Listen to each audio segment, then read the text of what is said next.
They keep texting me. Tell them to call the station. Say, give me a minute. Yes, sir. Hey, how's it going?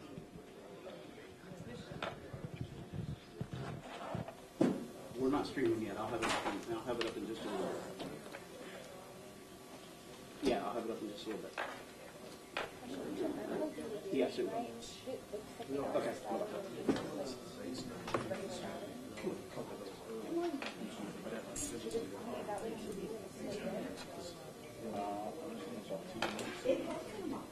Because there's no actual battery on it, so if it did cut on, that's on the computer.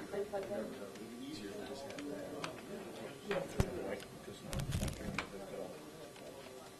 Chris Jones.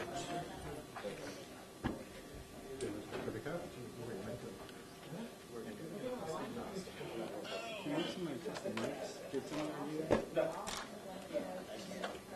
Shoot. Yes. Or Angel, can you go to their side and say something to them? Might be.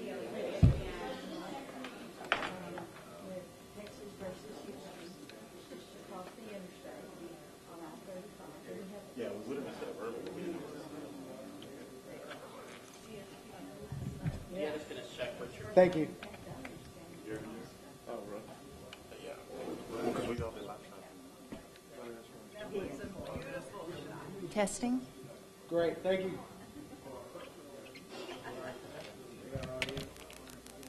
Testing.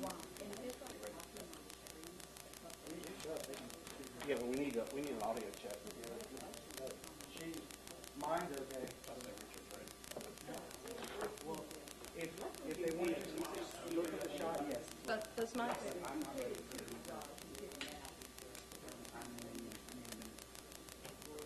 Testing. One more time. Testing. Okay. The other one.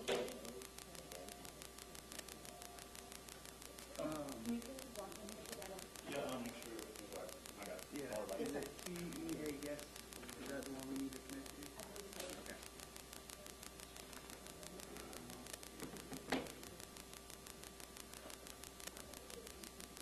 Yeah, man. We are.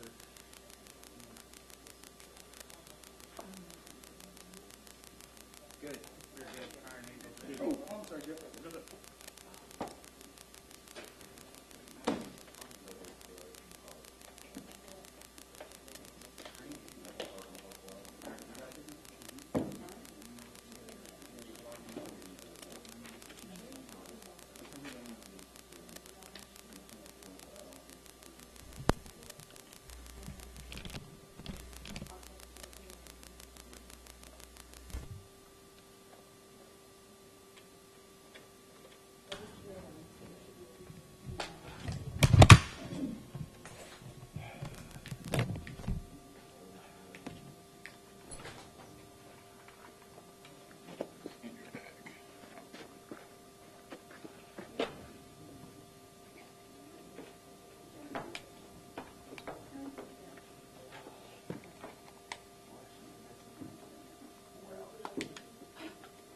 Yeah, I know. Everyone's freaking out.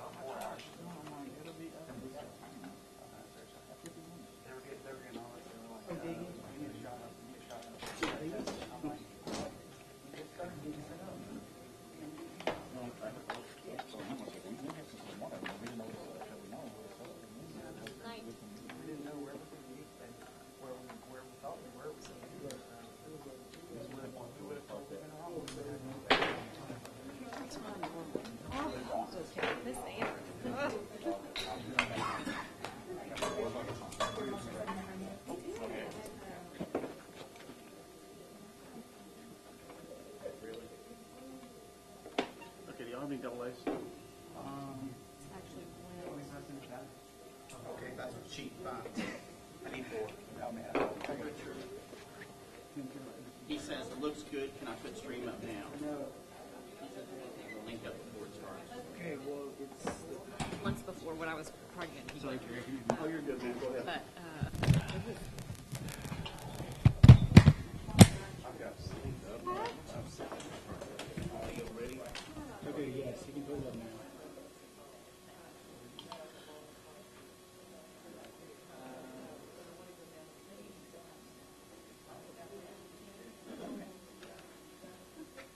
Put under what? Tam. Oh. But then she's been there, so she has all this. Hey. I didn't go there. This, I didn't go there. Amber's has been 9 times. They've been giving me. I want to go to the cave. You are so good. Sleep Didn't change didn't anything. tamper your.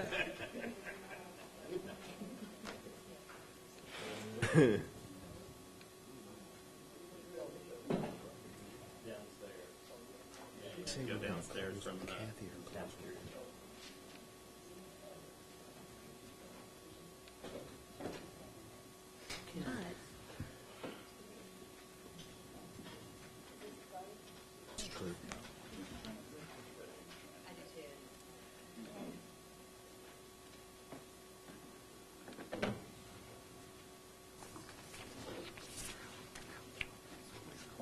She's good. I just spent 20 minutes.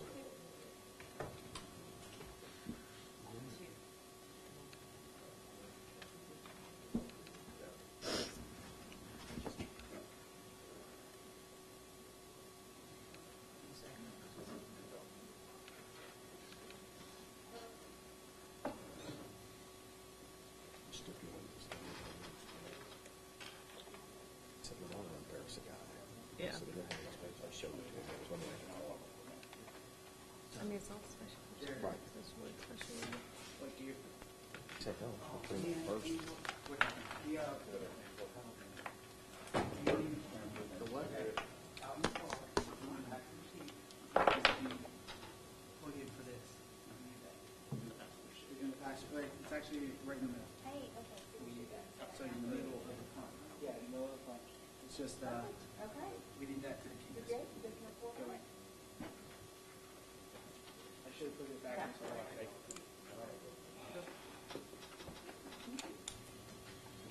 Oh, you thought you were coming. No, we can stipulate. Okay, good. All right. So I'm just going to get on. We're all set up. You can press record right before we get ready.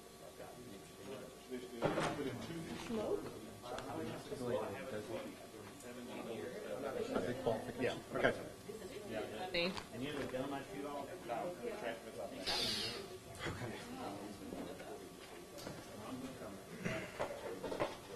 I'd better be hooked on that than the other thing. He's not going to stipulate. He's going to qualify. Stipulate. One thing we'll have, I'm going to sit right here. Lizette's going to sit up there. Don's here. I can get you. I doubt it. Sit right here. Something tells me no. I had to move it.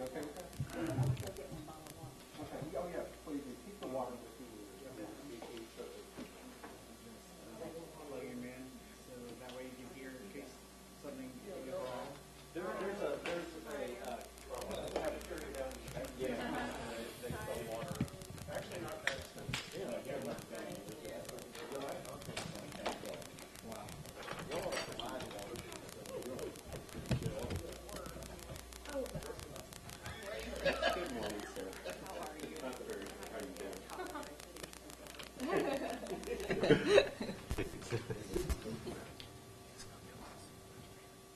Oh, well, that's true. That's true. You don't have to apologize for these guys. Now, did I get Lizette's place because it looks like she's got a bottle of water and some notes? No, this is me. It's you, okay. Figure out. Let me, since you're going to go up first. How are you doing? Good to see you. Let's identify. So when you come to testify. Huh? Okay. Come here. I want to make sure that I have. There's a lot of notebooks here. Okay. Okay. So Renee, can you explain? So these are the Steve, they're labeled. It's actually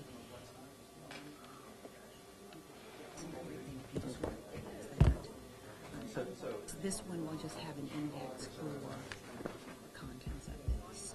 Okay. So if he asks you any questions about their things, he'll identify you in one of these 5 notebooks. Okay. And then it's bait stamped Okay. right here. Sure.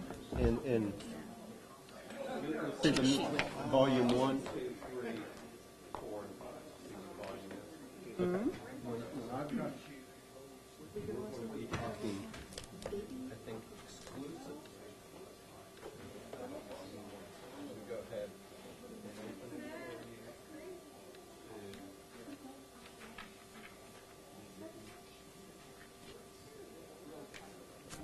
Here it is.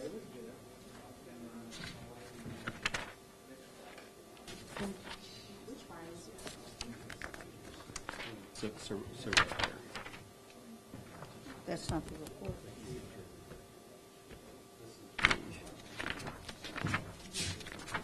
There we go. Okay. There we go. Yes. And you know how the document was set up exactly right?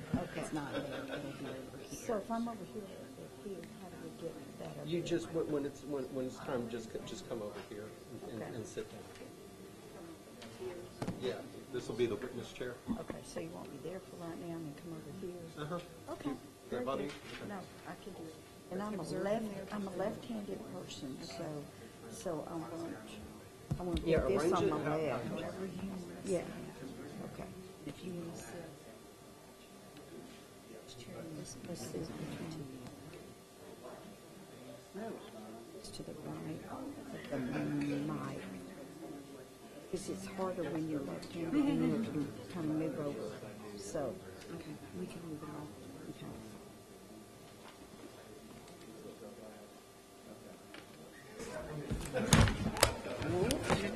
Sitting, I think, right here in the middle. Suppose, let's see what it is. yeah, let's go ahead. If you would sit here and.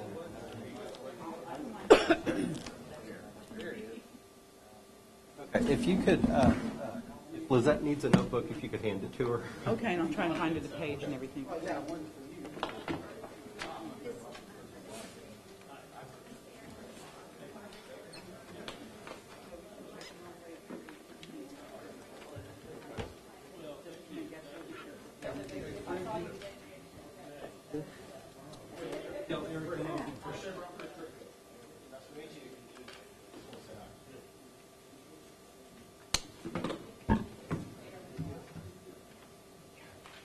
Let's move this bottle over there for right now. Oh, yeah, that would be fine.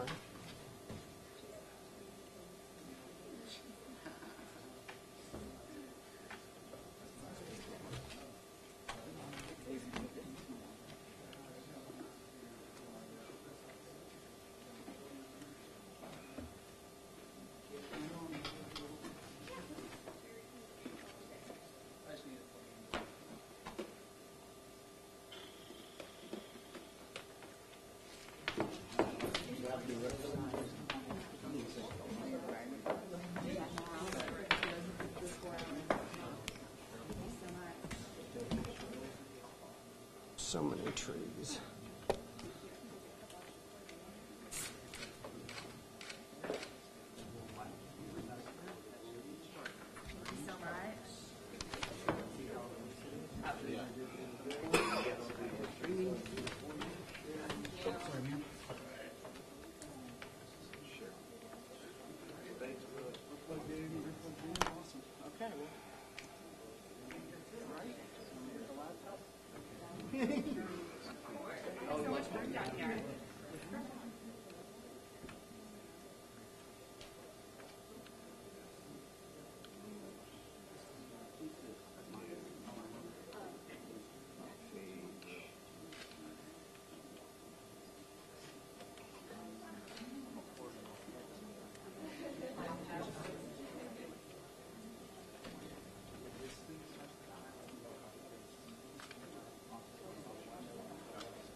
see the same static photo.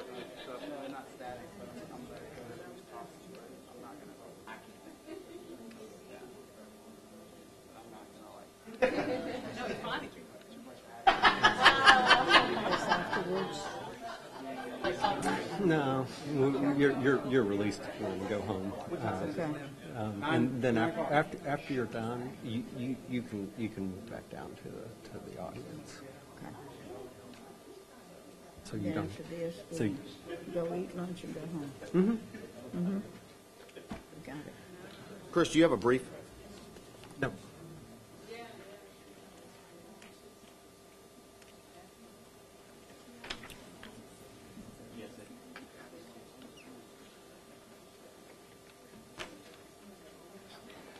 At one point, in fact, it might be in the record, but I'm going to pass out a copy.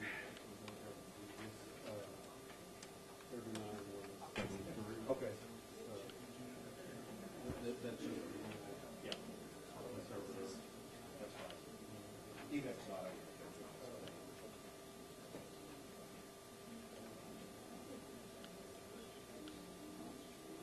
Are you going to mark it, or are you just going to give it out?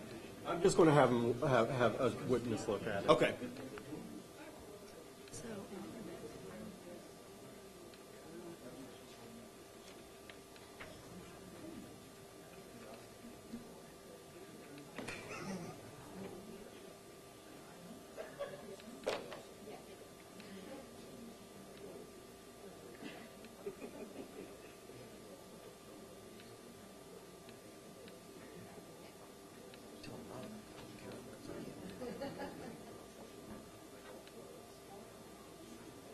Too bad we all have to be back by press club tonight. I don't think we'll make any time. I will. I'm going. We got to turn back to 6 here, so we're not leaving. Press club. I wish. I got Tony.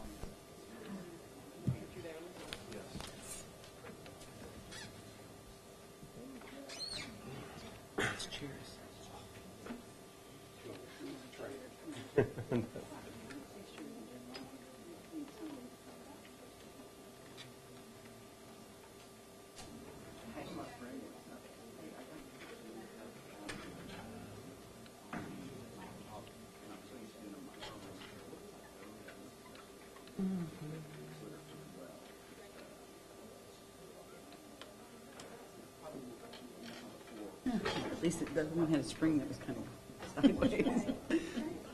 Lurching you. So, A bit of a cheeky thing in the prior note.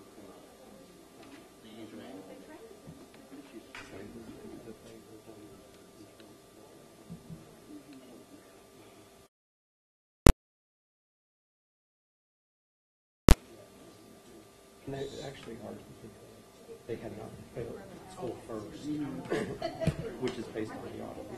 So I'll ask it in a more professional manner. okay. Okay. All right.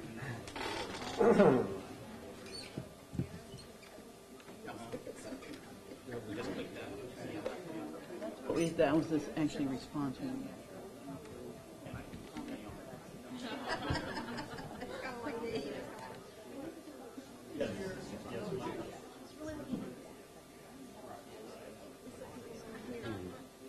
Had to have found it for us to. Yep.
Yes.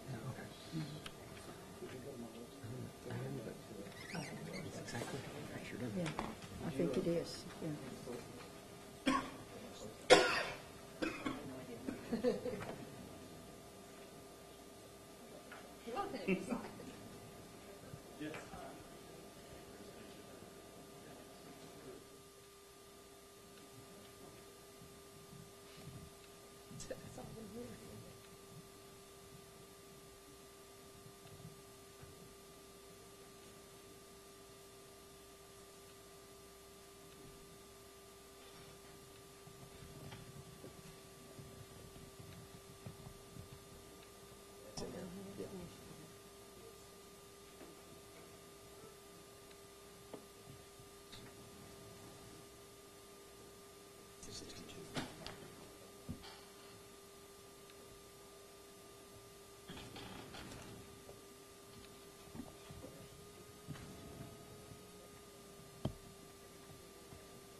Over here, hearing officer.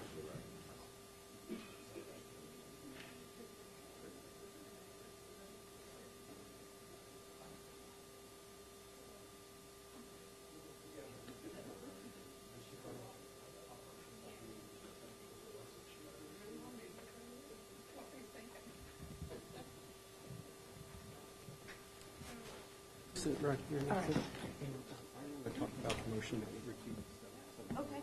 I'm going to refer it to Vaughn. Okay, good.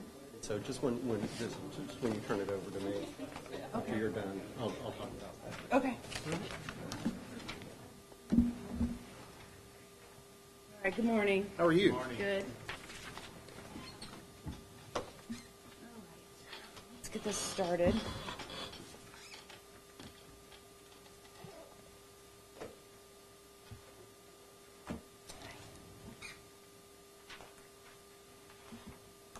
Good morning, everyone. And good to have everyone here.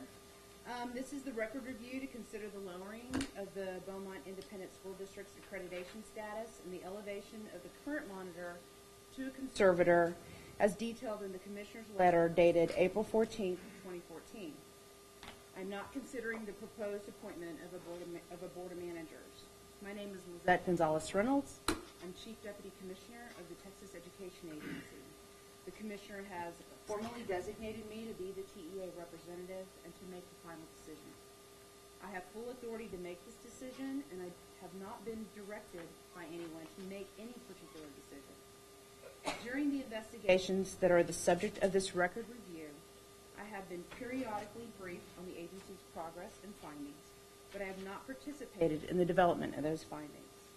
I'm approaching this record review with an open mind and will not make a decision until the record is closed. Here's some expectations. This is a meeting and not a trial, and I'm not a lawyer. The rules of civil procedure and evidence do not apply.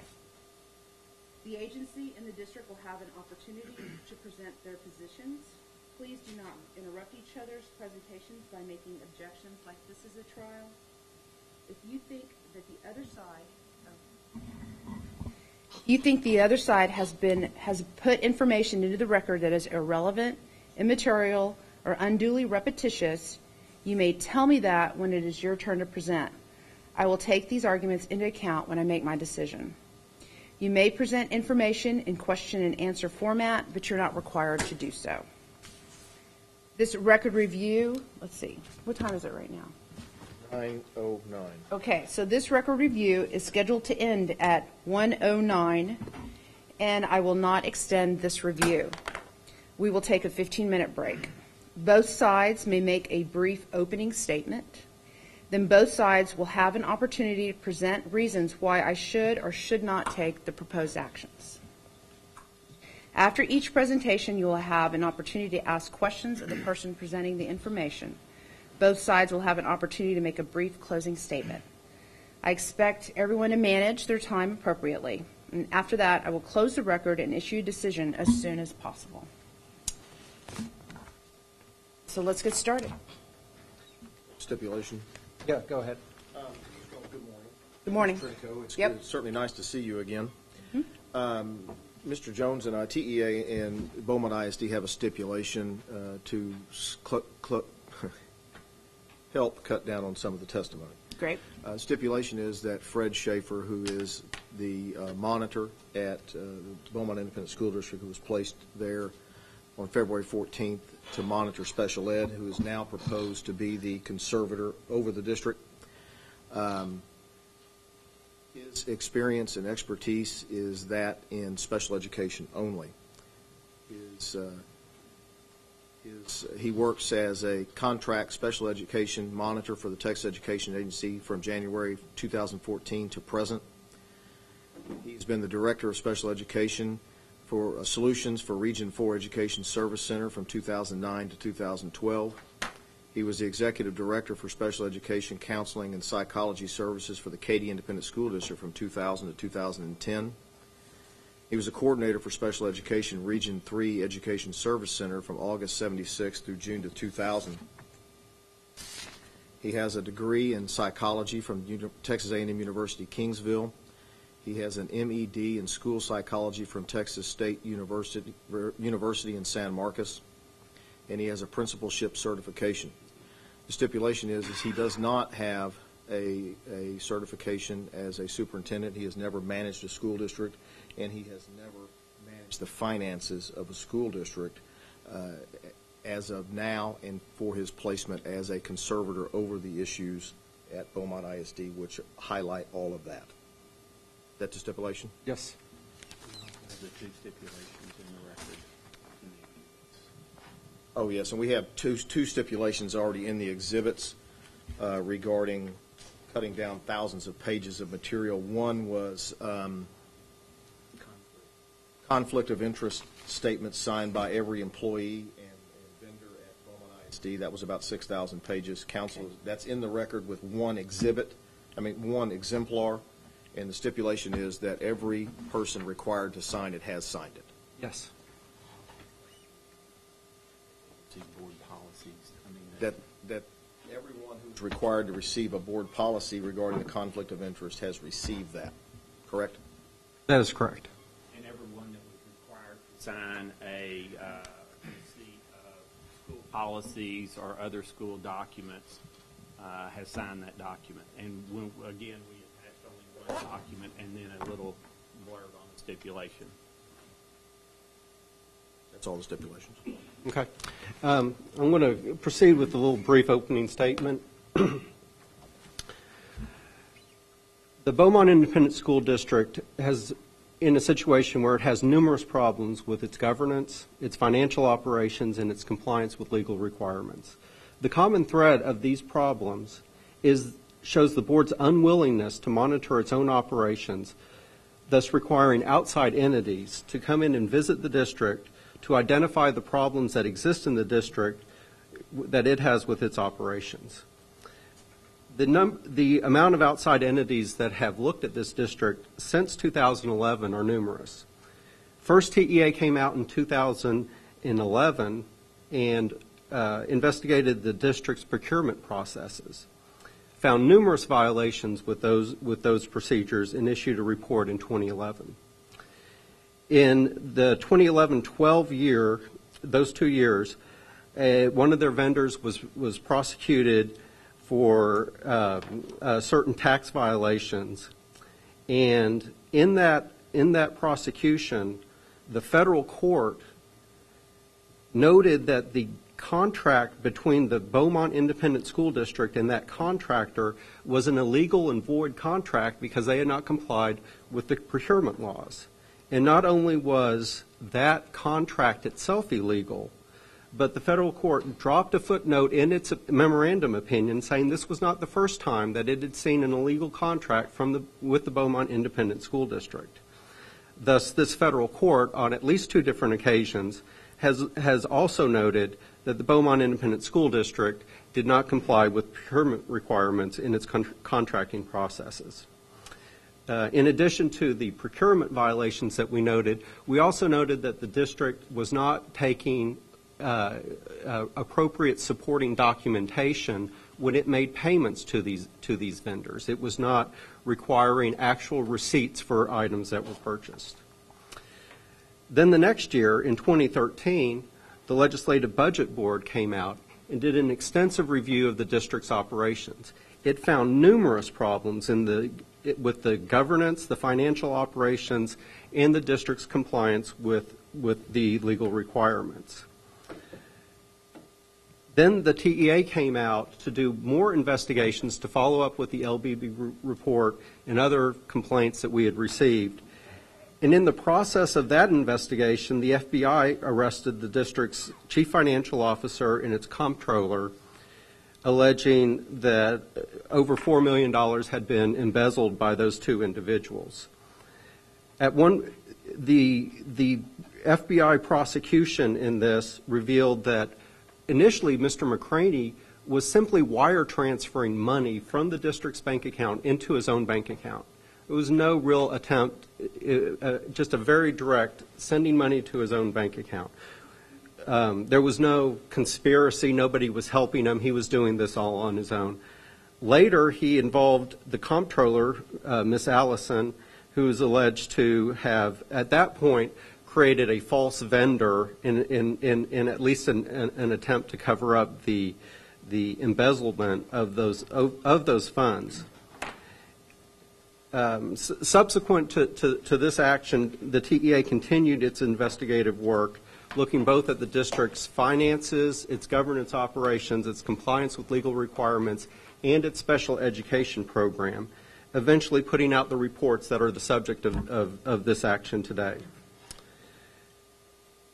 What you can conclude from this is the district has had plenty of notice for a long time that its operations have severe problems, but the district strategy has not been to address these problems and to fix them, but has rather been to deny that these problems existed, and that strategy, I think, continues today.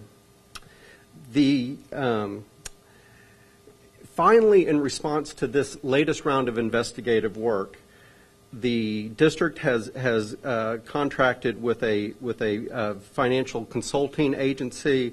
This is, I believe, WLC Consulting, and this entity has now also found numerous scary things, which has led the district to declare financial exigency and propose layoffs in order to deal with budget shortfalls that will be a problem for it going forward. Now that we look at this district in its situation where it appears to be significantly overstaffed, or will have to at least lose staff, one area where the district is not overstaffed is its special education department. The agency has reviewed the district's special education program, and it has found numerous serious problems with this program. And while these problems are numerous, the most serious is that this district is so understaffed in its special education department that the services that are promised to the students in their individualized education plans are not being provided. and this denies those students a free and appropriate public education. And of these vulnerable students, the ones that are most affected by this are the most vulnerable students in the district, and these are the students who live in residential facilities. The residential facility students are significantly underserved to the point that when their teacher was not present, the district didn't even provide a substitute. And these services, it's not the first time that the agency has been out to look at the special education department and how it treats the students who live in residential facilities.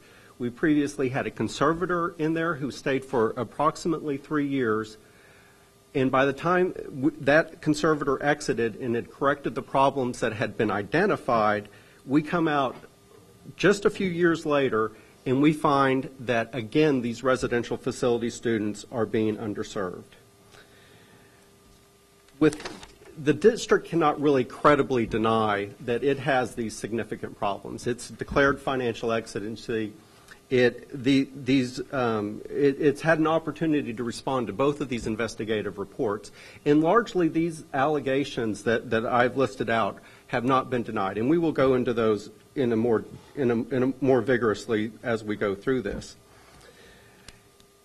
So, what they will try to argue here is that they'll try to raise procedural arguments that this is too early. And what they will want you to do is wait until the district's problems manifest themselves into the accountability in the school first ratings. And by the time that happens, the district will be so far in the hole that they are starting the consequences to this district can be severe. And the reason that the agency wants to intervene at this point, when we have identified these problems before they have manifested themselves in the academic accountability ratings and the school first ratings, is to try to fix these problems before the district gets further in the hole. And that's why we think that these interventions are necessary, and it's important that we take these actions as soon as possible before the district allows itself to get into further problems. I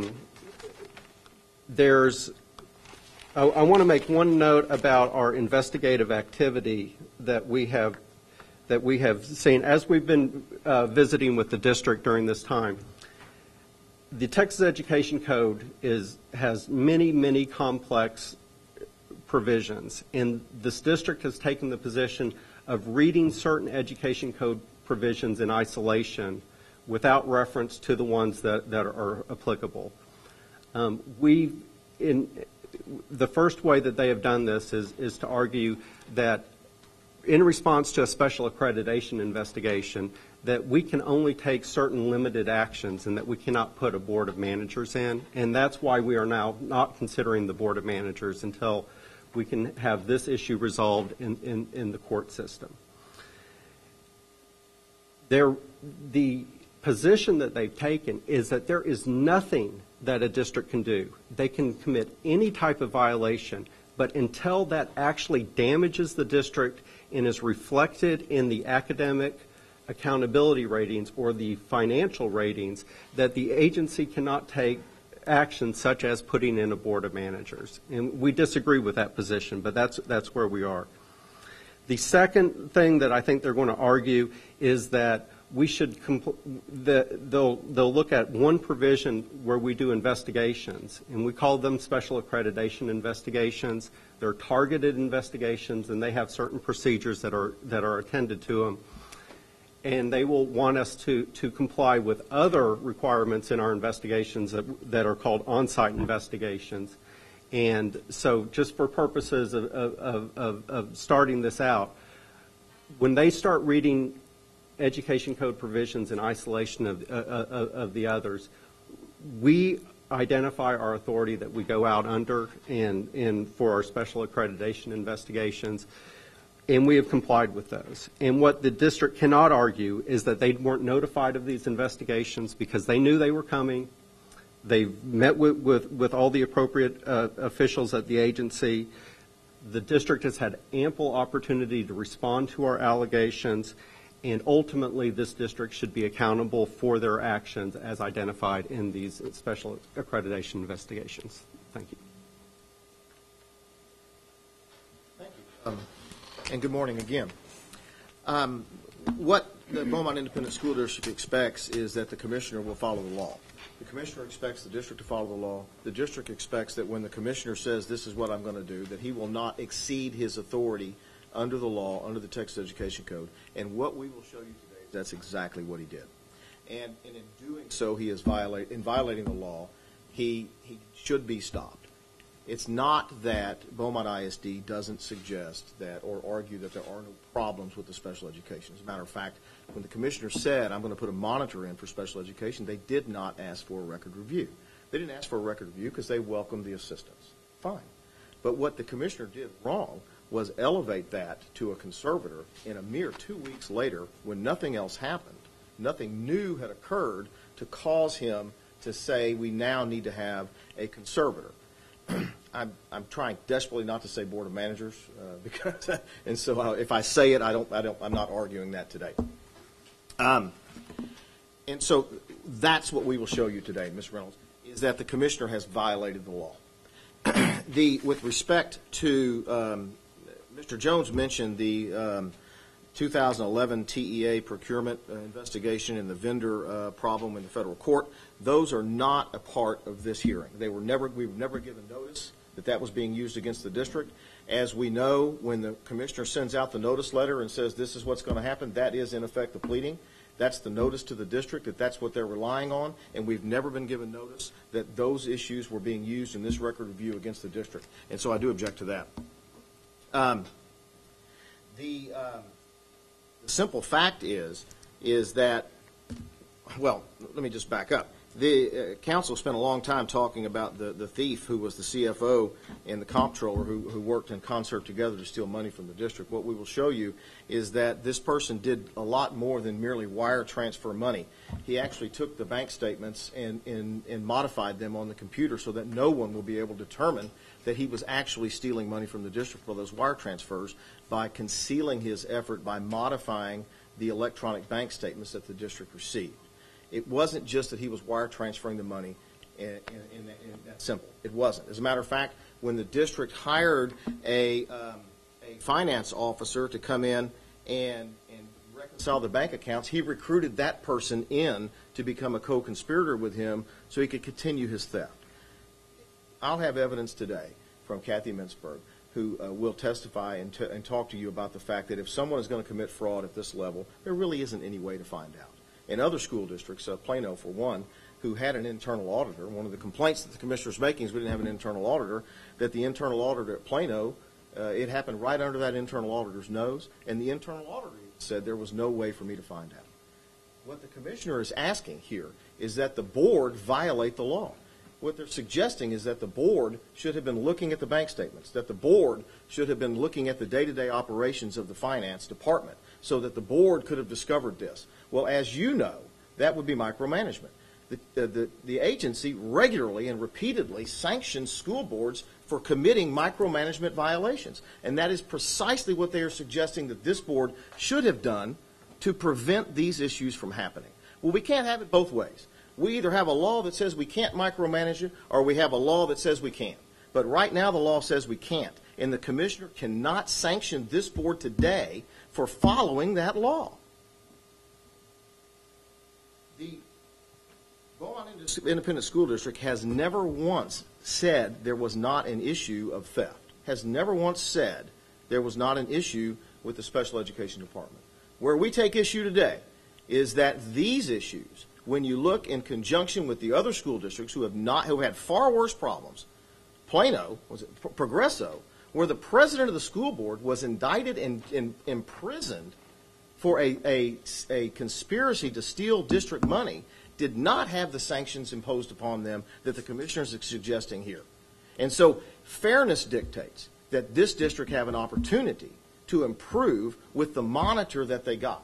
Fairness dictates that he have more than 2 weeks on the ground to do what needed to be done. And what we're going to show is that the district, when the LBB gave their 85 suggestions, it's not directives, it's suggestions, that they immediately began to work on it. And the LBB said they should have at least till January of 2015 to comply. They are well on their way to complying with all of those. The commissioner gave an order that said he wanted them to do 10 things. 10 things. They were well on their way to completing those. As a matter of fact, 3 days before the commissioner sent his April 14th letter stating that he was going to elevate Mr. Schaefer to a conservator and do the other things that we're not talking about today, 3 days before, the board president and the superintendent had a meeting with the commissioner and gave them a document that's in evidence, and I'll show you today, that showed how much they had done in the short period of time that they had already had and how they were well on their way to complying with everything the commissioner wanted. And in that meeting, he not one time bothered to tell them, by the way, in 3 days I'm dropping a bomb on you. He should have told them that, but he didn't. He didn't because he didn't want them to know.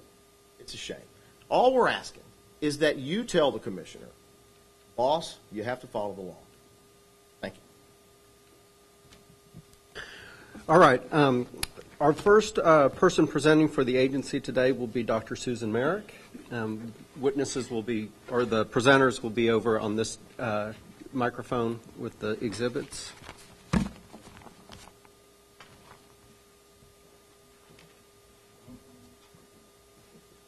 Okay. Good morning, Dr. Merrick. How are you doing this, sir? Okay. Can you speak into the microphone? Is that better? Yes, thank you very much.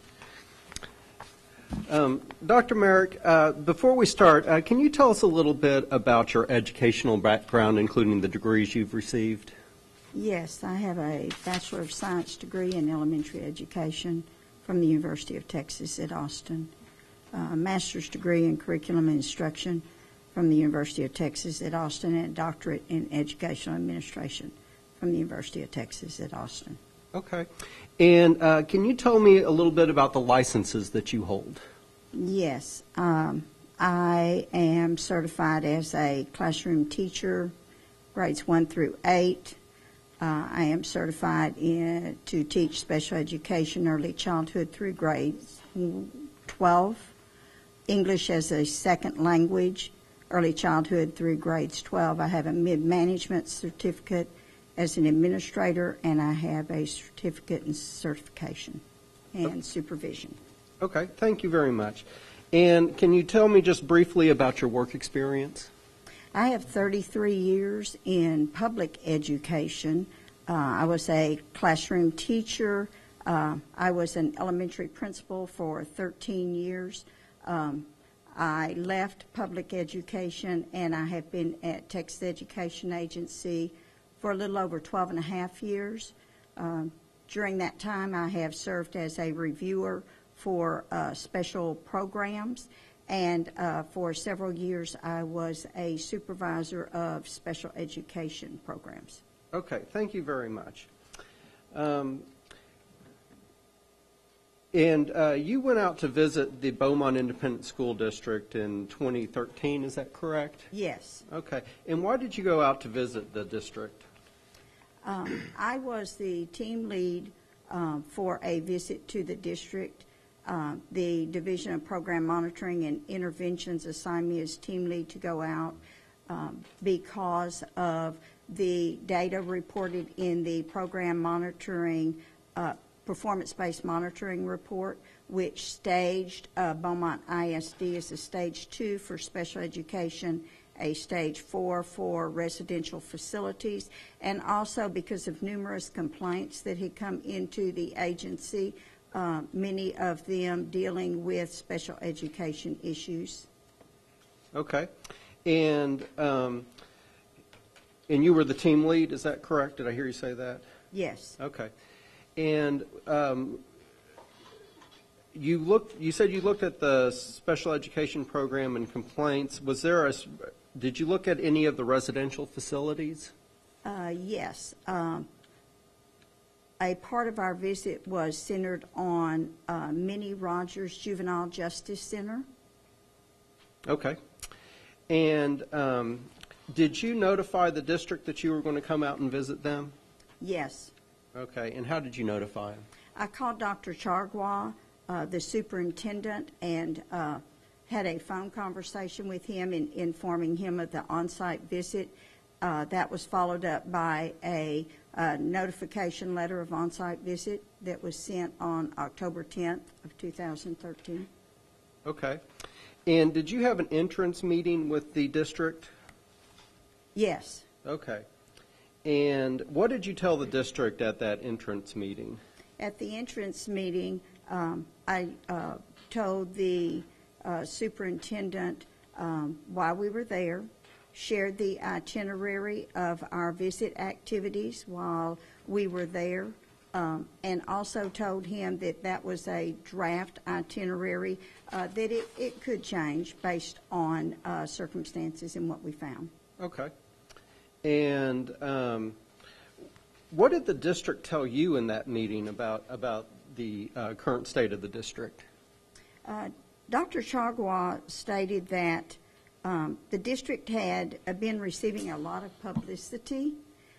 He cautioned us to not believe everything that we heard. He said that the Legislative Budget Board had recently made a visit and issued a report, and it was politically motivated. Okay.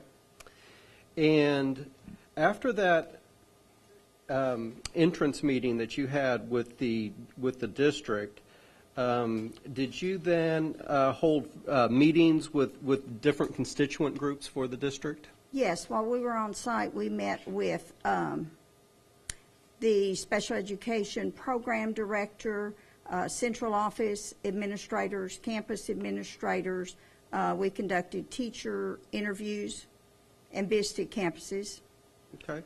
Did you visit with any parents of the special education students? We had some phone call conversations with parents. Okay. And if you can remember, could you tell us which facilities you visited? We visited the Minnie Rogers Juvenile Justice Center, Amelia Elementary, Vincent Middle School, Ozen High School, Westbrook High School, and Oaks Education Center. Okay, and could you tell us a little bit about what the Oaks Education Center is? The Oaks Education Center is located on the campus of Westbrook High School. It is a separate facility. It is geographically a far distance from the main Westbrook High School campus. And Oaks Education Center is where students that are severely and profoundly handicapped receive their services. Okay. And before we get into the substance of your report of what you found, I want to talk about some of the acronyms just in case they bleed into this. Could you tell us what an LEA is? LEA is a local education agency. We use that acronym for the district. Okay. And can you tell us what an IEP is? Individual Education Program for students with disabilities. Each student has an IEP that outlines their services. Okay. And what is an ARD? ARD? ARD is an Admission Review and Dismissal Committee. Okay. And what does the ARD committee do? The ARD committee is charged with making decisions for and about students with disabilities. Okay. And what document do they produce that has those services? They produce an IEP. Okay. And what is an RF? RF is an acronym for residential facilities. In Beaumont ISD, we had therapeutic homes, and we had students with disabilities that were incarcerated. Okay. And lastly, can you tell us what FAPE, F-A-P-E, means? FAPE is Free Appropriate Public Education. Every student with disabilities is entitled to FAPE under the law. All right. And so did you issue a preliminary report? Yes, Okay, and that contained the findings that summarized what you found at the district? yes, Okay. And did you identify violations in that report? yes. We identified violations in the special education program. Okay. And did you send a copy of that report to the district? Yes, we did. Okay. And did they have an opportunity to respond to it? Yes, Okay. And did you review that response? yes. Okay. And can you just generally tell us characterize what was in that response? Yes, the district disagreed with 3 of our findings in the preliminary report regarding professional development of teachers, highly qualified teachers, and a process in place to ensure that surrogate parents fulfill their duties and responsibilities. Okay. And did they dispute a lot of your required actions? There were some required actions that they disputed. Okay. And then there's a binder in front of you. It's labeled TEA Exhibits Volume 1. Yes. And on page 45, bait stamp page 45 of that notebook, you will find the beginnings of the final report.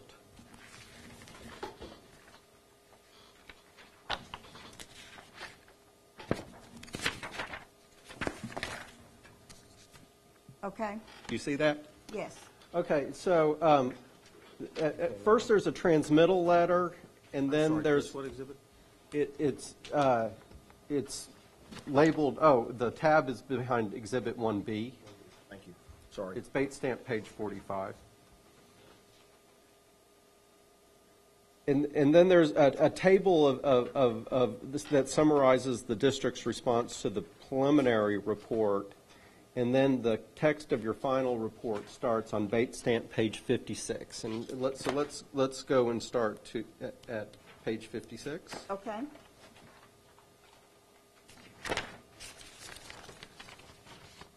There's a first section is just background that describes basically what I think you just told me. On your first finding appears on page 59 of this notebook.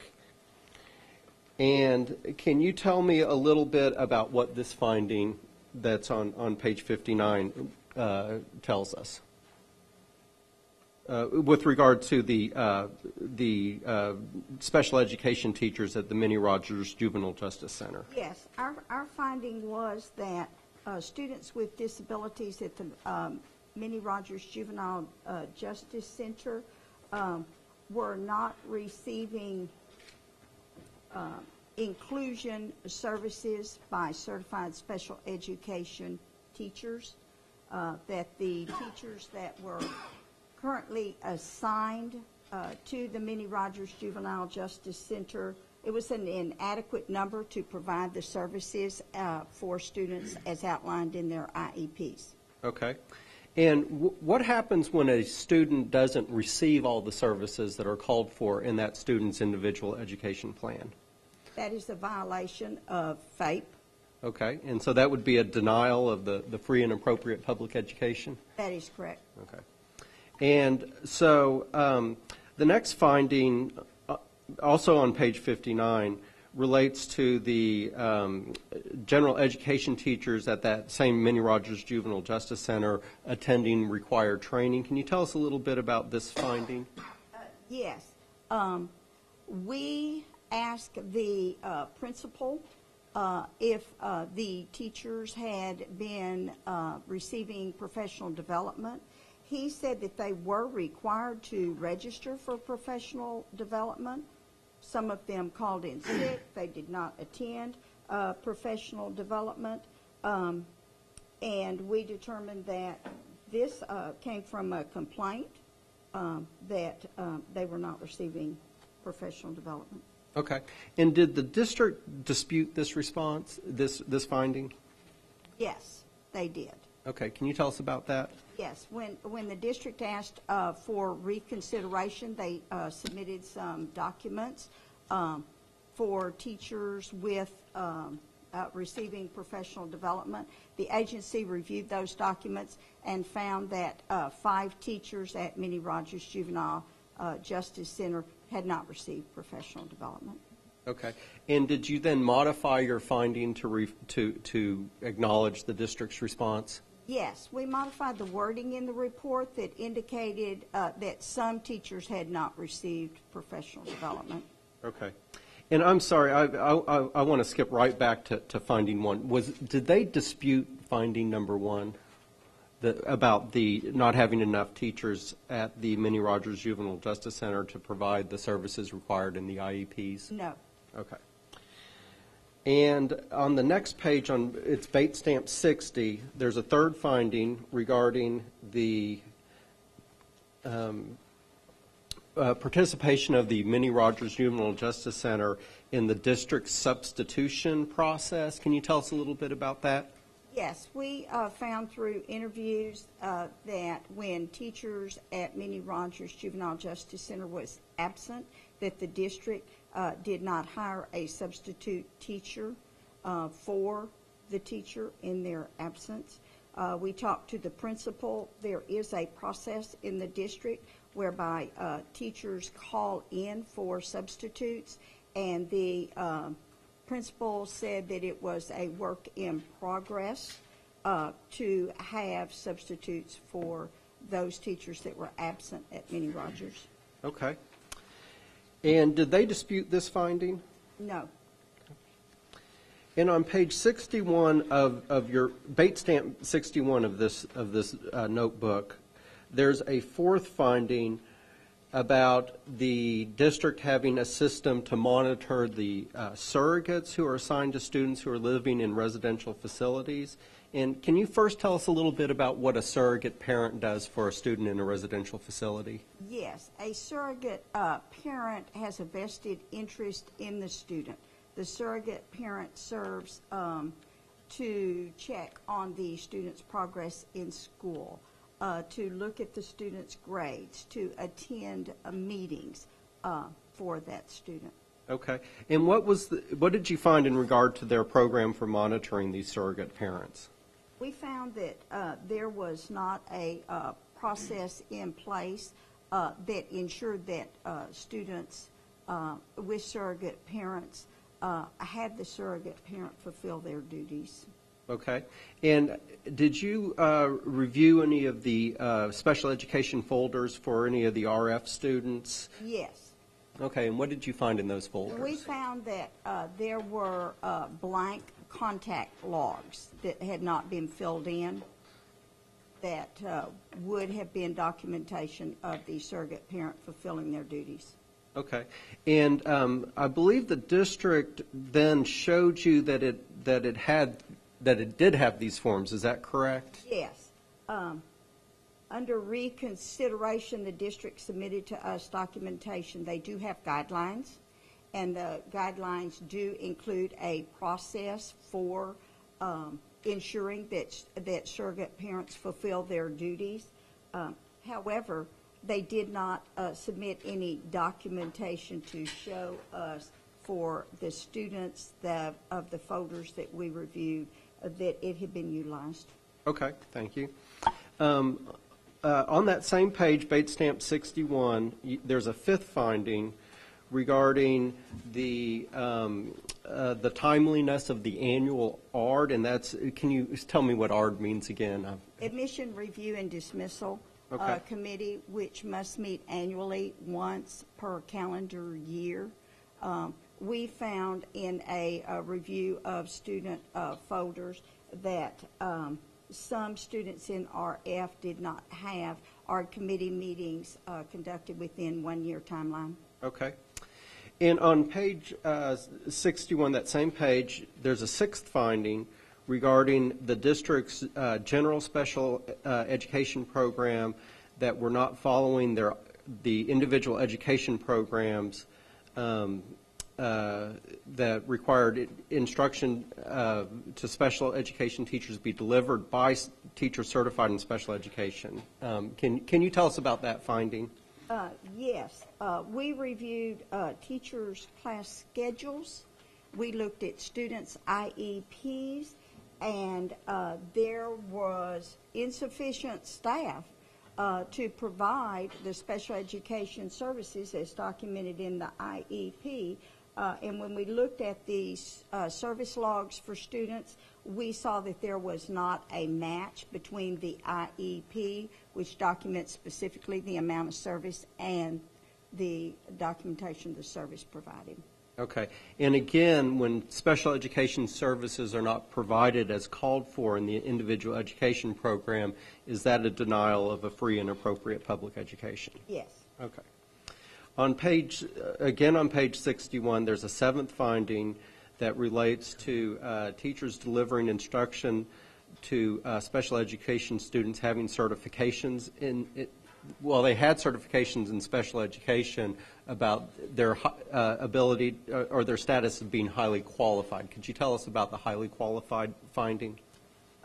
Yes, we found that there were teachers that were certified but not highly qualified. While we were on site, we gathered information from the Human Resources Department regarding highly qualified, but with the information that we gathered, we determined that not all special education teachers were highly qualified in the core subjects they were teaching. Okay, and could you kind of give me an example of without using names or anything, an example of how this occurred? Yes, there was specifically a special education teacher at the middle school who was teaching English and mathematics at the 6th grade level. She was certified in special education, but she was not highly qualified in those core subject areas. Okay. And again, going on to Bates Stamp page 62, there's an 8th finding that you made in your report regarding the district delivering modified assessments. This is the state assessments that can be delivered in modified form for students with disabilities. And what did you find regarding the district's practices for that? We found that some students with disabilities were assigned to take alternative assessments or modified assessments without meeting the justifications for the modified assessments. For a student with disabilities to be assigned to take a modified assessment, they must be functioning substantially below grade level, and also they must be receiving a modified curriculum, and that must be documented in the IEP. Okay, thank you. Now, skipping to page 64 of the Bates Stamp 64, there's a 9th finding regarding the students with disabilities who did not perform well on the state assessment and what the district was required to do. Can you tell us a little bit about your findings relating to those Yes. students? When students do not perform satisfactorily on state assessments, the ARD committee must convene to develop an intensive program of instruction for those students that will enable those students to be successful on the next state assessments. And we found that for students with disabilities that this had not occurred. Okay. And this finding, was it disputed by the district? No. On the next page, on Bates Stamp page 65, there's a 10th finding from your report that relates to special education teachers, not at the Minnie Rogers Juvenile Justice Center, but in their general special education program for the district, about its staffing of special education teachers to do the inclusion support that it's called for in the IEPs. And can you tell us a little bit about this finding? Yes, when we visited the traditional campuses, we found on particularly one campus that students with disabilities were placed in general education settings for inclusion, but that support was not provided with the frequency and duration that was documented in the IEP. Upon having teacher interviews, teachers expressed to us that there was just simply inadequate staff. They had lists of students. They were striving to meet those students' needs. They were looking in at students, but they were not able to provide the support that was needed for students to progress. And these were teachers that were working all day long without a preparation period, and therefore it impacted their ability to plan for these students as well. Okay. And if there's not enough teachers to provide for the inclusion support that's called for in the student's individual education plan, does that become a denial of a free and appropriate public education for that student with disability? Yes, it is a violation of FAPE. Okay.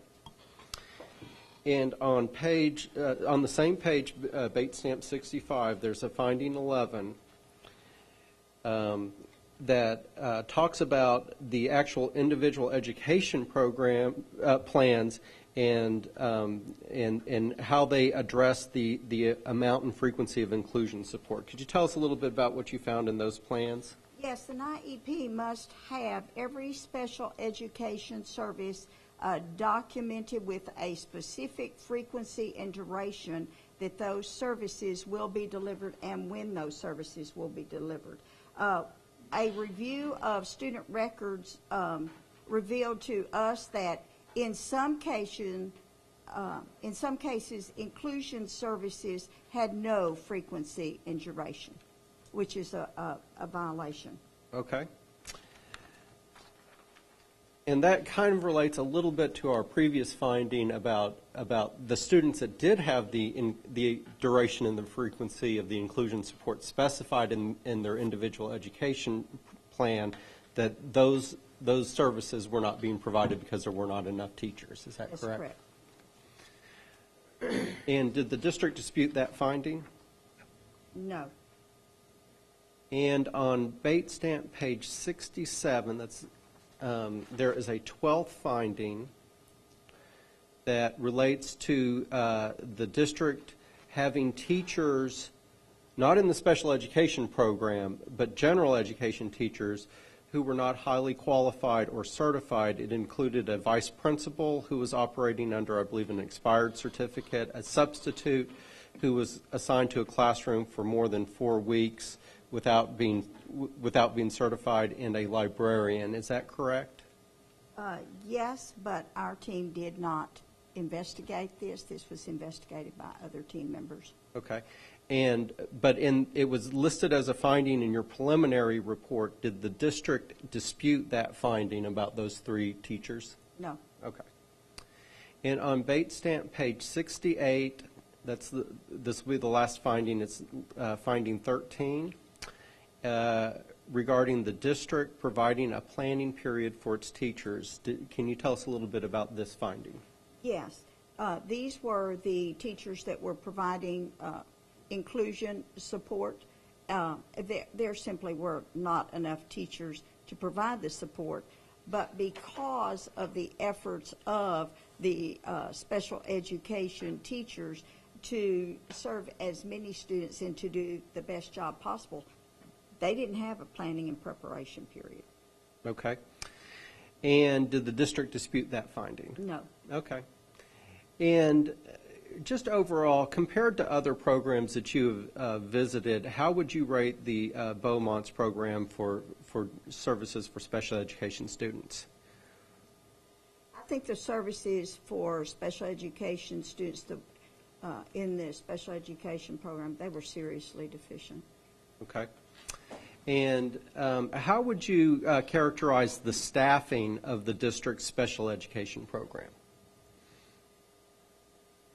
They were understaffed. Okay. And that's all the questions I have for you. Thank you, Dr. Merritt. If the district has some follow-up questions. I do. Dr. Merritt, good morning. Good morning. My name is Chris Tritico. I don't think I've ever had the privilege of meeting you, have I? I don't think so. Have you ever had the privilege of being cross-examined by me before? No. When did you get assigned, what day, if you recall, did you get assigned this investigation? What year, let me ask that? Oh, 2013. Was it in the beginning of the 2013 school year, or the middle, or the end? No, it was probably in September of last year. So the beginning of the 2013-2014 school year? That's correct. And how long was it after you got assigned? You were assigned this by the Division of what? Program monitoring and interventions? Are you a part of that division? Yes. Do y'all have meetings? Yes. How often do you have meetings at this division? Weekly. And in the weekly meetings, do you discuss issues like Beaumont Independent School District?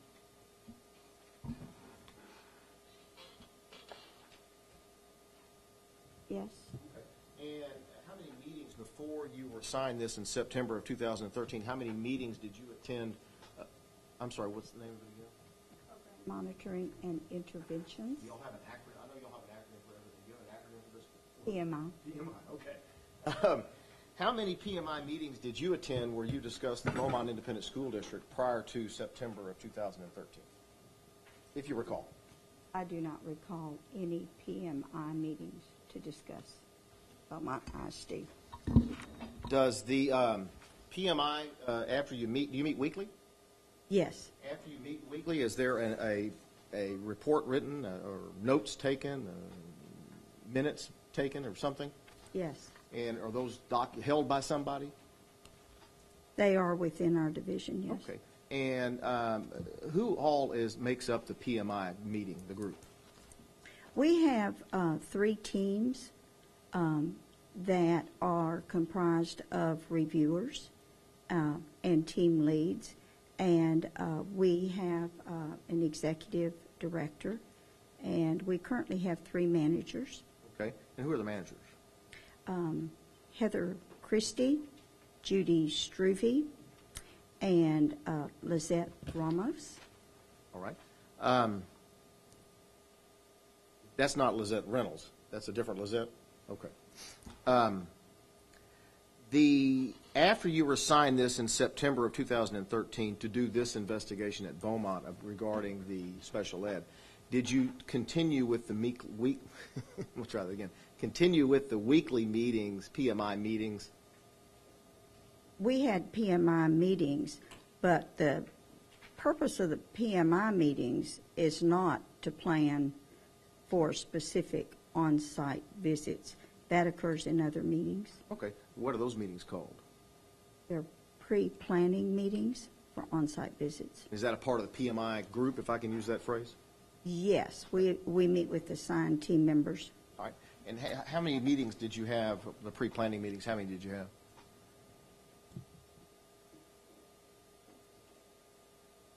I would have to say approximately 6 to 8. Okay. And do you recall who was present at those meetings? The team members were present at the meetings. Our manager was present at 1 or more of the meetings. Okay. And are minutes taken at these meetings, and is there a document created at the conclusion of the meeting saying this is what we talked about, this is what we're going to do, things like that? The purpose of the meeting is to create our documents for the on-site visit. So you're preparing to go do the on-site visit and investigation, correct? That's correct. And do you report, after you start the on-site investigation, do you report back to the PMI group as a general during the investigation? During the investigation, we debrief every evening following our on-site activities. There are times that we may call back to management or any program area within the agency for questions or clarifications. And then when we return from the on-site visit, we have debrief session. Okay. Did you have just one debrief session or multiple? We had one major debrief session. Okay. How long did that last? Do you remember? Several hours. Okay. Now, in the pre-planning meetings, I think you said you had 5 or 6, I don't recall, I'm not trying to put words in your mouth. 6 to 8, excuse me. Pre-planning meetings, are you reviewing documents that you have gathered from individuals who made complaints, documents you've gathered from Beaumont ISD? What are you looking at to plan how you're going to do this? We look at various data sources. We look at longitudinal performance-based monitoring analysis system. It's another acronym, PBMAS reports. Okay. Longitudinally. We look at past reports. We look at previous correspondence that has been sent out to the agency. But we use the PBMAS reports to determine a focus of our visits. We look at the indicators within those reports and determine which indicators are of higher risk. And in this case, the higher risk was the Juvenile Justice Center and the residential treatment facility. Well, the PBMAS report gave us information for staging for special education programs. So there were several indicators within that report. But then we also determined that through the complaints that had been received at the agency, that Minnie Rogers Juvenile Justice Center would be a focus of our visit as well. So if I understand correctly, the internal reports focused you on one place, and the outside complaints that you got focused you on the Minnie Rogers Juvenile Justice Center.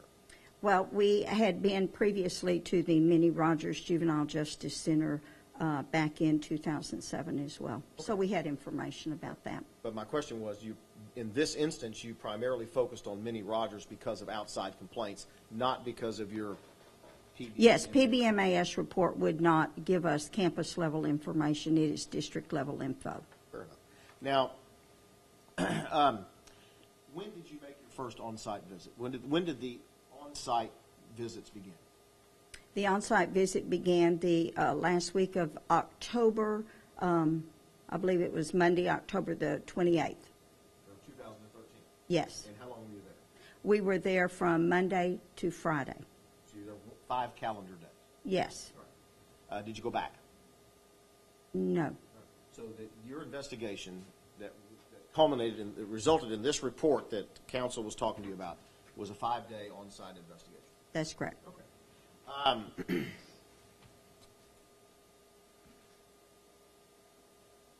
Now, you told us that when you got there, one of the first things you did was meet with Dr. Shackle. Yes, for a district entry. Sure. And I guess you do that every time you go into a district, right? That's correct. Kind of a protocol. Yes. We're here. When did you know we're here? Yes? Yes. Okay. Now, he told you had a discussion with him about the fact that the Legislative Budget Board had been there recently, right? We didn't have a discussion about it. He stated that. Okay. He stated to you that he thought it was politically motivated. Yes. Do you know that it wasn't? I don't have any opinion about it. Okay. So if it was politically motivated, he would have been correct, right? I have no opinion about that either. Do you know how the Legislative Budget Board decides each year which school districts they're going to review? No. Do you know what the Legislative Budget Board does? Yes. Okay. Did you know that they have a system for selecting school districts each year? No. Did you know that in the case of the Beaumont Independent School District that they came in at the request of the Commissioner of Education? No. Not through their regular system of developing how they're going to evaluate the school district. Did you know that? No. Okay. I want to talk to you for just a minute about the Minnie Rogers Juvenile Justice Center. Did I say that right? Yes. Okay. I've been practicing education law for 25 years, and I still can't get all the acronyms right. We need to have a key made up, I think. One of the things that you know in the work that you've done in special ed is that special education at juvenile justice centers statewide is really the hardest duty we have because of the fluid nature of the kids coming in and out, right? Say that again. Sure. And that's fair. If you don't understand a question, because a lot of times I don't understand them either, so that's fair. You would agree with me that the fluid nature of the kids at a juvenile justice center, they come in and out quite frequently. Is that fair? Do you agree with that? Yes. All right. And that they don't all come from one school district to a juvenile justice center, do they? That's correct. How many kids in the Minnie Rogers, how many school districts send kids to the Minnie Rogers Juvenile Justice Center? Do you know?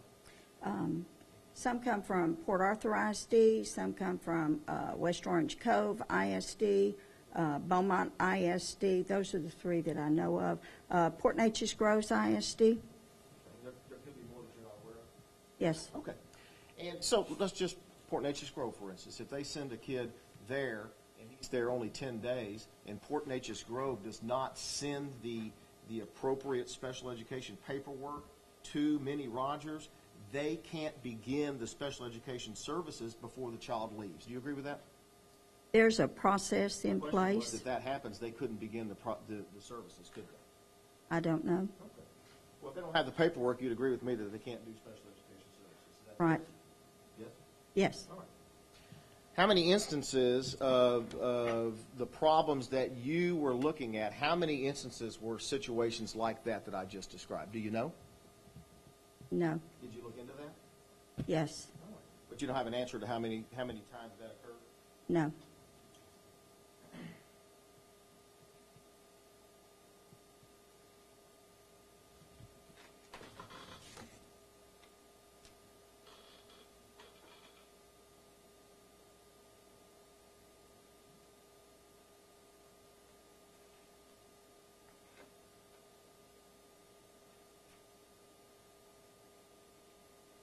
Now, after you spent the 5 days at the Beaumont Independent School District on your on-site investigation, you came back and then you and your team drafted a report, correct?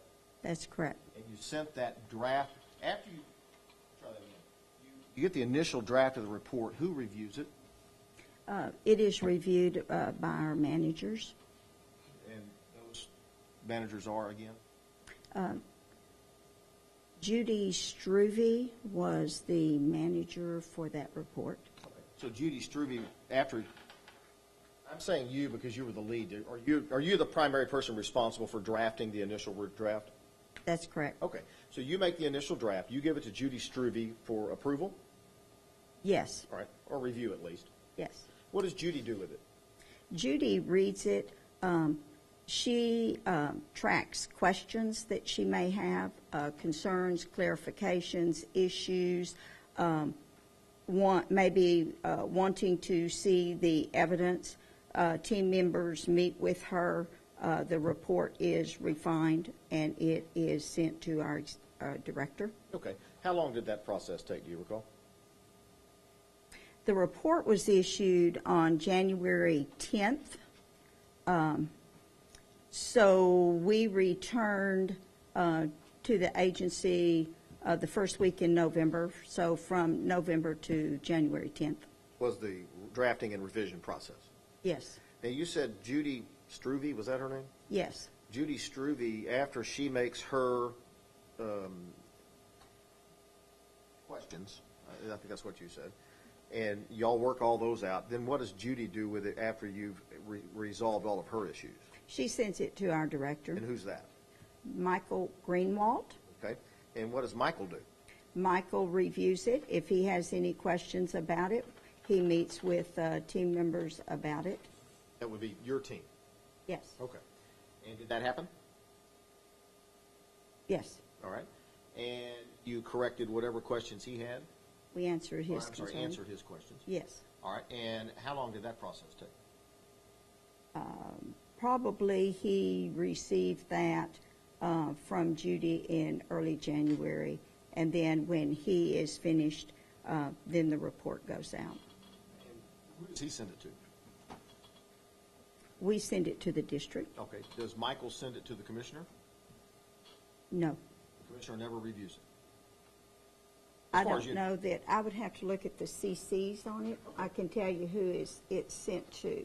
Let me go back to the page with the letter. Tell me what Bates number that is when you find it. Chris, can you help me find the Bate number on that I one? believe it's How about 45. 44 maybe. Starts on She's talking about this. No, that's not the one. It's that- Bates 45. 45, okay. The CCs are on the letter, and the commissioner is not CC'd on that letter. And the Bates number you were looking at on the CCs is actually 46. Is that fair? Yes. All right. So the report goes to Beaumont ISD, and as I understand, is this the first time Beaumont saw it? Yes, this is the preliminary report. The and letter it is- dated February 10th? Yes, and it's sent to the superintendent. And the board president. Now, the February 10th report was sent to Dr. Chagua. And CC'd to the board president. Yes. Now, I thought the February 10th letter was the final report. Am I mistaken? That may be the final report. When The was preliminary report was mailed January 10th. Okay. And you testified for Mr. Jones that the district had some objections. Yes. And one of those, as I recall, was there was an allegation that you had confirmed initially that teachers at the Minnie Rogers Juvenile Justice Center were not receiving professional development, right? I'm Yes. paraphrasing. Yes. And the district provided you information that that in fact was not true. Right. All right, and you corrected it, right? Now, the district sent us information about highly qualified teachers, but in their information, they did not send information about teachers that were at Minnie Rogers. I'm talking about the professional development. Was that at Minnie Rogers, or where was the professional development issue? Our finding was that teachers at Minnie Rogers did not receive professional development. And they sent you documentation that, in fact, teachers had, and five of the teachers had not, but other teachers had, correct? That's correct. And you corrected that. Yes, we changed the wording in the report. And that's what you expected when you sent them the draft, correct? Yes, I mean, there may be things that we missed. Tell us what's wrong, and we'll take a look at it. that's Fair? correct. There wasn't anything wrong with that, was there? No. There wasn't anything wrong with them raising objections about anything in the draft report. That's why you gave it to them. Isn't that fair? Yes, we mail out a preliminary report, and they have 10 days to respond. And you expect them to respond, right? Yes, It they doesn't have a mean- receipt of report. It doesn't mean that they're saying none of this occurred if they want you to make corrections based on evidence that they have that you didn't see. Is that fair?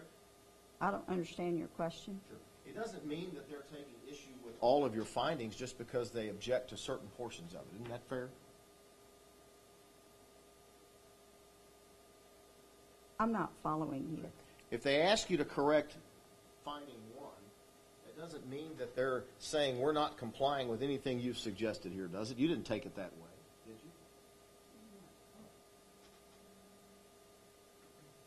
you? Now, they sent it back, and the final report came out on February the 10th. Is that right?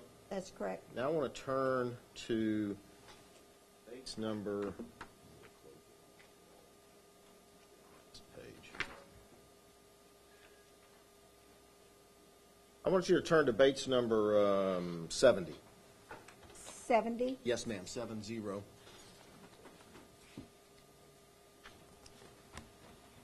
Okay. Now I want you to look. I'm going to walk over there and just look over your shoulder, and I apologize for invading your space, but it'll be easier this way. This box at the bottom of the page is the required corrective action. Is that correct? That's correct. All right, now, and the beginning paragraph, I'm sorry, I can lean over because I can't see anymore. The LEA is required to correct non-compliance findings, and you direct them to how they're going to correct it. Is that fair? Yes. Now, I want you to read this sentence right here. What does that say? Corrective actions must be completed within 1 year of receipt of findings. And what day did they receive the findings? They received the initial findings on January 10th. But the final findings on what day? The final findings February 10th. were on February 10th, but federal law says you must complete correction of all issues of noncompliance from date of first notification. January 10th. January 10th. I'll give you that, January 10th. What's the date today? Today's date is June 6th, 2014. What year? 2014? Yes. And they received under the federal law, their first notice of these on January 10th of 2014, right? That's correct. Have they had 1 year to complete the corrections that you highlighted in that report? No. All right. Now, after they received this from you, or from whoever, from your boss, I guess, who signed the letter? Michael Greenwald? Okay, that's fine. After they received this from Michael Greenwald, the commissioner wrote them a letter, didn't he? Are you familiar with that? No. Did you know that on February 14th, 4 days after they received the final report, that the Commissioner of Education placed a monitor in the district? Were you aware of that? No. Let me show you. Not aware of the letter. I'm aware of the monitor. Okay, you're aware of the monitor. Let me show you this letter, February 14th, 2014. This is to Dr. Shagwal, right? Yes. This is from TEA, right? Yes. And it's signed by whom? Michael Williams, our Commissioner of Education. And is your division CC'd, not you personally, but your division CC'd in there? Yes. Okay. Now, this letter, Chris, real quick, where is that? they're looking for it, I'm sorry. Okay. It's in somewhere. This letter, just take a second to look at it since you've never seen it. I don't want to be unfair. Okay. Let me know where it's from. You know where it is, Chris? Not directly.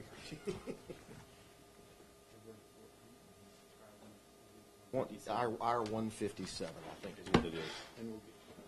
We'll find you the Bates number right now. Is it 157 Bates? Not Bates number, our 157. Okay,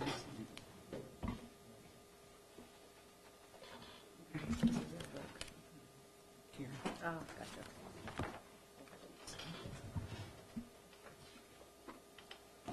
And that's Bates number 4494. Yeah.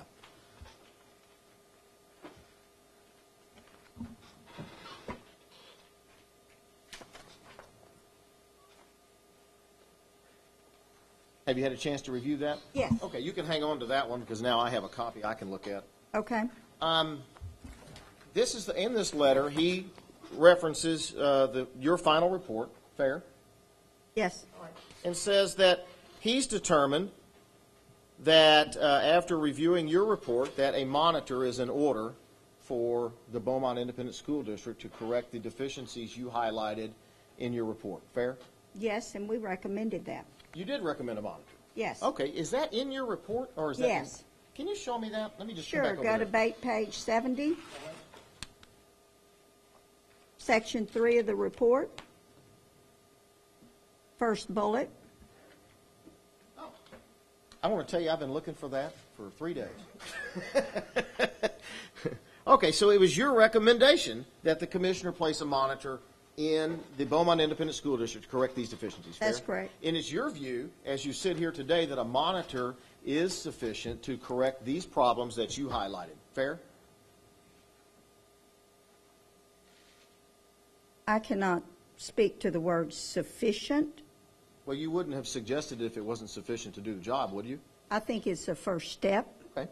And when you suggested that a monitor be placed in the district, you anticipated that the Beaumont Independent School District would have at least the 1 year that you suggested to work with that monitor to correct these problems. Fair? Yes. Now let's Right. let's distinguish between issues of noncompliance and systemic programmatic issues. Well, you said, and this is your report, right? It is. And you said in there, corrective action must be completed within 1 year of receipt of the findings, right? That's correct. You didn't say anything about the difference between systemic and non-systemic issues when you said that, did you?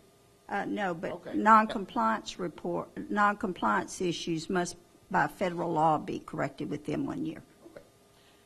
And so you anticipated they would have that year to do it. Fair? Yes. How long was the monitor in place at the Beaumont Independent School District before the commissioner did what he did in elevating him to a conservator? Do you know? No. Did you know it was less than 2 weeks? No. Do you think 2 weeks is a sufficient amount of time for the school district to confront and can comply with the issues that you identified in your report? The monitor would need to work on these issues for a significant amount of time. So it would be, we can agree that it would be more than 2 weeks. Yes, It would be at least a year, fair? a year, 2 months wouldn't be enough time, would it? not to correct systemic issues. Did you know that they have completed at least 9 of these before this hearing started? I know that they are in process of correcting the issues.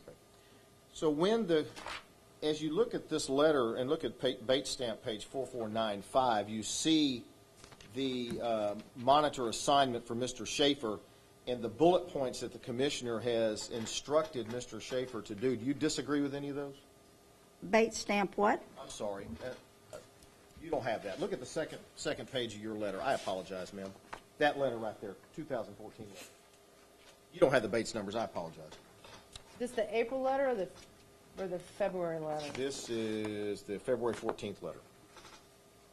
By Exhibit 157. You see the second page of the monitor assignment? Yes. Do you see the bullet points? Yes. Do you disagree with any of those? No.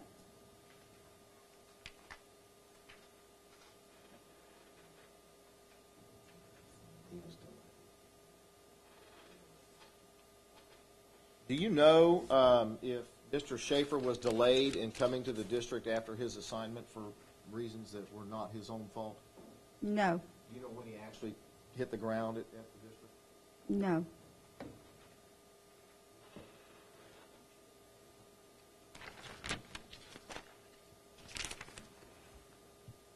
When the commissioner was reviewing your report, or ostensibly reviewing your report to make the decision to place the monitor in, did you have any discussions with the commissioner or his office? I did not. Do you know if he reviewed? Do you know if he even reviewed your report?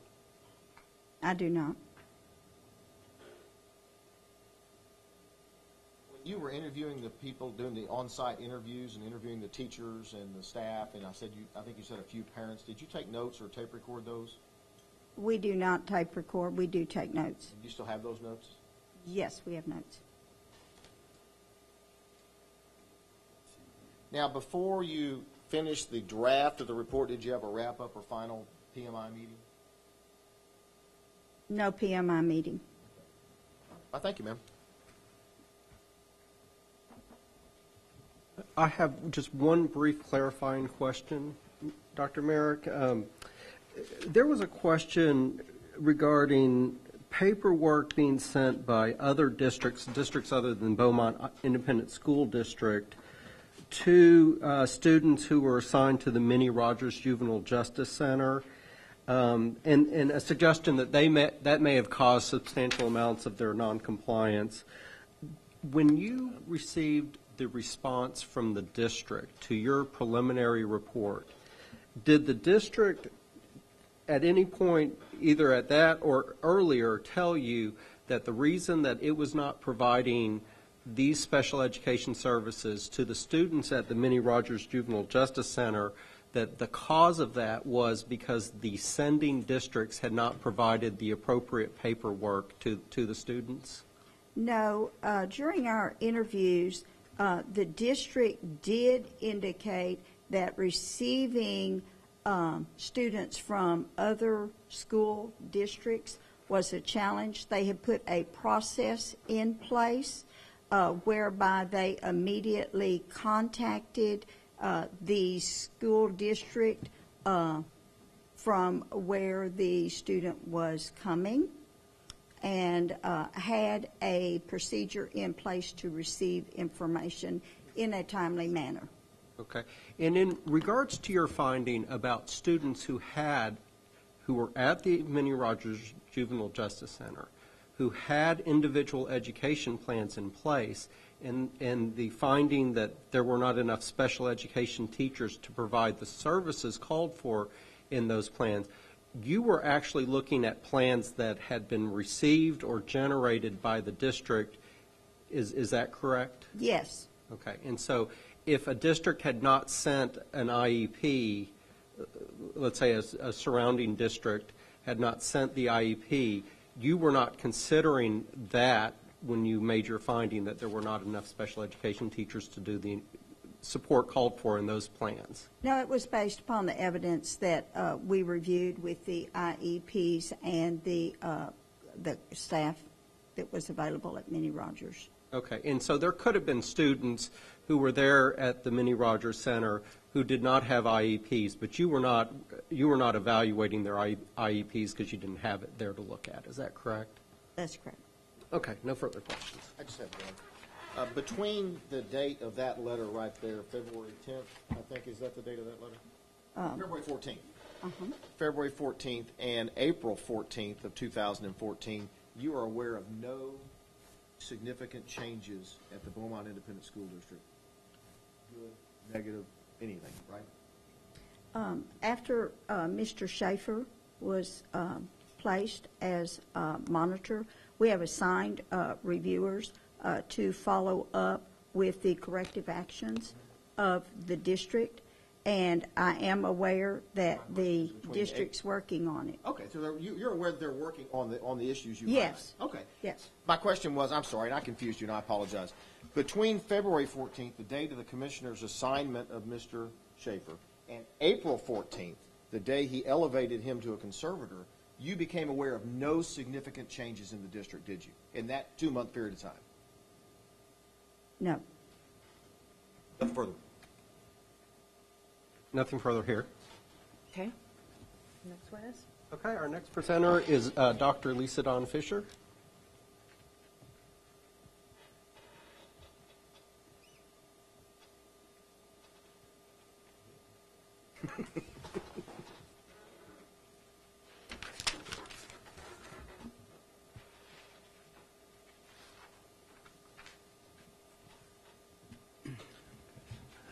Good morning, Dr. Dawn Fisher. Could we start off telling me a little bit about your educational background? Yes, I have a degree in humanities from the University of Texas at Austin, a bachelor's degree in humanities. I have a master's degree from the LBJ School of Public Affairs, University of Texas at Austin. I have a doctorate in educational policy and planning from the University of Texas at Austin. And can you tell me a little bit about your relevant work experience?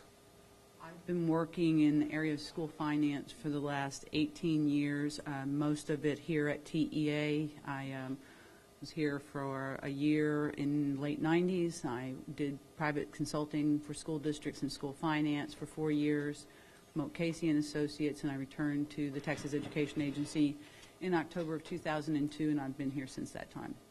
Okay, and in your current position, do you supervise the division that went out and looked at the Beaumont Independent School District's financial operations? Yes, I do. Okay. And during the time this report was being written, did you supervise the division and review that report? Yes, I did. Okay. And can you tell us a little bit about the scope of the agency's special accreditation investigation that was done in 2013? In 2013, the special accreditation investigation conducted by the Division of Financial Compliance was focused on some of the findings that were presented in the LBB report and on complaints that the agency was receiving from the public and from actually some employees of the school district to investigate practices related particularly to procurement and internal controls or the lack thereof. Okay. And there was a 2011 investigation that also was related to procurement, is that correct? That's correct. Okay. And did the report then look at some of the same issues that were investigated in 2011? We did. Okay. And in fact, wasn't the 2011 investigation attached to the it was the 2013 investigation, the report came out in 2014. Wasn't that attached to that report as an exhibit? It was. Okay. And and members of your staff conducted the special accreditation investigations regarding the district's operations? That's correct. Okay. And your staff issued a preliminary report? They did. And did that preliminary report identify violations? Several. Okay. And a copy of that report was sent to the district? It was. Okay. And did you have an opportunity to review their response? I did. Okay. And can you just briefly summarize the general nature of that response before we go into talk about these finding by finding? Generally, the district did not disagree with most of the findings in our report. There were some findings that were partially disputed, but most of the findings were not fully disputed. Some of the findings weren't disputed at all. Okay.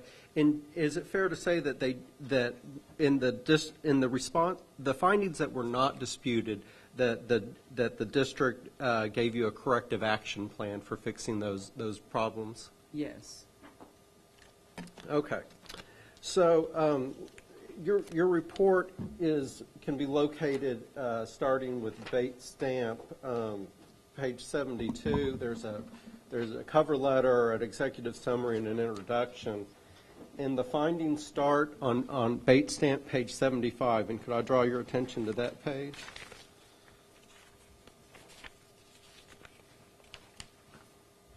Okay. Okay. And what did your staff find with regards to, with respect to the board's management of the district's resources? Generally speaking, what we found is that the board was failing to oversee the operations of the school district and oversee the superintendent in terms of his duty to oversee the operations of the school district. Okay. And what is the board? What is their duty in terms of managing their superintendent? Well, the board, as elected officials, are intended to act as a check and balance against the school district administration and make sure that the administration is protecting the district from fraud, waste, and abuse. So the board is supposed to be acting as a somewhat independent entity that is exercising oversight of the superintendent specifically and of the district in general. And part of that oversight is to ensure that the district has appropriate internal controls in place to protect the district from fraud, waste, and abuse. Okay. And we're not suggesting that this board should have been out there reconciling the district's bank statements. We never suggested that. Okay. Did the Beaumont Independent School District Board employ an internal auditor? They did not. Okay. Now, are they required to have an internal auditor? They're not required to have an internal auditor. They do have authority under the law to employ an internal auditor that independently reports to the board to help them ensure that they have adequate oversight over the district's finances. In lieu of an internal auditor, the district needs to ensure that it has very strong internal control policies and that those policies are effectively implemented. In the case of Beaumont ISD, we found neither. Okay. And there are 5 parts to finding 1, and then if you go to finding 2, which is on page 77, there are 4 findings. They're labeled A through D and A through E on finding 1. That's correct. Okay. And the last 4 parts, B through E of finding 1, and all the findings in finding 2 are the same finding. It's the same action. One is related to the district, the board didn't make the superintendent do something, and then finding 2 is the superintendent didn't do a particular thing. So I'm going to ask you about these 4 items in terms of both the superintendent's role and the board's role, so that we don't have to go over this a second time. Okay? Okay. All right. The first part, it's B on finding 1 and A on finding 2. Can you describe this finding for us? Well, the finding here relates to the fact that there were no internal controls related to wire transfers at the district. Typically, you would see some segregation of duties to ensure that the person who initiated the wire transfer is not the person who gets confirmation of the wire transfer, so that you have at least two independent people looking at that transaction to make sure that it was an appropriate transaction. What we found is that the person who issued The wire transfers was the person who received, is the same person who received the confirmation of that transfer, so that individual could issue wire transfers without anyone else's knowledge. Okay, and was that in fact occurring at the district? It was. Okay. And did the district require anybody to approve the wire transfer, of the person making the wire transfer? Did they require an approval to make that wire transfer?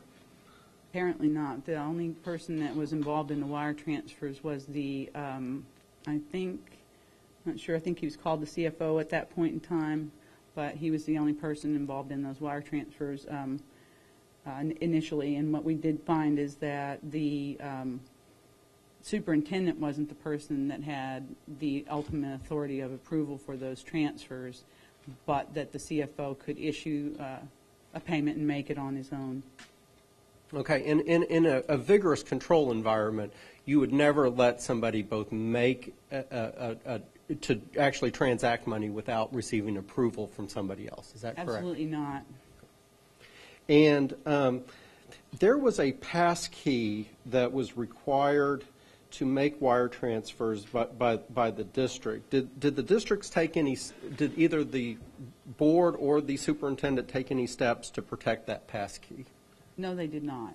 Okay, and do you know how the CFO was able to get that pass key? Apparently, there was someone in the IT department who had control of the pass key, and he was willing to share that information with the CFO. Okay.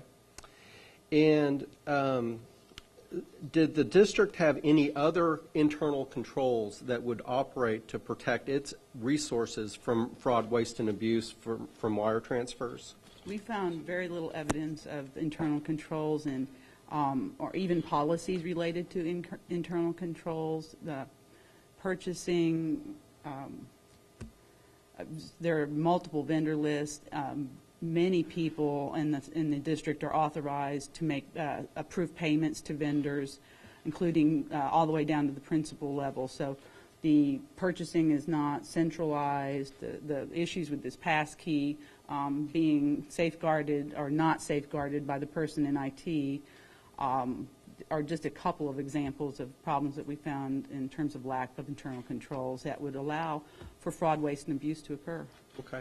In the district's depository institution that was holding its bank accounts, it had a separate control for on wire transfers. And could you tell us a little bit about how that control worked? Well, what's supposed to happen is that when the wire is issued, that an email is sent from the bank to someone at the school district. And in an appropriate control environment, the email would be sent to someone besides the person who issued the payment.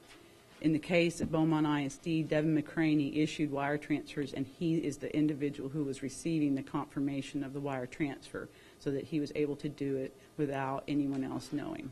And did that setup from the district, did that render that control from the depository institution ineffective? Completely ineffective. Okay.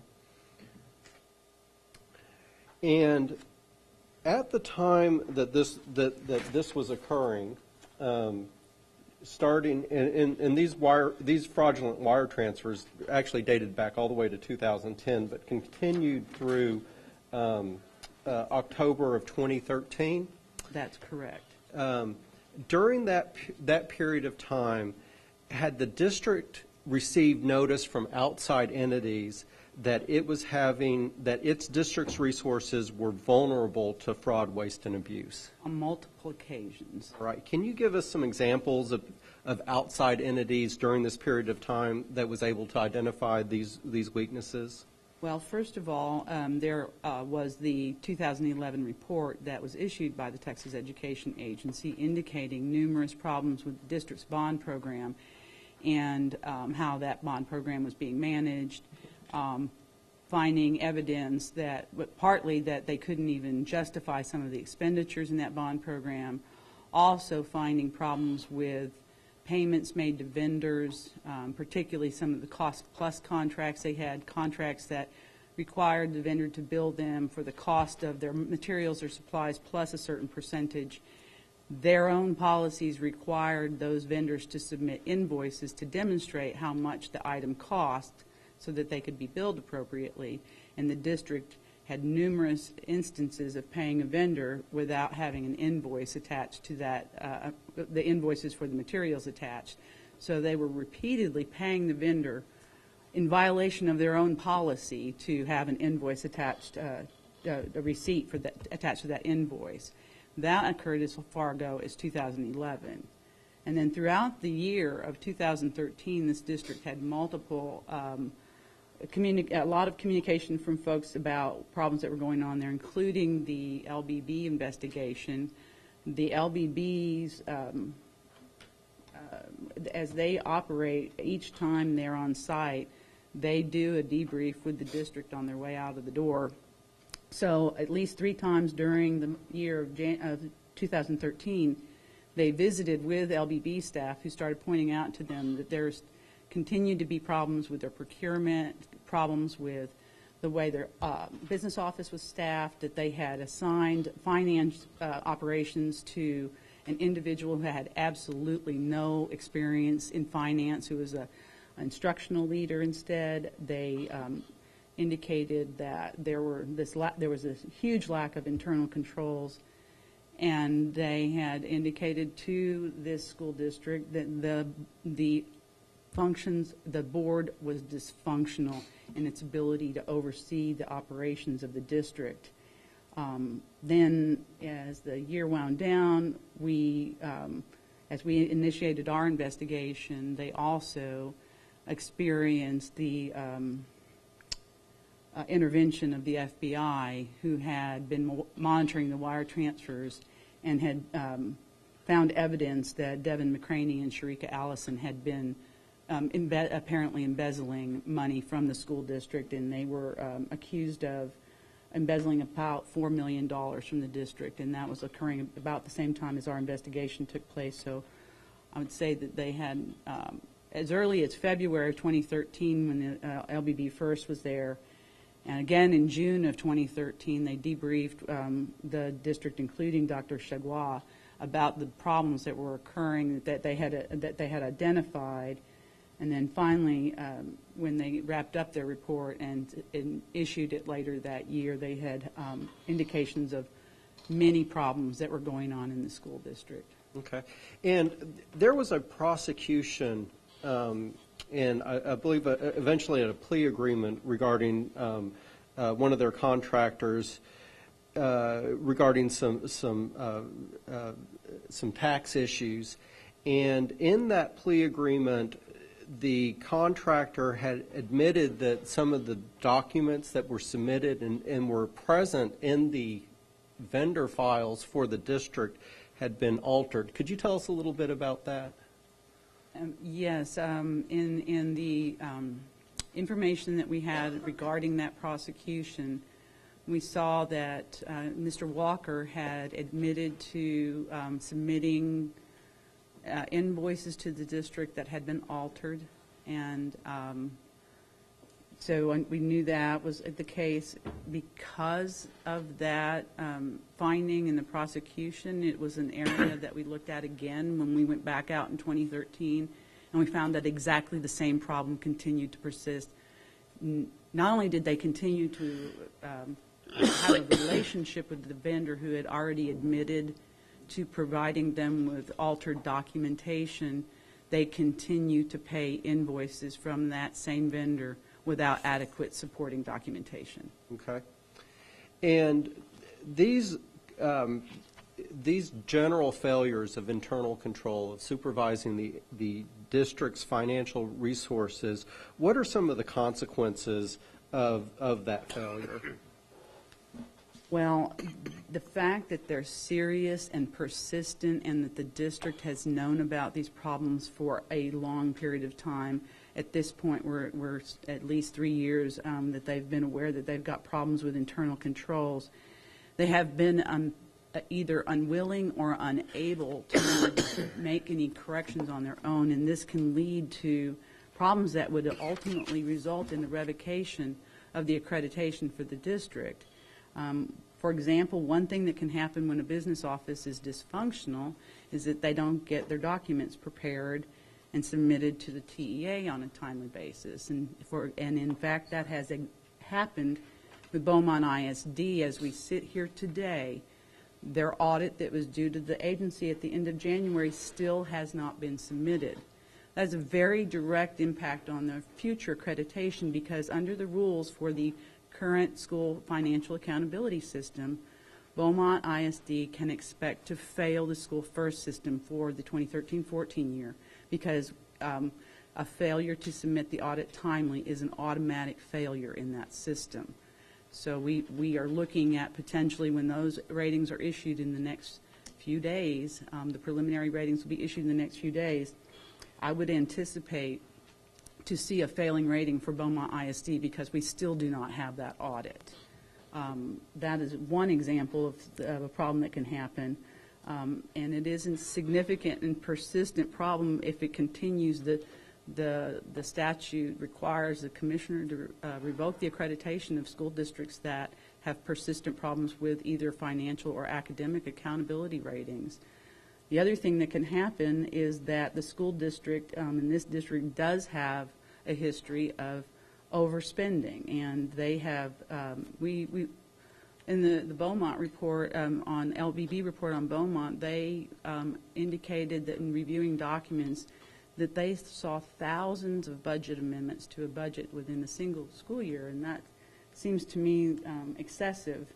And they also spend more money. For a few years in a row now, they have spent more money than they bring in. In general, they're building budgets that spend more money than their revenues are bringing in on an annual basis. So what happens with that is then the district has to dig into its fund balance on a regular basis instead of leaving the fund balance there for emergencies or future projects. And so what they've wound up with, and we've seen evidence of that in very recent weeks, is that they have substantially overspent their resources, and they're in the position now that they have declared a financial exigency, and we have seen press reports that they intend to lay off at least 300 people at the school district. That could have an impact on their overall academic performance, which then again could lead to problems with their accreditation status. Okay, thank you, thank you. I had opposed an objection. I didn't want to interrupt her, but I object to the testimony regarding the reduction in force or the layoff as she determined it, because it's not a part of this. So, Chris, I think the idea was that you can just bring that up when you talk to her, when you have your Q&A with her, because we're not doing objection. This isn't a trial. All right. Okay. All right. All right, Dr. Don Fisher, I'd like you to let's walk through these findings that were made in this report, and we've just talked about finding one and finding two. Mm-hmm. The district responded to this report, and I think you'll see their response summarized here on page 79. And I think the first response is that the district had started implementing the LBB recommendations in August of 2013, and that they had started discussions about hiring an internal auditor in October of 2013. What is your response to that? My primary response to that is when we arrived to the district in December of 2013, we didn't find any evidence that they had begun work. I believe at some point around the time we began to do our work there, they hired WCL Enterprises. That was a fairly new endeavor. As I understand, that certainly wasn't done by August of 2013.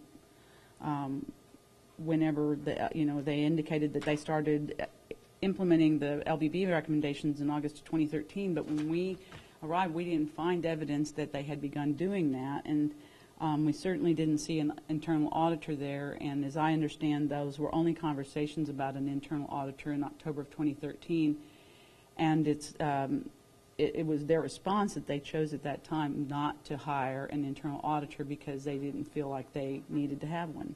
Okay. And should the district be, can you talk about whether the district should be managing its resources on its own, or should they be relying on outside entities to come in and identify the deficiencies? Can you talk about that a little bit? Well, they do have a duty to implement internal controls so that they can exercise appropriate oversight to prevent fraud, waste, and abuse. And that was just not occurring here at this school district. They were not addressing their responsibilities to oversee the operations of the district and ensure that they weren't subject to fraud, waste, or abuse. Okay. And the district also argues that the role of an internal auditor would have been speculative in terms of preventing some of this fraud, waste, and abuse. What is your response to that?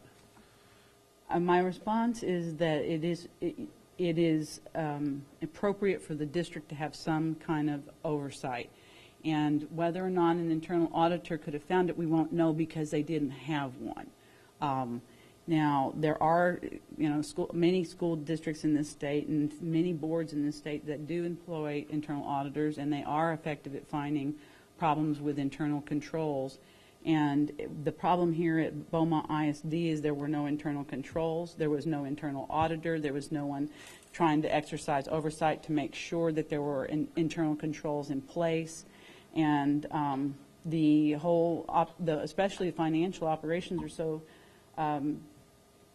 just really sloppy that no one really knew what was going on there. Okay. And is it correct that, is it true that the presence of internal controls or an internal auditor, some vigorous type of oversight over the finances, can actually help deter people from stealing instead of just finding it after it happened? Certainly. Certainly. If you're concerned that someone might be watching over your shoulder, you might think more than once about what you're doing. Okay. And the district also responded that they had received adequate ratings in the School First system. Can you tell us a little bit about your response to that? Well, the School First system is based on what is reported in the audit.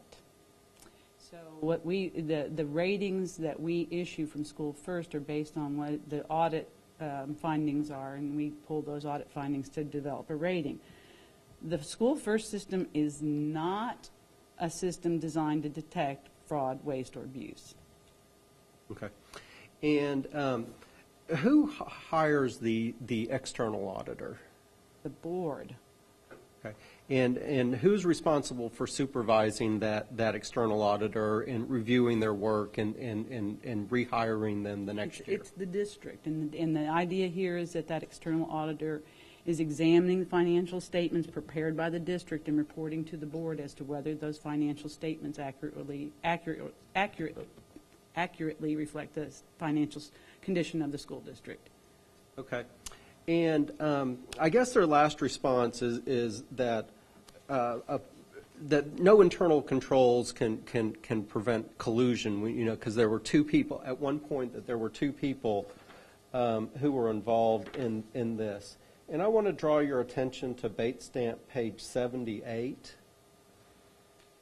which is a table of fraudulent wire transfers that have been identified. Yes. And there are, through numbers, the first 8 fraudulent transactions, these are listed in date order. These was this just Devin McCraney on these first ones? Completely Chris, by where are you? I'm himself. sorry. I'm sorry, it's Bait Stamp page 78, the table that takes most of that. So for the transactions numbered 1 through 8, Devin McCraney was the lone actor in that case. Okay. And then in the middle, you'll see Devin, Sharika Allison, DBA Milliman Consultants. Does that appear to be when the collusion started? It looks like for transactions numbered 9 through 14 that she was involved in those transactions as well. Okay. And let's go on to finding 3. Okay. With regards to finding 3, that the superintendent failed to manage the day-to-day operations of the district by failing to monitor the vendors, and this is on Bait Stamp page 80. how many vendor lists were you able to, different vendor lists were you able to find at the district? Through various inquiries, they produced 5 different vendor lists. Okay. And how many vendor lists should a district have? We should have one, so that an individual who is trying to purchase an item for the district knows which, they should have one list that's all approved vendors, and that only the vendors on that list should be, you should be allowed to buy things from. When you have 5 lists, then if you're an individual in the district trying to purchase something, you don't know which list is the valid list. Okay. And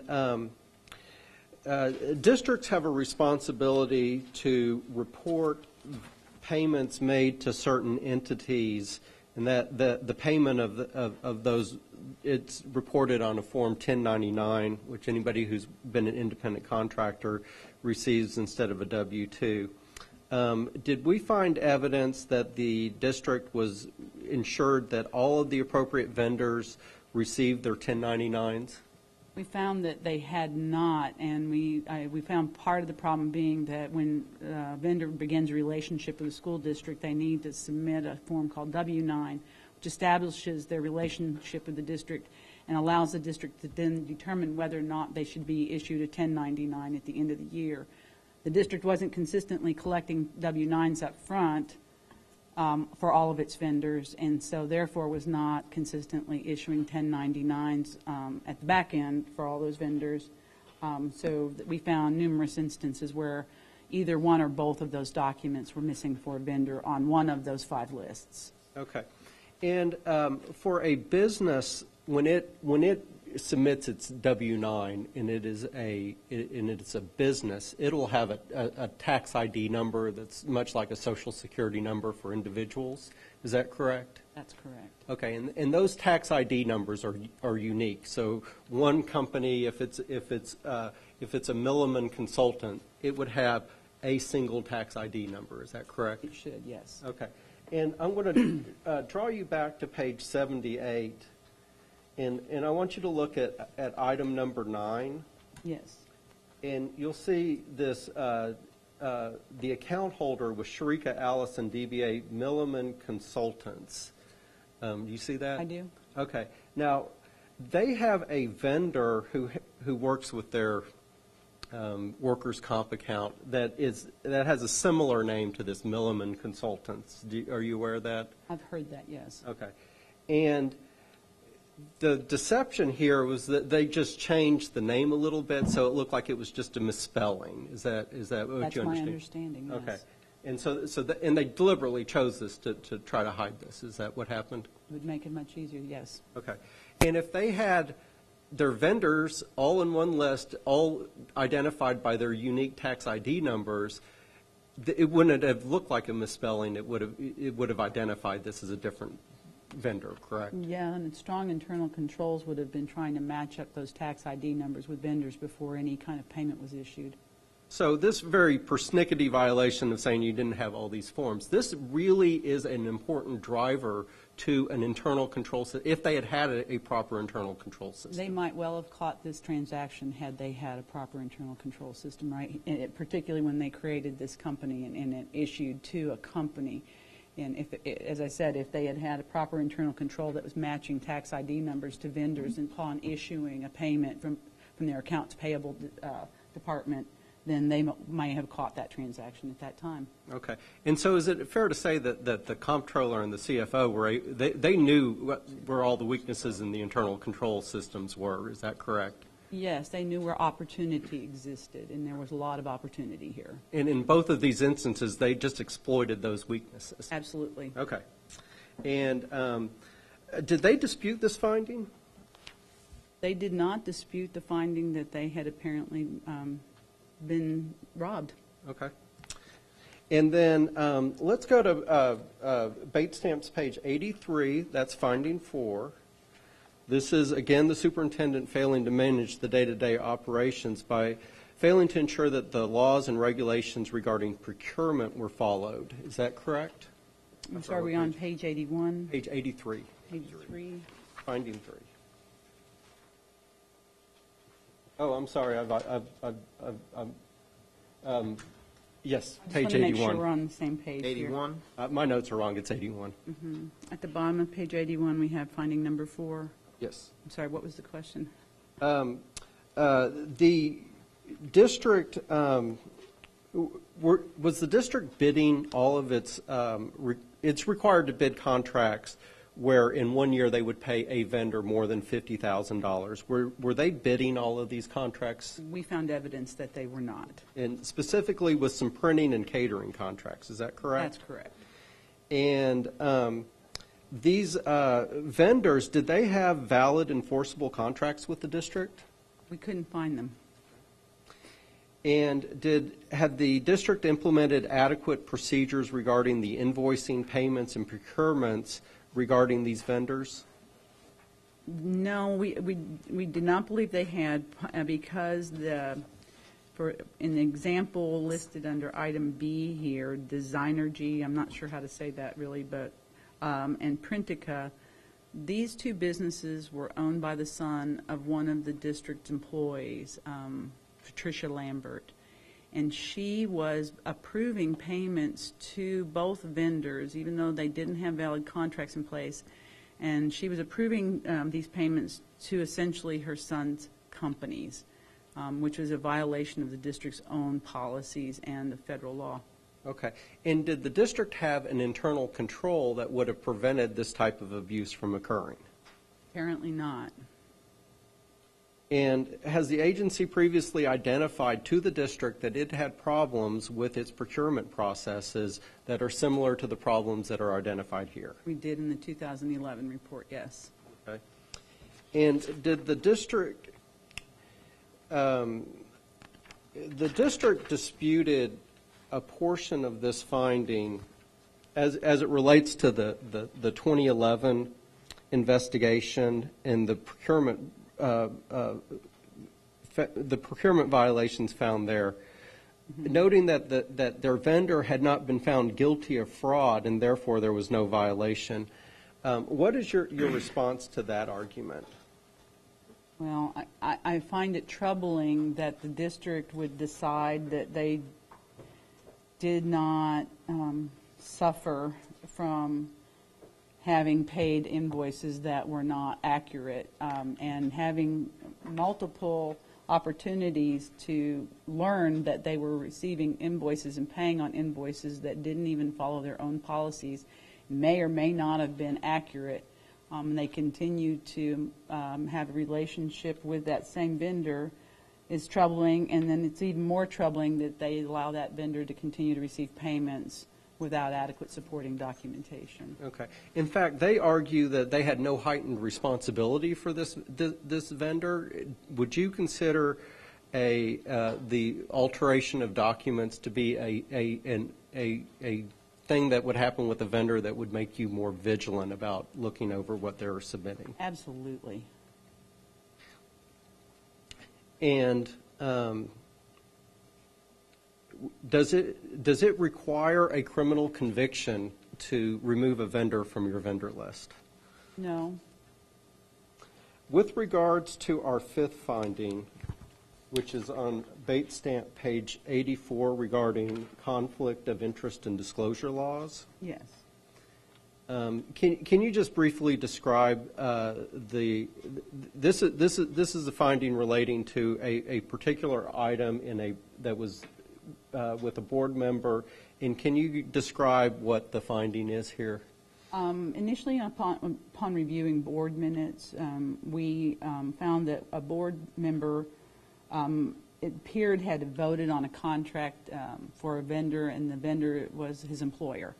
After we issued our preliminary report, we did get information back from the board member with corrections. Apparently, the board minutes themselves are inaccurate. They sent us a link to a video of the meeting, and in that meeting, it was clear that that particular board member had not voted on that particular item. However, we did sustain the part of our finding that that board member had not filed a timely conflict of disclosure. Can't say that right. He didn't file a conflict disclosure timely. It has been corrected since that time. So we did modify our finding here just to show that that document wasn't filed timely, but we did recognize that the board minutes were inaccurate, and we moved the finding that he had voted on that item. Okay. And with regards to finding 6, which is on Bait Stamp page 86, regarding the superintendent's failure to ensure that the conflict of interest laws, that the employees, not the board member, but the employees were not complying with the conflict of interest policies, did the district admit that one of its employees, a principal, ordered services and approved payment from 2 companies that were owned by that employee's son? They did not dispute that finding. And they acknowledged that those actions violated both their own internal policies and the federal procurement laws. Is that correct? They did. Okay. Now, they disputed the portion of the finding that relates to the violation of the local government code, stating that the employee in question was a principal, I believe at the time, and did not meet the definition of a local governmental official. Can you tell us what you think, how you would respond to that? Well, in the role that Ms. Lambert was acting as the principal of her campus, she had been empowered to make decisions about purchasing. And because she was empowered to make decisions that were beyond advisory in nature, she was actually spending money. It is our opinion that she is subject to those requirements to file a disclosure statement. The district is subsequently to our investigation has had her file a disclosure statement indicating that they may well agree with us on that. Okay. And with regards to finding 7, which can be found on Bait Stamp page 88. Yes. This relates to their document retention and management system. Can you describe this finding? Yes. The district is required to file with the State Library and Archives Commission its record retention policies and guidelines, and to identify an individual at the district who is their official records management officer.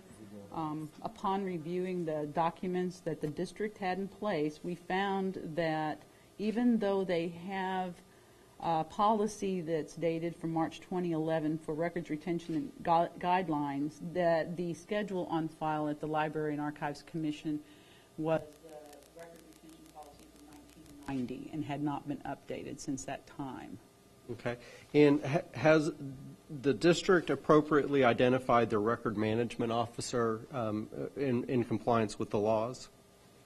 They sent information indicating that they have designated the records management officer, which would be the first step into coming into compliance. But the information they submitted to us indicates there were still several steps yet to complete compliance with that particular requirement. Okay. And with regards to finding 8, which is on Bait Stamps page 89, this is their records management. Can you describe this finding for us briefly? And this relates to the organization of the documents. This was just a more general finding for us, in that they did not have all the records in place that they should have had to be able to produce to us when we were looking to find out what kind of transactions were going on. There were missing documents, documents that were not, that they couldn't find at all, documents that were incomplete or that were illegible. So there were some things that we were not able to really thoroughly investigate because we were never able to get complete or adequate documentation upon request. Okay. And did the district dispute either one of these record management issues that we've just described? No, they indicated that it was true that they were out of compliance both with the records management requirement and that they had numerous problems with their bookkeeping. Okay. And finally, with regards to finding 9, which is listed on page 90, there was a large decline in the general fund balance during the time that we were looking. Can you describe this finding? Yes, there was concerns that maybe there was some money missing, but upon our review, what we found was something I indicated earlier, which is that the district has been routinely spending more than it brings in revenue on an annual basis, and that the district between 2011 and 2012 fiscal years actually had spent $11 million of their fund balance on day-to-day operations. Okay. And the decline in general fund balance, is that one of the things that can lead a district to declare financial exigency? Yes, it is. Okay. It can also lead to them eventually being identified in our financial solvency review process. It's one of the primary indicators. We see districts repeatedly spending more than they bring in. That makes them it's possible that they would trigger indicators, and so our staff will be looking at the indicators here for 12-13 soon, and we'll see what happens. Okay. That completes what about this the investigative report. Could I draw your attention to Bate Stamp page 41, which is the letter the commissioner sent to the district lowering the district's accreditation status, recommending the elevation of the monitor to a conservator, and it also appoints a board of managers, which is not the subject of this. So strictly for the purposes of looking at the action relating to the accreditation status and the elevation of the conservator, did you recommend that the district's accreditation status be lowered? Yes. The letter begins on Bate Stamp 40, but the recommendation for the accreditation status changes on page 41.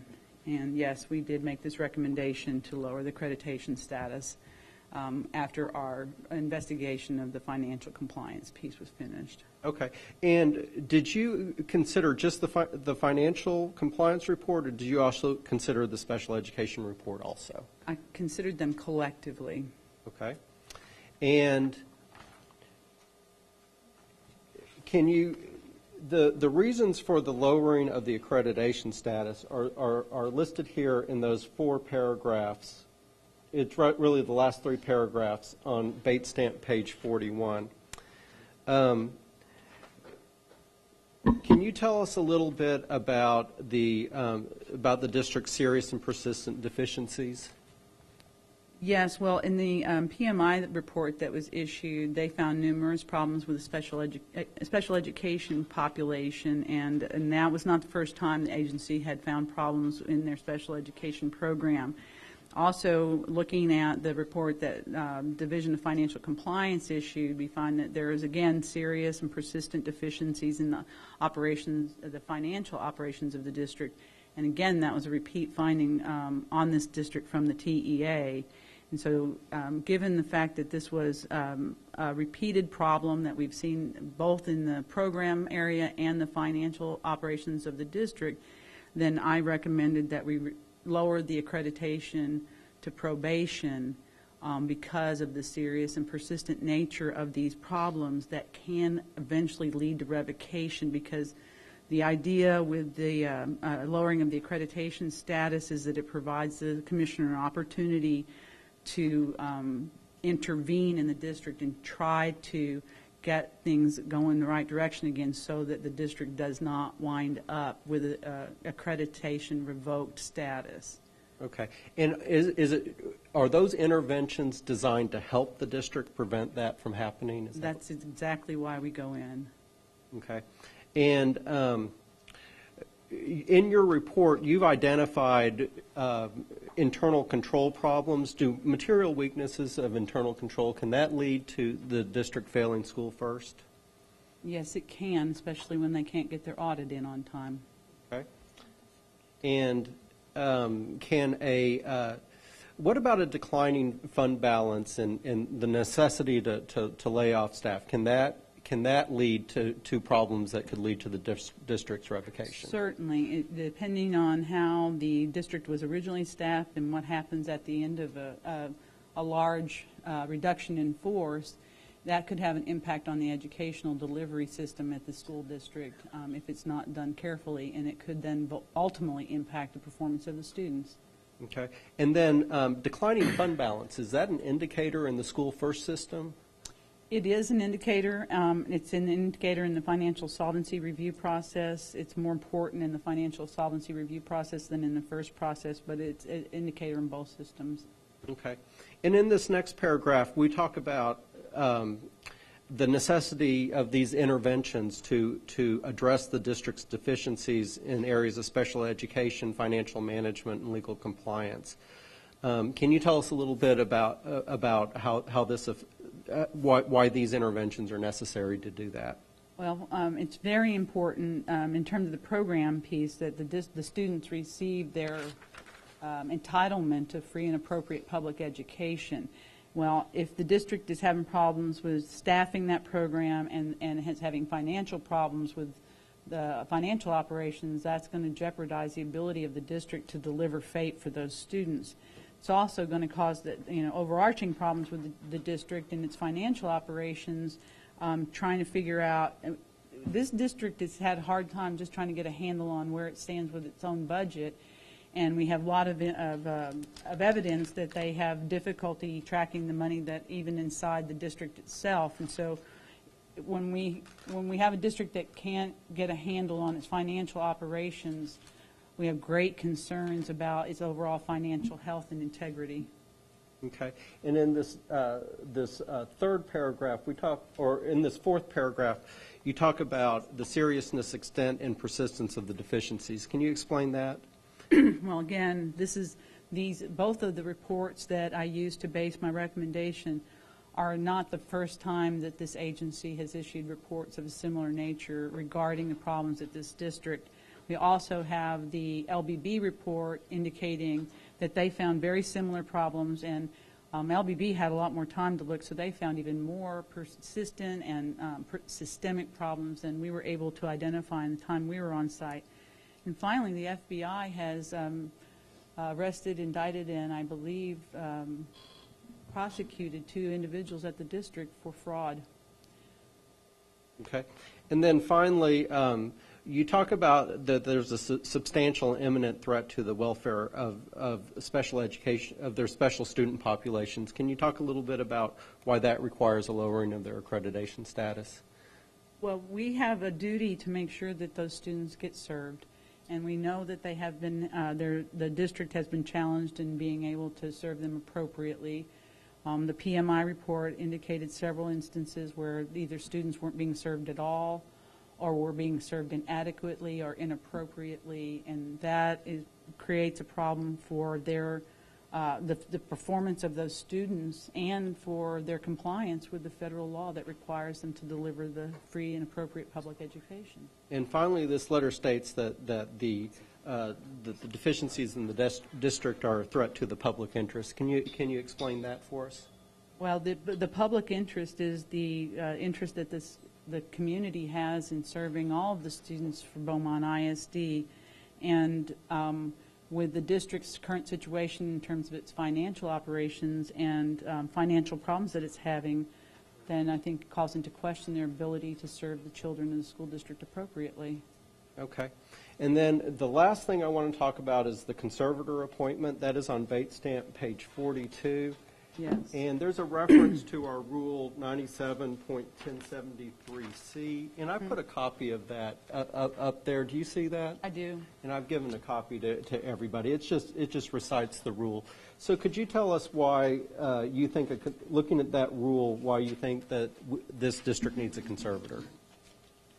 Under the rule, under item C, the commissioner shall appoint a conservator under TEC section 39102A7 and section 39101, or a management team under section 39102A8 and 39.111. And these, all 3 of these conditions apply to Beaumont. Number 1, the nature or duration of the deficiencies require that the TEA directly oversee the operations of the district in the areas of deficiency. The nature of these deficiencies has been known for years, and they have continued for years, and so it's the duration that causes problems. The district, number 2, has been non-responsive to or compliant with TEA intervention requirements. So we went out in 2011, we found problems with procurement. We came back in 2013, we found the same problems with procurement. So I would say that they have not been responsive to making corrections. We also know that in the special education report, that at one point, the TEA had intervened in the special education program, and we left, and the district fell back into noncompliance, so they weren't taking care of it on their own then. And because they're not able to do that, they meet the criteria under 3 that such an intervention is needed to prevent substantial or imminent harm to the welfare of the district students or to the public interest. Okay. Thank you very much, Dr. Don Fisher. Would it be appropriate now to take our break? Yes, Please. absolutely. Sorry about that.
It's not like we're not.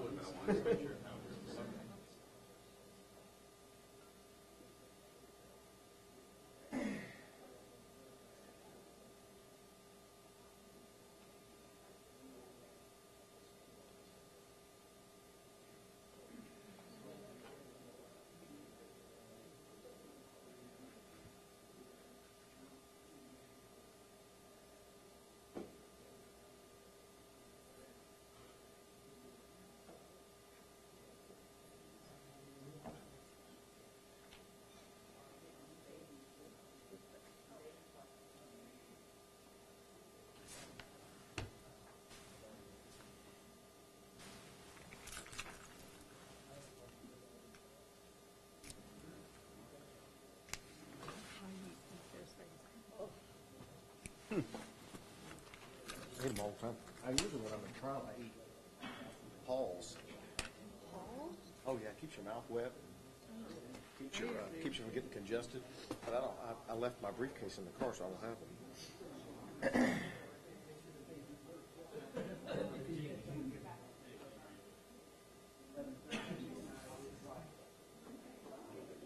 Crushers out about 10 minutes. We're gonna run out of time.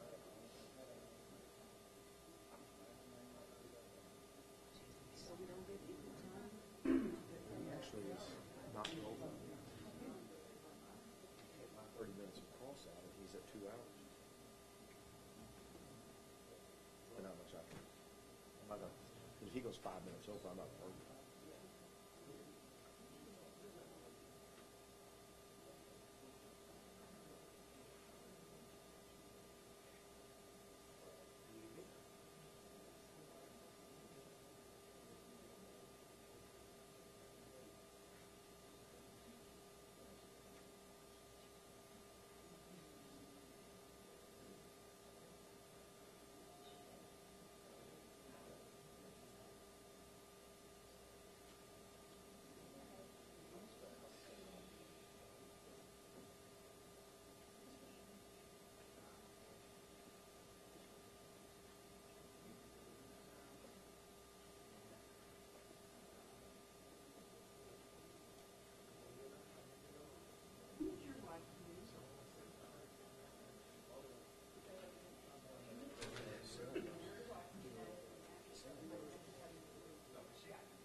I'm gonna say, look at this letter now. Show me where it says anything about the audit. Is that it?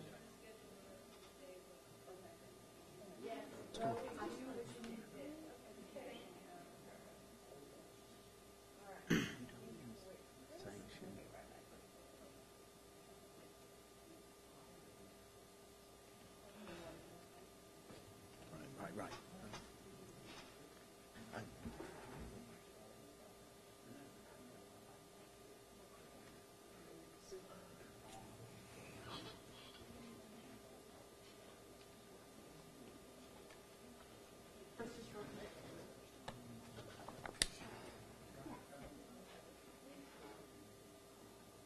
Oh, yeah, I know.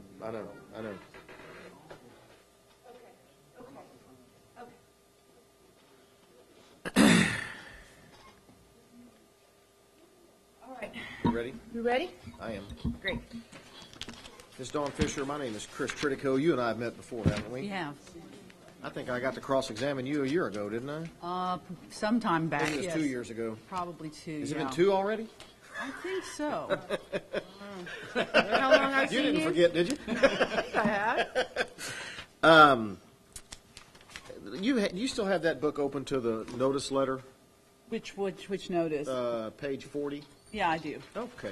Would you just flip through that and show me where this is the commissioner's letter to Beaumont, right? This is a letter from the commissioner to Beaumont, yes. And this is the one that put the sanctions, correct? This is lowering the accreditation status, appointing a conservator. Okay. Yeah. We're not talking about the board of managers. So, can you just point out to me in here anywhere where it says that they failed to get their audit done timely? Can you show that to me in there?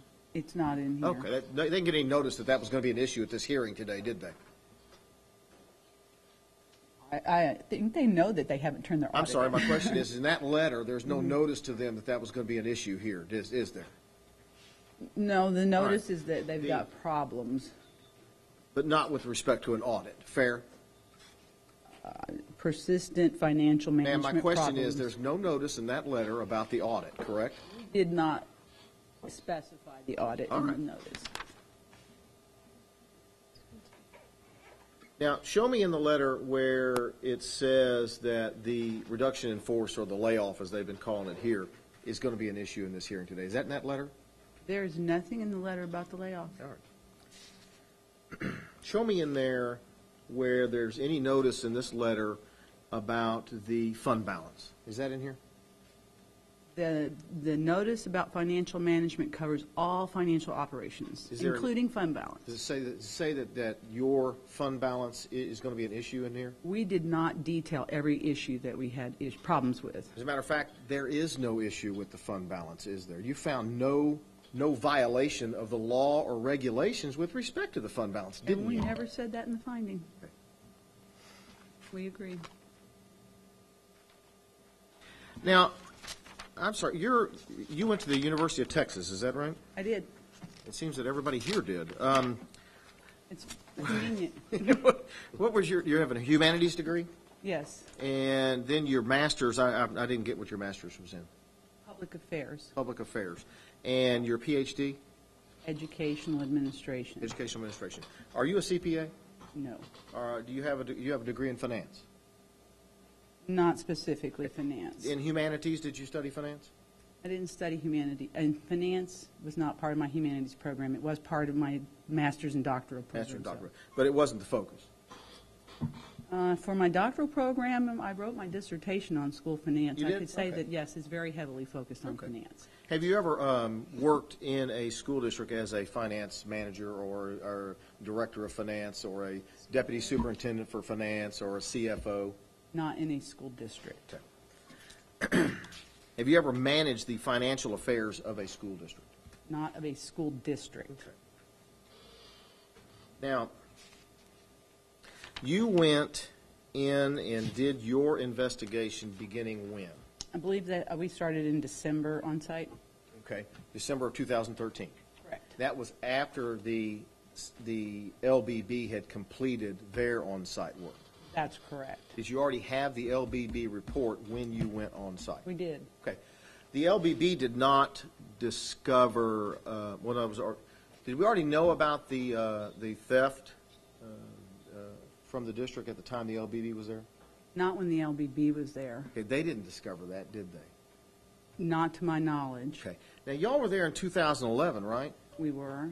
It was going on, wasn't it? Apparently it was. Can you show me the report where you found it? We weren't looking for that. We Oh, were okay. looking at the bond program specifically. And so when you're looking at the bond program, it doesn't mean that you're going to find every problem in a district, right? That's right. Okay, so you never found it. We Yes. didn't find that particular problem. And that would be the same thing as an internal auditor. If the internal auditor was looking at a bond program, they wouldn't necessarily uncover that, would they? They may or may not. Sure. As a matter of fact, are you familiar with the Plano situation? Only, I've read one newspaper report about the Plano situation. You didn't have anything to do with the investigation of Plano here at the Texas Education Agency after they had their problems?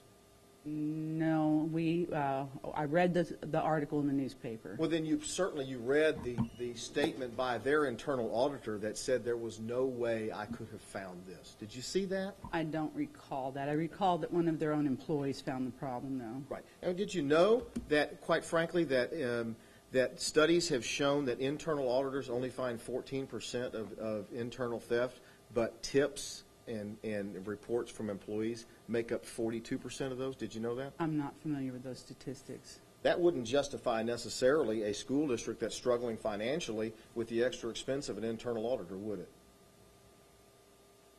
The school district has to impose some kind of internal controls, That and they're wasn't my not question. here. That wasn't my question, ma'am. If an internal auditor, by studies have indicated an internal auditor can only find 14% of the problems, that doesn't necessarily justify that expense, does it? It might. Okay. Now, after you issued your report, you are aware that the Beaumont Independent School District has already satisfied a great number of those issues that you highlighted, right? No, I'm not aware. Not aware of that? Okay. Let's talk about that for just a minute.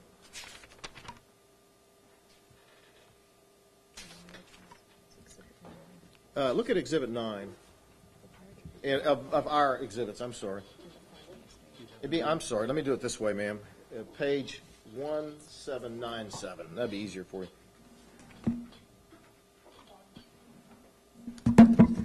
Volume 2. Could you give me the page number again? 1797. Would it be easier if I just bring it over there and show it No, to you? I've got it. Oh, you got I it? just Okay. need- I just need to Just know take a where moment and look we're at that. It's a letter addressed to somebody else. I don't know. Carlene Plummer.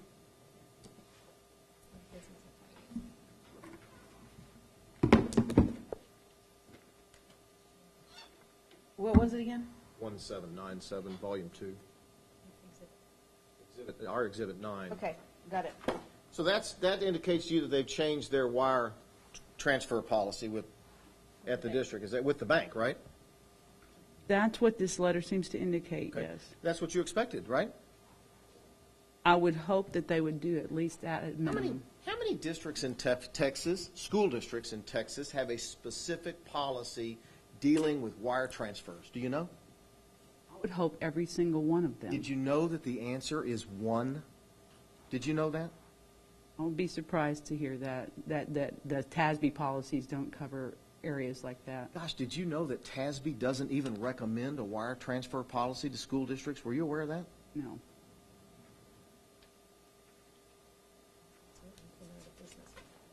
They also implemented in the same exhibit, if you'll go back to page 1804, what do you find there? What exhibit number is that? Same exhibit, I'm sorry.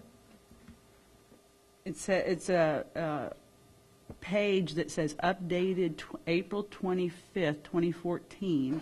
Should be after our report was issued. It says updated for the 25th Financial Services Procedure Manual. So they updated their financial procedures, correct?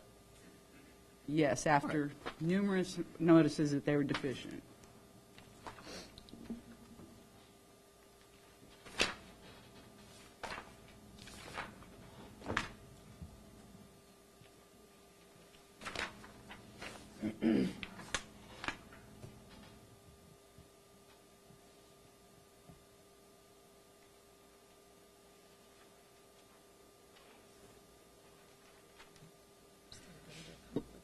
One of the other things that you talked about in your report was the employee conflict of interest and the vendor conflict of interest forms, right? Right. Did you know that's been taken care of? I have understood that you required a lot of signatures. Okay, yes. As a matter of fact, we stipulated that we'd have to put all those in, but they've been done, right? That's what you said at the beginning, yes. That's what you wanted done, right?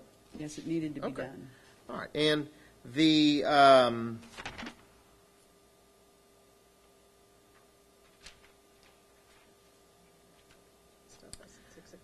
exhibit number, what page is that? Look at page in that same volume you've got there.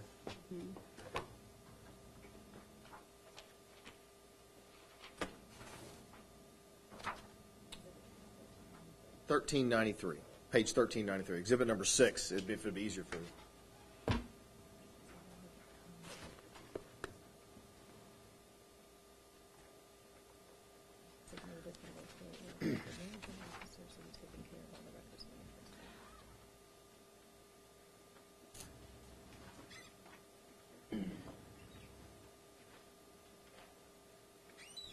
Okay, 1393. Find that? I want to make sure I'm on the same page. Could you give me the page Yes, number? 1393, yes, Okay. ma'am, that's it. I'm on it. And that's my exhibit number 6. This is the new records retention, record management policies and record retention issues. Just take a moment and flip through that and tell me if you agree with that.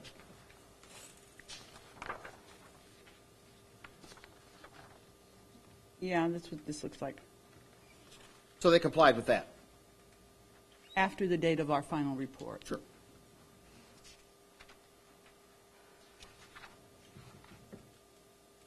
And this issue with respect to the 1099s and not consistently collecting the W-9s, do you recall that? Yes. Did you know they fixed that? I understand that they have made those corrections.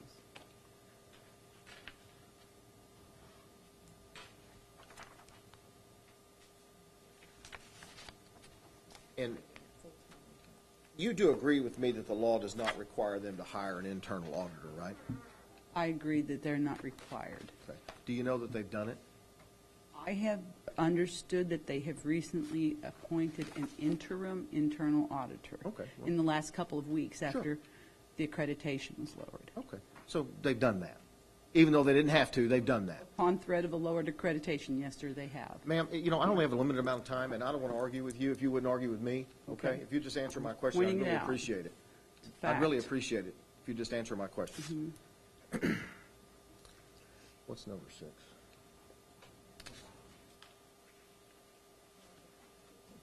Okay.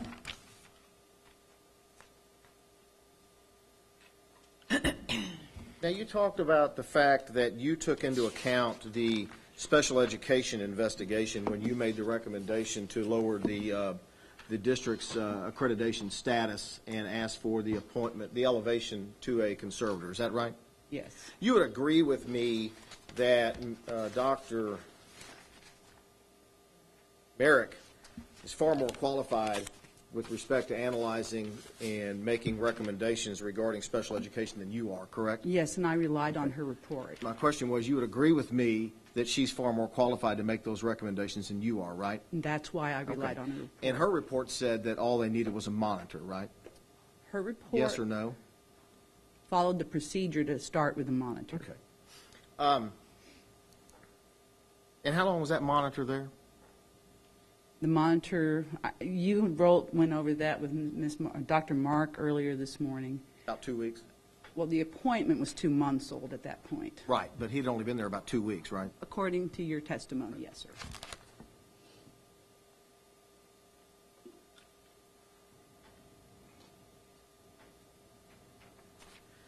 You would agree with me that when the commissioner wrote the February 14th letter installing the monitor, that was a sanction that was the sanction and the fix, if you will, for the special education issues, right? That was the initial sanction. What happened with respect to special education from February 14th to April 14th? What happened with special education? The monitor was assigned to this district. Did anything negative happen in that time? I don't know. All right. Did you check before you made your recommendation? I took the report that was issued by Dr. Marek into consideration to make my recommendation. Now, one of the things that you said was the installation of a conservator is to help the district, right? Yes. And you think that this district has extreme, and you've highlighted what you call, I think, your words, extreme financial control issues, right? That's true. And so the conservator goes in to help the district fix those, in your words, extreme financial control issues, right? Yes, that's part of their Wouldn't role. you expect then that when the commissioner puts a conservator in place to fix, your words, extreme financial control issues, that he would put somebody in that has experience in that field? That is possible that he could do that. Wouldn't you expect that? I would expect him to make a choice about a conservator. Would you hire a pool man to fix your air conditioner? Not sure I understand how that's relevant to. Would you hire a pool man to fix your air conditioner? He knew how to fix air conditioning. Now we're kind of getting, I know the tension's getting high, let's just chill, okay? Chill All out. right. Can somebody who's only had work in special education possibly know how to fix financial control issues in a district? Do you know? It is possible that they might have those skills. It Have you ever depends on the spoken with him? individuals.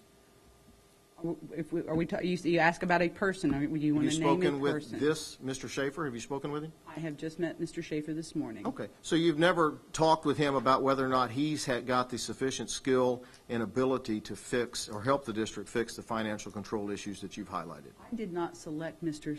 Schaefer to be the conservator. I wasn't part of that decision. All I recommended was a conservator. I didn't pick the person. Ms. Dawn Fisher, I'm not suggesting that you did. I'm just merely asking if you've ever discussed with him whether or not he has the skill and ability necessary to assist the district in fixing the financial issues you have highlighted. Do you So know? I think she's been very clear. This wasn't her decision. She just met Mr. Schaefer this morning. She didn't interview him for this position. She's not the appropriate person to answer that question. So let's just take a step back, okay? I better not.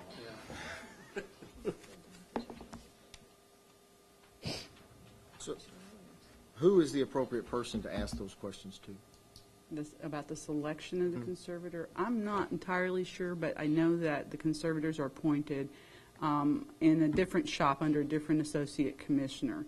Okay. So Do you know who that is? I believe they report to Chris, do you want to try to answer that question? Alice. Is that I'm not. Well, yeah, we have three things that we're doing. We're putting in a conservator, a lowering the accredited status, putting in a board of managers, and a superintendent. These are all supposed to be working together. Now, we're here just talking about a conservator, and the conservator's intent is to be working on special ed. The board of managers and the superintendent are supposed to be working on the finances. That's not what the commissioner's letter says. Well, it's what it says. We were just enjoined from doing the board of managers. If you're saying that that's the case, and then why do they not just withdraw the conservator until we get to the Board of Managers' point of view? Because one of the issues, Chief Deputy Commissioner, that we had last time we were before you is that if we did not object to the qualifications of the conservator, the monitor, or the board at that point in time, you specifically ruled we had waived that objection. We have no alternative but to object at this point in time. As Mr. Schaefer's. Okay, so that was in the past. That was 1-2 years removed. I don't even remember when that was. So that's not, this is, remember, and that was a whole different process, a whole different sort of, so we're talking about Beaumont today. Yes, okay, and so, yes, ma'am. And I don't want to confuse you. I think I have heard. It sounds like you have concerns about this issue. I will consider that in my I just don't want to be decision accused of making. I waiving get it where like- you're coming from. Okay, got it. All right. I don't have anything else. I thank you, ma'am.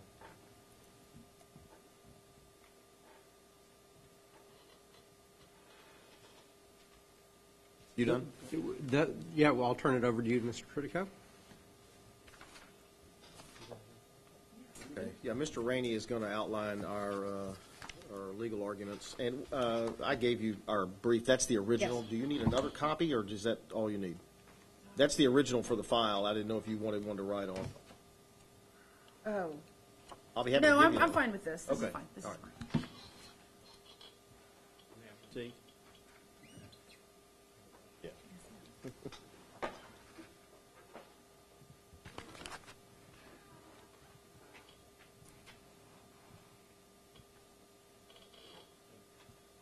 I'm just going to talk about three of the Texas Education Code sections. I'm going to talk about 39102, which is what the commissioner claims gives him the authority, to appoint a conservator. I'm going to talk about section 39057 and a little bit about 39052.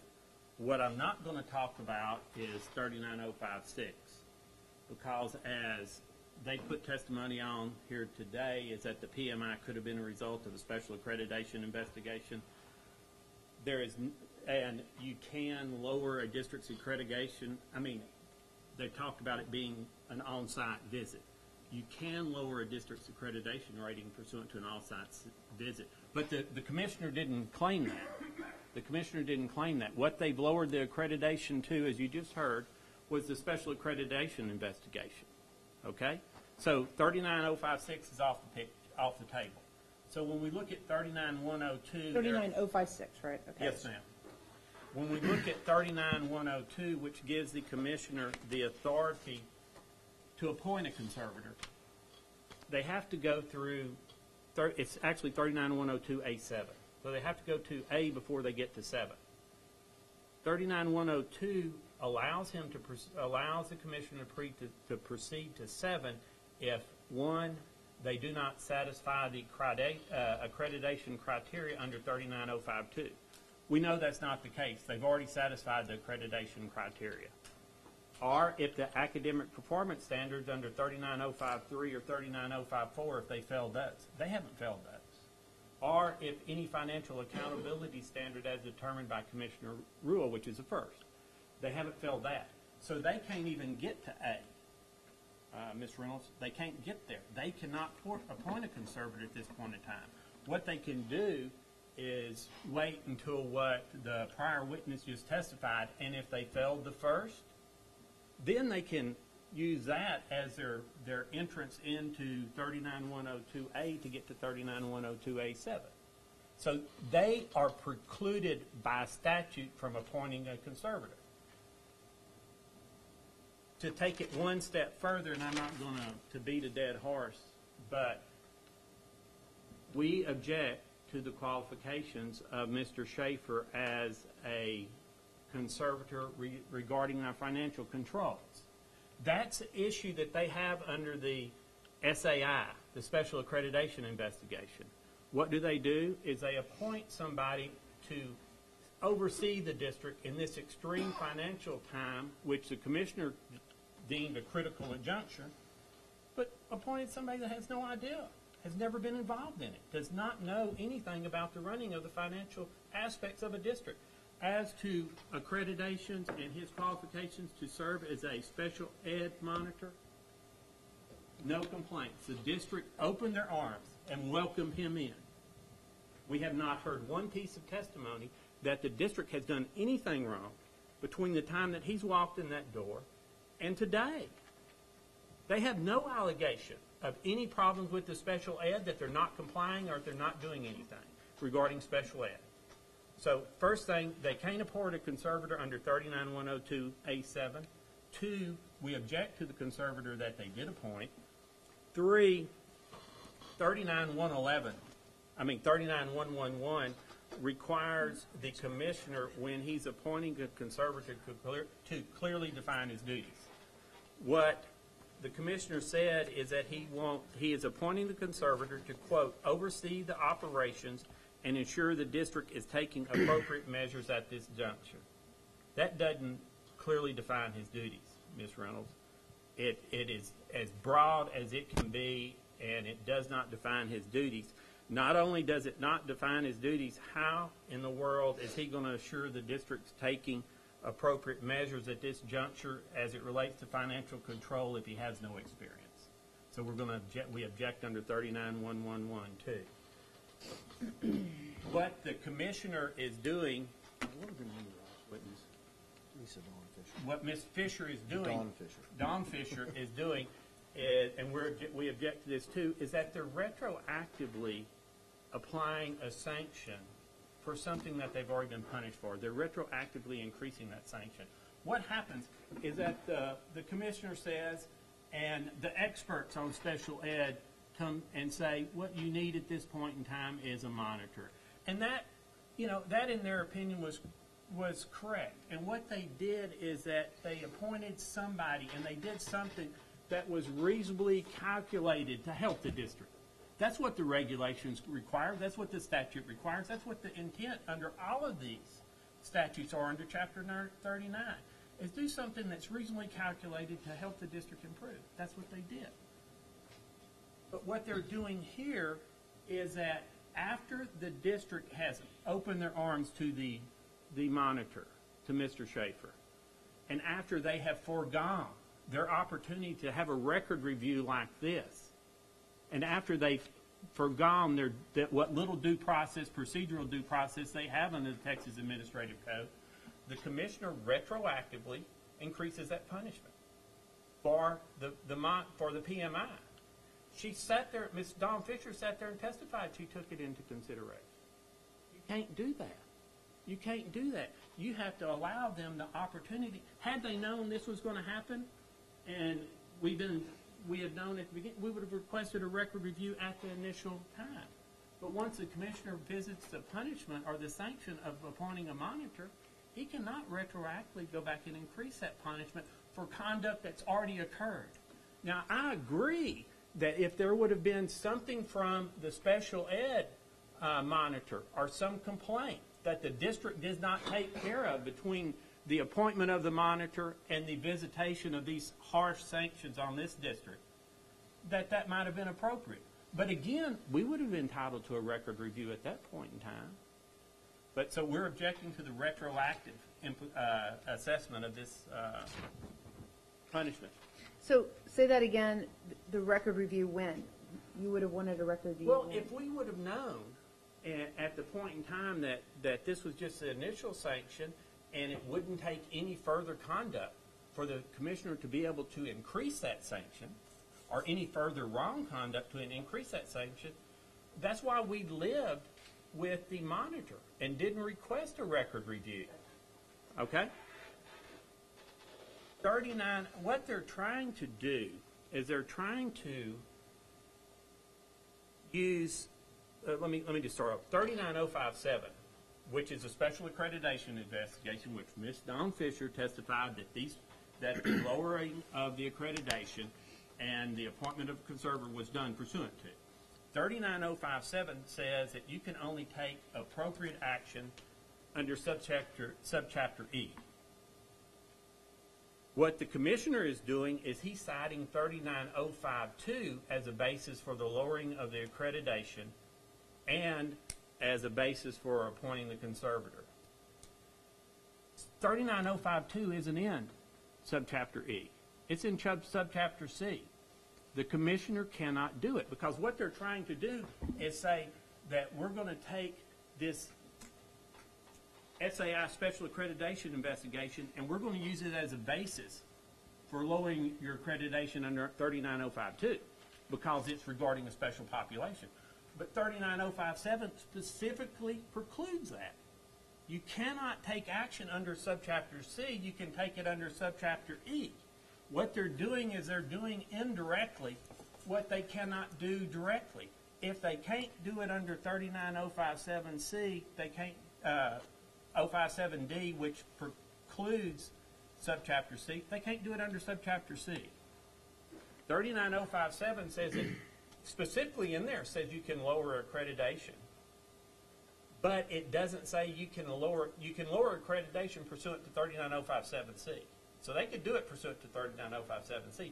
That's the only avenue they have here to lower the accreditation. But it has to be appropriate under 39102 also.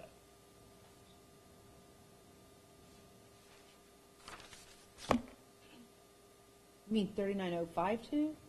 No, it has You to. said 102? 102 is, Okay, you've lost me on all the sites. okay, 39052 is your annual accreditation. Right. Okay, so they cannot use a a SAI, Special Accreditation Investigation, and then bring it in to the annual investigation under B to where they can look at the special populations. Okay. They can't do that because 39057 specifically precludes it. They can only take appropriate action under subchapter E. 39052, the annual is under subchapter C. Okay? Okay. What's amazing about this whole process is that the commissioner doesn't even have authority to conduct a 39057 special accreditations investigation. When you look at what the commissioner does is he cites 39057A4. 39057A4 specifically states that the commissioner shall authorize special accreditation investigations to be conducted. That's the A part. The 4 part says, in response to established compliance reviews of the district's financial accounting practices and state and federal program requirements. This is not an investigation relating to that. What is it? If you look at Ms. Dawn Fisher's report, the Commissioner of Education, this is in her report, the Commissioner of Education authorized the Texas Education Agency Division of Financial Compliance to conduct a special accreditation investigation, SAI, of BISD, this is important, in response to several complaints. She testified about it. In response to several complaints from concerned citizens, parents, educators, and stakeholders.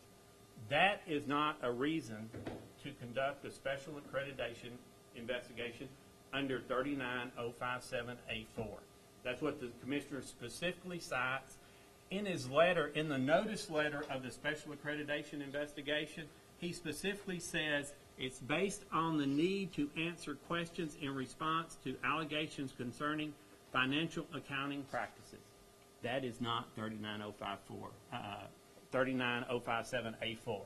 It doesn't get there. He does not have the authority to issue a special accreditation or institute a special accreditation under the statute which he's trying to proceed. He's not following the statute, Ms. Reynolds. He can't do it. He literally can't do it. And you know, they say this is technical issues. They say this is pontification, whatever they want to say. This is all legal stuff. It's not all legal stuff. It's the law. A district court in Travis County has held that we are reasonably likely to prevail. That's the hurdle we have to meet to get a temporary injunction. That honorable judge looked at these issues. Not even all of them that we brought out, but she's looked at the 102A7, whether or not he can proceed under there. And the judge, in finding and in granting a temporary injunction, has determined that we're reasonably likely to prevail.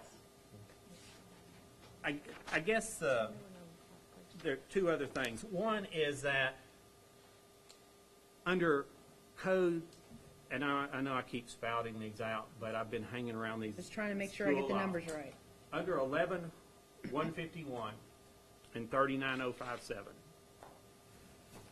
what the agency, the school board's main function is to adopt policy, to set goals, to hire a superintendent. Any power not given to the agency or the Board of Education is reserved to the school board. 11151 specifically provides that the agency may not substitute its judgment for the lawful exercise of those powers and duties by the trustees. When Ms. Dawn Fisher testified, one of the main things that she said was that they didn't hire an internal auditor. The ability and the functions as it relates to the school board and the internal auditor are contained within 11170 of the Texas Education Code. And it specifically states if a school district employs an internal auditor. The main focus of that is if. It doesn't say that the school district is mandated, the school district is required. It says if the school district employs an auditor.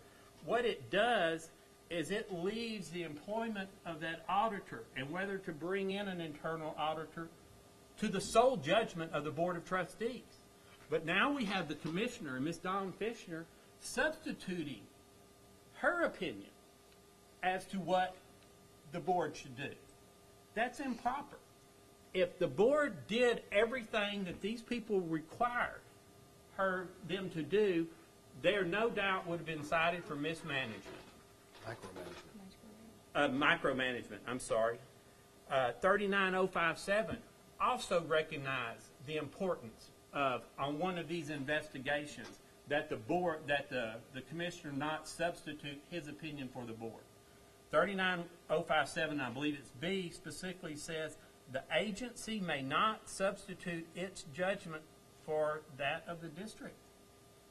That is exactly what it's done. When you look at the rest of the findings in the SAI regarding the board, it's all that the board failed to ensure that the superintendent had the board failed to ensure that there were wire transfers policy. The board failed to ensure that the superintendent did A, B, or C. What they're telling them is that the board failed to micromanage the superintendent when it came to specific areas that TEA didn't find in their audits, that the LLB didn't find in their audits, but now they're substituting their judgment for that of the board and telling them they should have found it when they didn't even find it themselves. To me, that's really what the SAI is that it's substituting their judgment for the judgment of the school board. The last thing is what I hit on at the very beginning, is that sanctions should be reasonably calculated to address the alleged deficiencies. Nobody's going to take issue with that. How is appointing a conservator going to increase the financial controls? The act of appointing a conservator does not do anything of itself except appoint a conservator. What increases the financial control is to put somebody in there that knows what should be there, that has been down that street, has been in that trench before. The appointment of this conservator is not reasonably calculated to address the alleged deficiencies. And I guess I'm kind of floored, Ms. Watch Reynolds. I'm kind of floored when Ms. Dawn Fisher sits up here and says that the lowering, not one step, but two step to accredited probated helps the district. That is absolutely not true. The only thing that the lowering of the accreditation does, she investigated financial controls. How does lowering a district's accreditation rating help increase financial roles? It doesn't. It has absolutely nothing to do with it, except it sets them up for failure later on down the road. And she sits up here and says, aha, I told you so. Look, they aren't going to make their first report.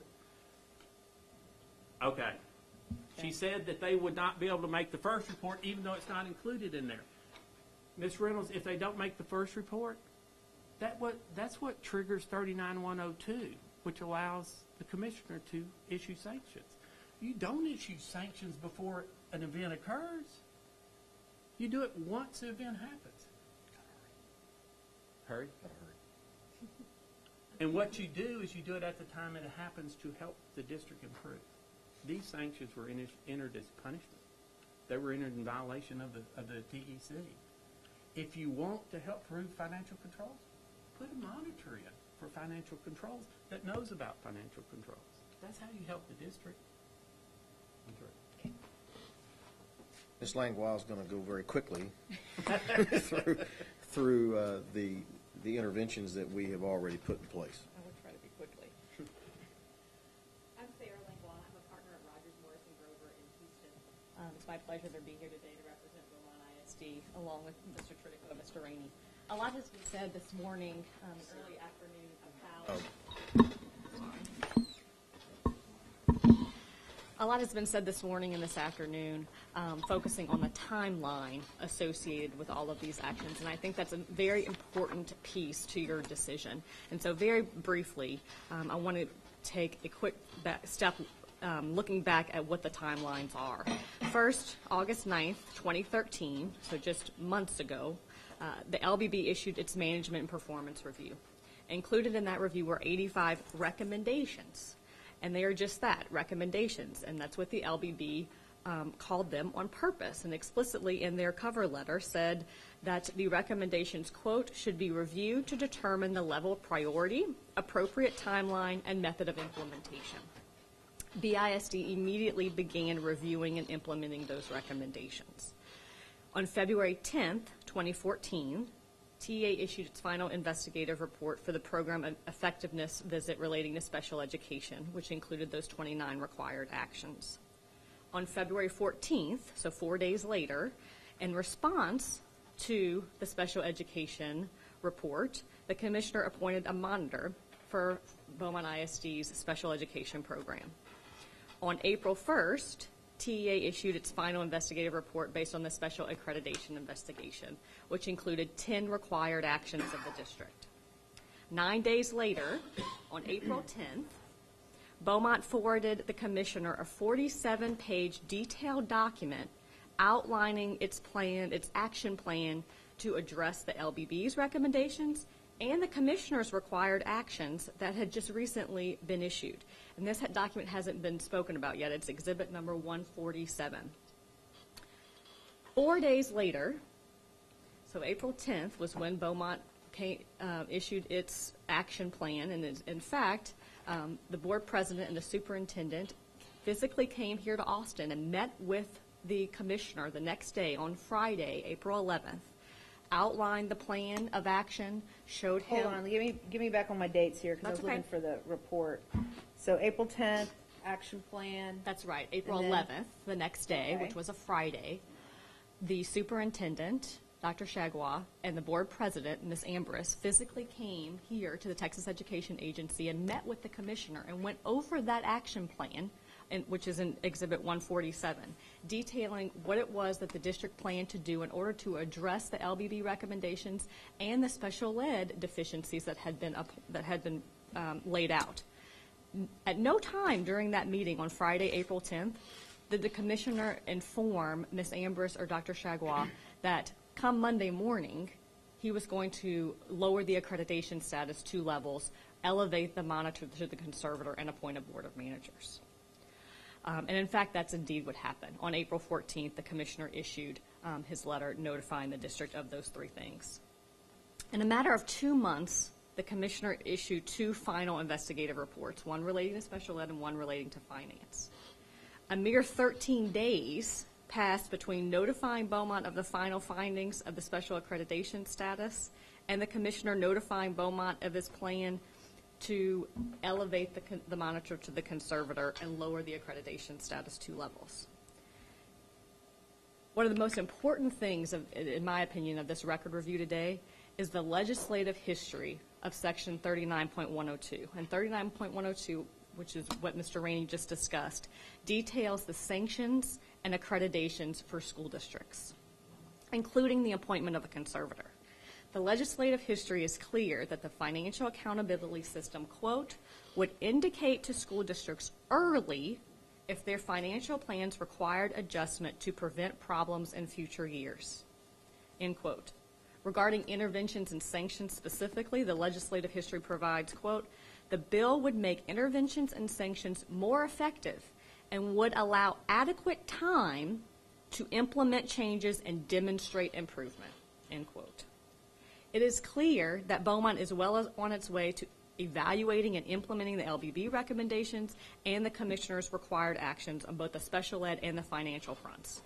Indeed, 9 days after the final report was issued, we had on the commissioner's desk a detailed action plan addressing how we were going to implement those recommendations and required actions.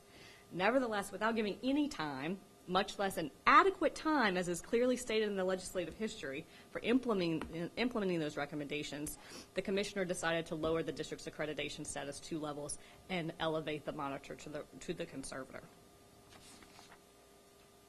Despite the short time period that's elapsed between being notified of the required actions, we are well on our way to demonstrating improvement.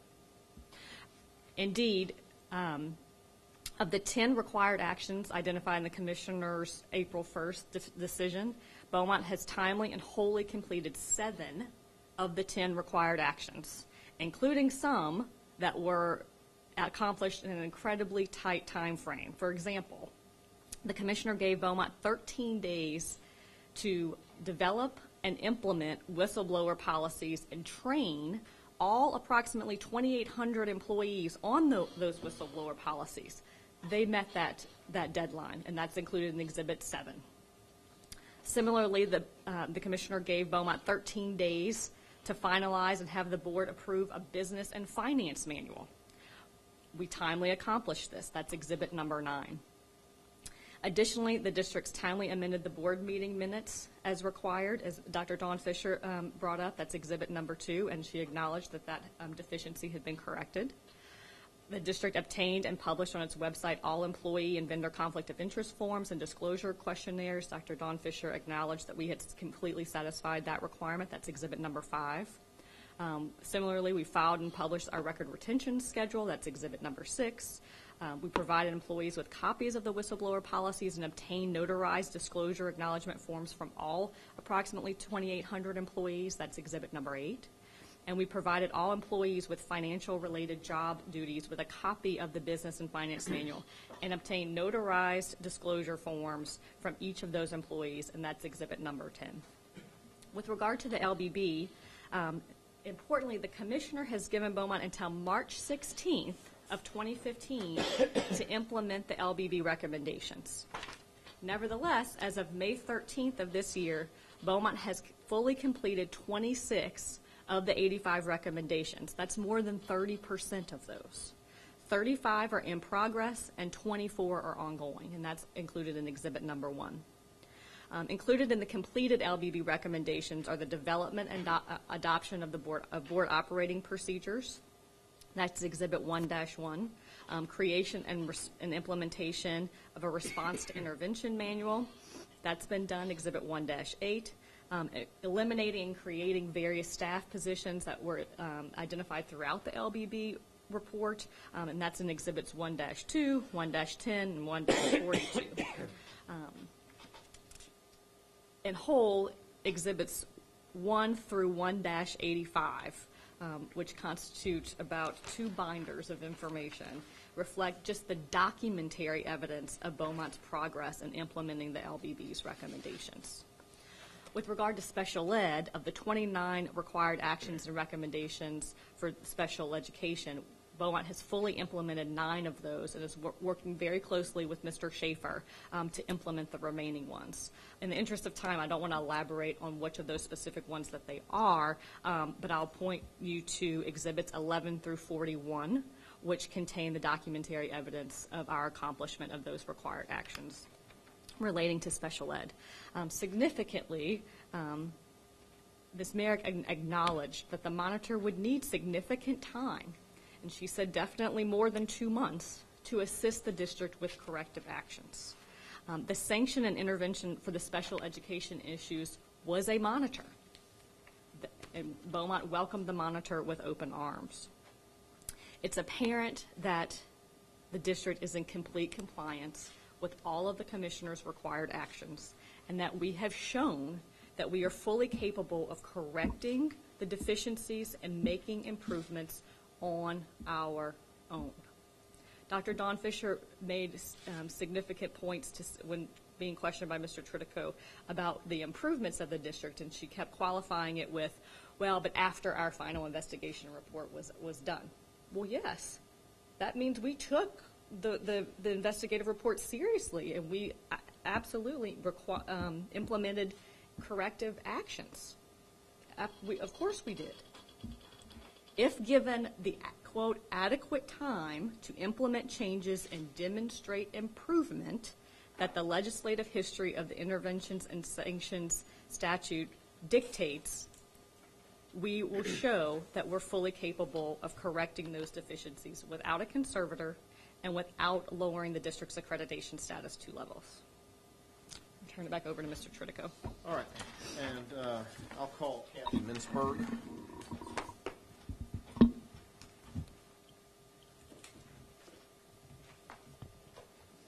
Ms. Bensberg, good afternoon. Tell us a little bit about your background. I also went to the University of Texas. Yeah, hook 'em. I have an elementary and secondary certification, specialties in biology and government. I have a mid-management certificate. I have a master's from UT in educational administration, a mid-management certificate and a doctorate in educational administration from the University of Houston. My dissertation was school finance. And, Education? yeah, beyond education, what do I you? spent 14 years on the Houston School Board, served twice as president. I was a biology teacher for several years before doing that, and I became the head of community engagement and eventually the chief business officer in Houston, a district of about 203,000 students. I've also been the chief operating officer in Portland, Oregon, a district of about 46,000 students, and the chief academic officer of Casey Distance Learning, a for-profit company. I'm currently the president and CEO of the Center for Reform of School Systems. We've been working in the area of governance for about the last 12 years. And specifically with the company that you're with now, do you do training? Yes, we train school board governance, superintendent governance teams. Does your company have to be approved by the Commissioner of Education to do these trainings? In order to get TASB credit, we have to be approved. Okay. And do you get approved by TASB or approved by the agency? You know, I'm not sure, but Okay. we've been approved, so You're we do approved. the work. Whoever approves you, you're approved. Whomever. All right. And I want to talk with you a little bit about the training that a board member gets. Now, when you were on the board of the Houston Independent School District, I understand you didn't get any training. Unless you sought it out on your own, there was nothing required by the state. Okay. Is that changed? That has changed. And now you have to have 10 hours a year, I believe, and five of that can be self-study. Correct. All right. And so 5 hours a year, a board member has to sit somewhere in a classroom and get trained. And another 5 with their team, All right. or 4 with their team. I think it's 6 and 4. Does your company or TEA or TASB or the service centers like Region 5, do they train board members in something called micromanagement? Oh, it's a big focus. What is micromanagement? Micromanagement is when the board substitutes its work and judgment for what should be owned by the superintendent and the administration. So they begin to do things like go in and write procedures, not policies. They try to interview personnel for placement.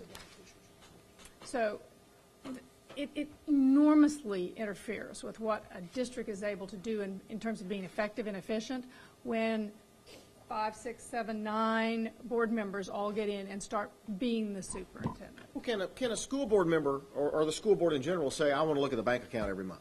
Sure. All right. Can they direct what happens with the bank account every month? No. Why not? Not really. Well, again, you're substituting your judgment as individuals for the judgment of the superintendent. You're supposed to operate at the policy level, the vision, set vision, mission, and major goals, hold the superintendent accountable for goals, but you're not supposed to be the CFO.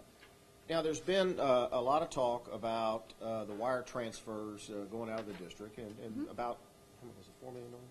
Yeah. $4 million, about $4 million stolen from the district. You've heard that, and you've seen the documents, right? I have. All right. That's horrible. Yes, it is. All right. Have you seen anything that would indicate that if they hired an internal auditor, that would have been effective to catch that? No, I've actually worked with internal auditors in the 2 districts where I was a board member and an administrator. And why would that have not have been necessarily effective in catching that? So how an internal auditor operates, they are not a free agent. They sit down with the board and the superintendent and set a work plan for the year. That work plan would happen to be whatever everybody thought was an issue or several issues, like custodial overtime. That's a common thing. You look at overtime to try to determine if it's being abused.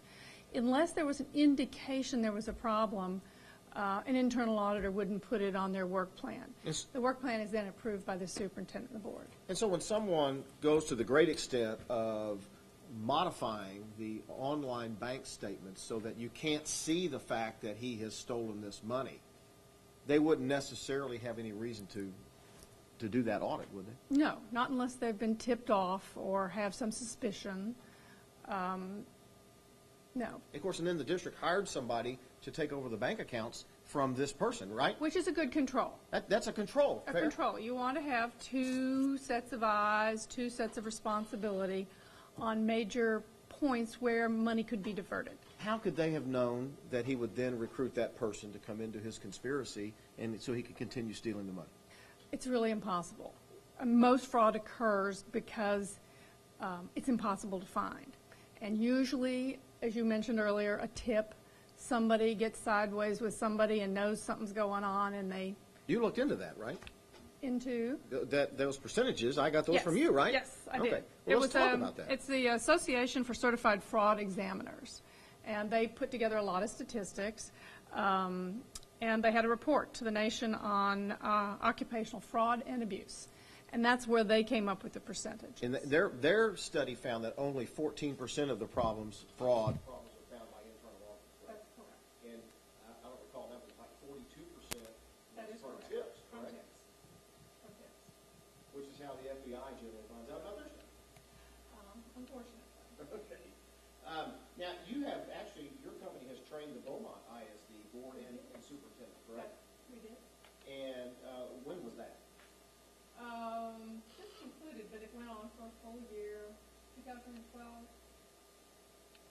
Do you train on intricate financial matters to the board? We actually have a financial module, but no, it does not go to the level. Why?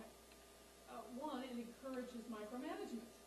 So if you say to the board, here are 9,000 ways that you could double check and have controls, then you've created an opportunity for the board to say, well, let's go in and supervise. That's what we kind of call it. And so then they start playing with that. And then pretty soon the administration is kind of just, is running off the road all the time, chasing sort of inspectors at the board level. CASB doesn't do that either, right? They really don't. They very much spend a lot of time and energy talking to their new board members and their senior board members about the dangers of micromanagement. The depth of what the commissioner is complaining about here on the lack of a board to oversee, would those things constitute micromanagement? Has the board done it? Yes, they would in my opinion. Have you seen rulings where the commissioner has sanctioned school boards for micromanagement? Yes, It happens a lot. it happens a lot, And unfortunately. And so it's kind of a catch-22 for the agency to come to Beaumont and say, you didn't ensure that the superintendent or his designee reviewed or monitored individual transfers from the district's bank account. You didn't do that, but if they had done that, they would be sitting here today with a micromanagement complaint. That would be true. So there's no way for them to win. No, apparently not. Are you familiar with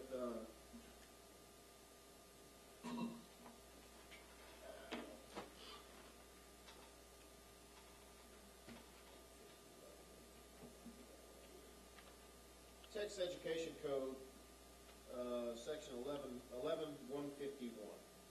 Not off the top of my head.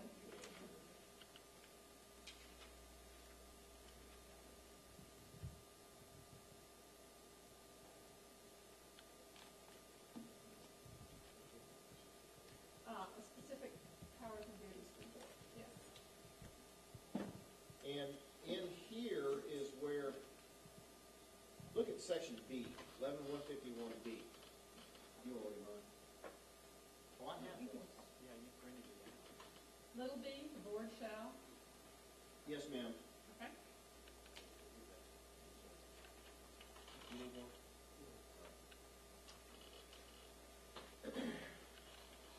The trustees, as a body corporate, have the exclusive power and duty to govern and oversee the management of the public schools of the district. All powers and duties not specifically delegated by statute to the agency or the State Board of Education are reserved for the trustees.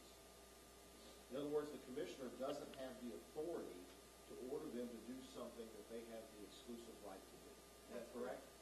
There's a provision in the Texas Education Code that says just that, isn't there? Well, there is. Hang on.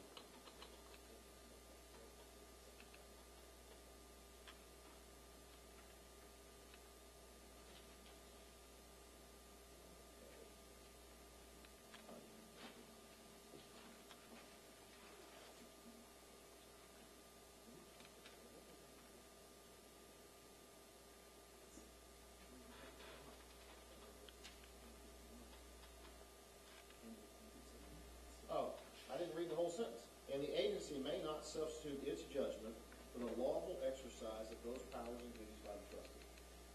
And so that says that the Commissioner of Education cannot micromanage the Board of Trustees, fair? Right, beyond the duties of an assigned. And so, for instance, when Ms. Dawn Fisher says that they have a duty and obligation, they should have hired an internal auditor, that's micromanagement by the Commissioner, isn't it? It sounds like it to me.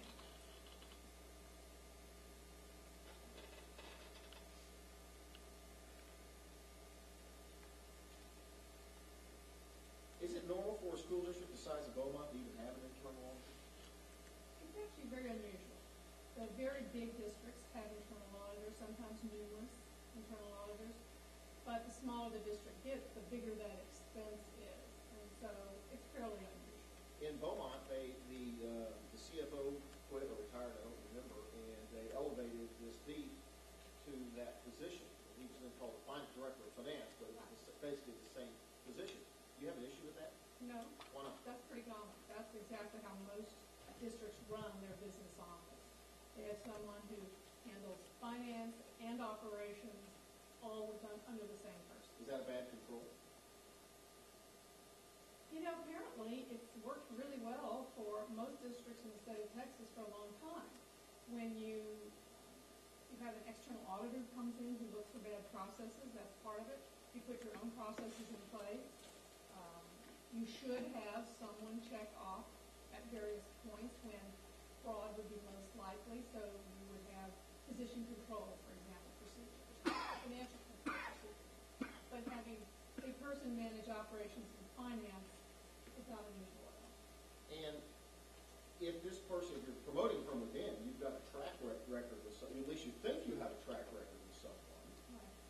they wouldn't have any reason to believe this guy was a thief. No, this person was employed, my understanding, as a controller at first. And I don't believe that there was theft going on during that period.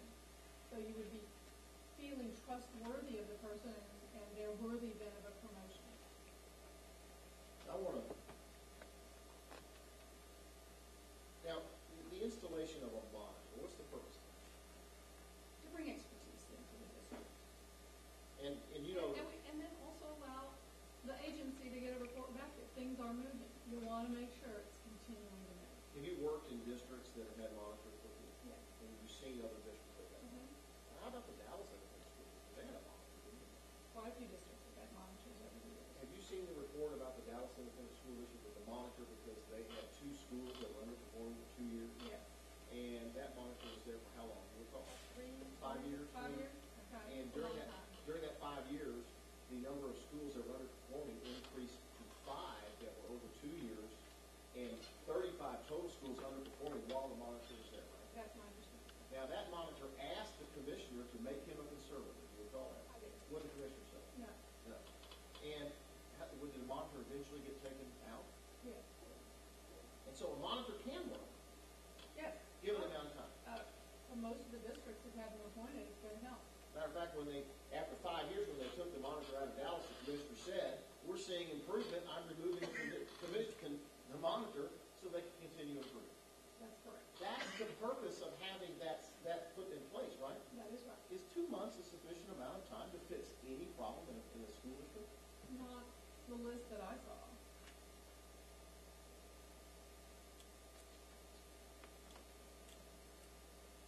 Now, you have seen that when Beaumont got the reports back, the LBB, the report from Special Ed, the investigation that was done by Ms. Dawn Fisher, that they immediately began working on it. Right. Is that what you would expect? That was exactly what I would expect to see. You know, when you were the president of school board in the Houston Independent School District, if you came up to meet with the commissioner with a 47-page report that said, here's our action plan. We're gonna fix these problems. Would you expect to have more than 4 days? Absolutely. Actually, over the weekend? Absolutely. And is that fair? No. Would you expect the commissioner at least be honest and say, I'm about to drop a nuclear bomb on you on Monday? It's not what we do with teachers and administrators. When we say you have a deadline and you have a path to improvement, we put you on a growth plan, we give you the time, and you have to improve. If you don't improve at the end, then that's a different story.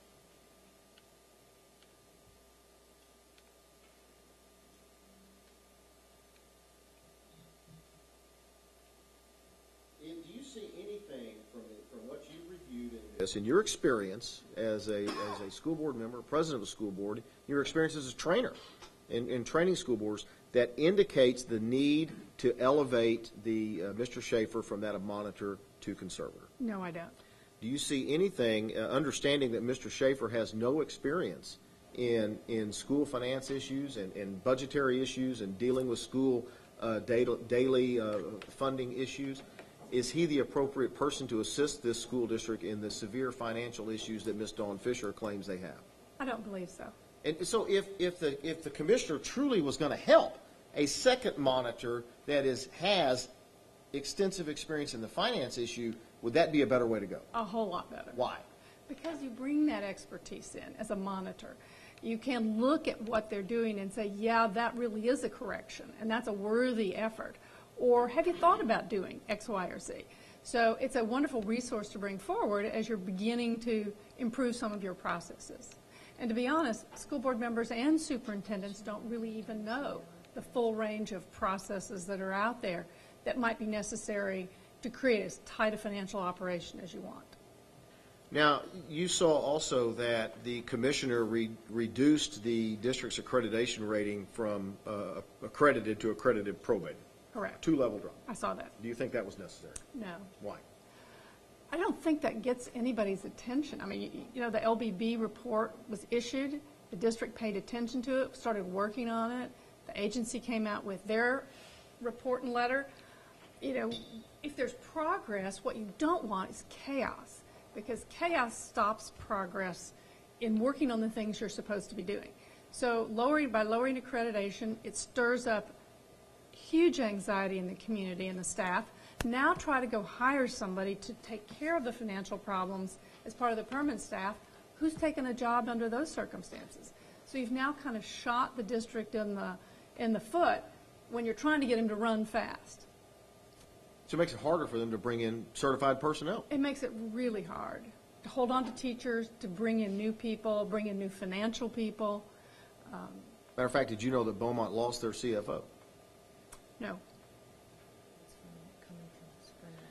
They had hired a CFO out of Spring ISD to come in, and when the nuclear bomb dropped, that person backed out. Those people aren't crazy. Why would they want to be in the middle of that? So it's going to be hard for them to find the personnel with this kind of, you know, sword hanging over their heads. So had the commissioner not lowered the accreditation but put in a second monitor, it would be easier for them to bring in the quality personnel that Ms. Dawn Fisher's talking about to help fix the district. When I get hired, I want to know that the boss who hired me is the boss I'm going to work for. You want to know if the superintendent is bringing you in, that's who you're going to work for. If everything's going to change in a week, why would I dislocate my family or quit my prior job? And if I'm really good at my job, I've got a job already. You're going to have to recruit me out. I don't want just anybody who will apply.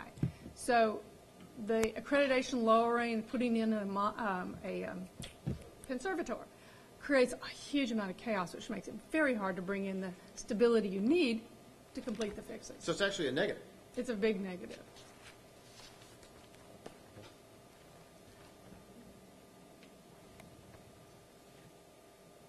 And so in lieu of bringing in the certified personnel that back out, really all that's left for a district in this situation is to bring in consultants. Right, right. Now, you've heard all day that the agency is chastising Beaumont for using consultants, but really they're left with no other choice. You got to rely on consultants because you're going to pay them a whole lot more, and so they're willing to stick around during the chaos.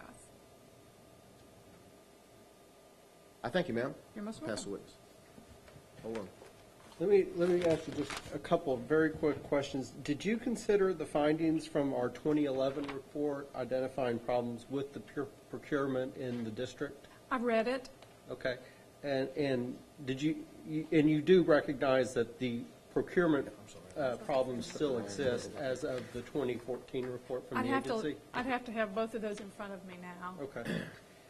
And regarding an internal auditor, wouldn't the presence of either an internal auditor or more sufficient internal controls, doesn't that serve as a deterrent for current employees to deter them from stealing? Well, one of the best internal controls is conflict of interest statements. And as you see, when someone lies, it's very hard to know that they've lied, or they failed to fill one out, or they fill one out but fill the second one out. So, yes, you absolutely want to have as many controls as possible without stopping the organization from moving.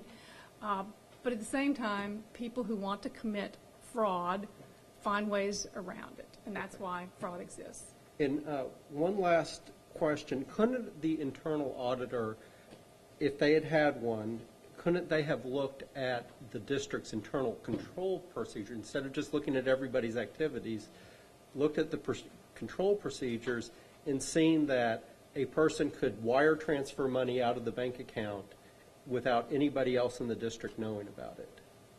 Again, the internal auditor sets a work plan.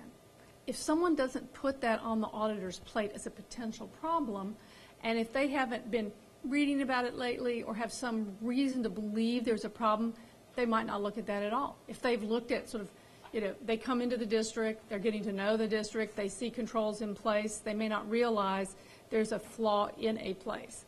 So usually what happens is there's a scandal in another district, so everybody's anxiety gets heightened and they go looking for it. But unless they're looking for it, because it's fraud, because it's hidden, they're not necessarily going to put it on their work plan. Okay. But wouldn't the district, considering the previous problems they had with procurement, put their internal control structure on the internal auditor's radar? The things that go on the auditor's radar, the potential list is huge. So very often what you're looking at is, are we spending money efficiently? So very often superintendents and boards immediately rush to, have we, for example, do we have an abuse of overtime going on? So they'll put a whole lot of stuff on the list. This may or may not rise to the top. Okay, thank you. I just have a couple of questions. I meant to ask you about the wire transfer issue. You heard all day we've talked about this wire transfer Right. policy, and Ms. Dawn Fisher was very surprised when I told her there's only one school district in the great state of Texas with a wire transfer policy. Did I, in fact, ask you to look into this? Yes, you did. And did you? I did. I called TASB, spoke with Bill Niemer, That's the Texas Association of school boards, yes. And he said if Beaumont had weak regulations in wire transfers, that the external audit should have caught that. All right. And how many school districts in Texas have a policy specifically related to wire transfers? Only one that they know of. They don't require it. It's not in their listing. Do they even push it? Oh, no.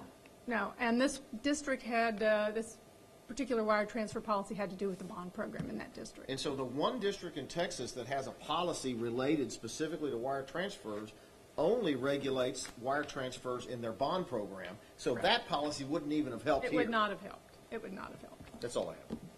One follow-up question there.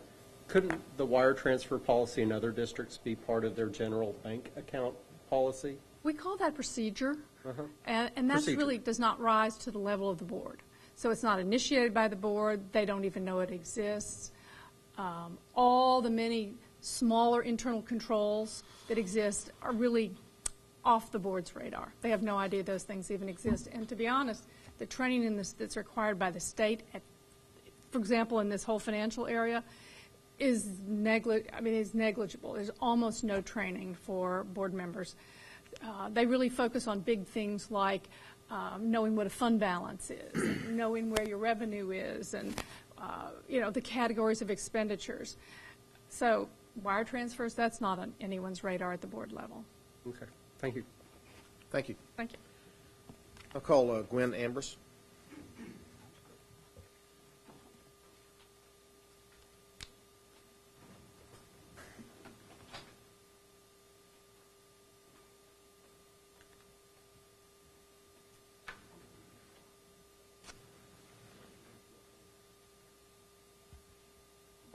Ms. Ambrose, good afternoon. Good afternoon. Can you introduce yourself, please? Gwendolyn Ambrose. I live in Beaumont, Texas. Retired from ExxonMobil about 6 years. You start there when you were 5, 6 years old? Thank you. But no, actually it was my second career. Okay. I went to high school, public high school in Beaumont. Went to the University of Houston, transferred back to Lamar University in Beaumont, majored in medical technology, got my Bachelor of Science in medical technology, worked in hospital laboratory for about 4 years, and then left there and went to then Mobile Oil. So you did not go to the University of Texas? No, sorry, no. Well, I'm not sure that we can have any more.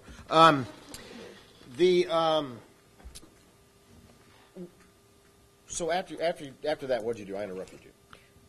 I went to Mobile Oil at the time in Beaumont, and started on the very bottom job that there was. It involved a shovel, and I never had done manual labor in my life, but I started there and worked my way through the organization to the top of process, which was a shift superintendent, and I was in charge of refinery operations during off shift, and I finished my career in middle management. Now you're also on the you also hold an elected position, right? I do. What is that? I'm trustee for the Beaumont Independent School District, District 4. And you're currently serving as the board president. Currently as board president since October. Is that a one-year term as board president? Actually, no. The policy states that the board can reorganize at any time it deems necessary, but it must reorganize after every election. Oh, okay.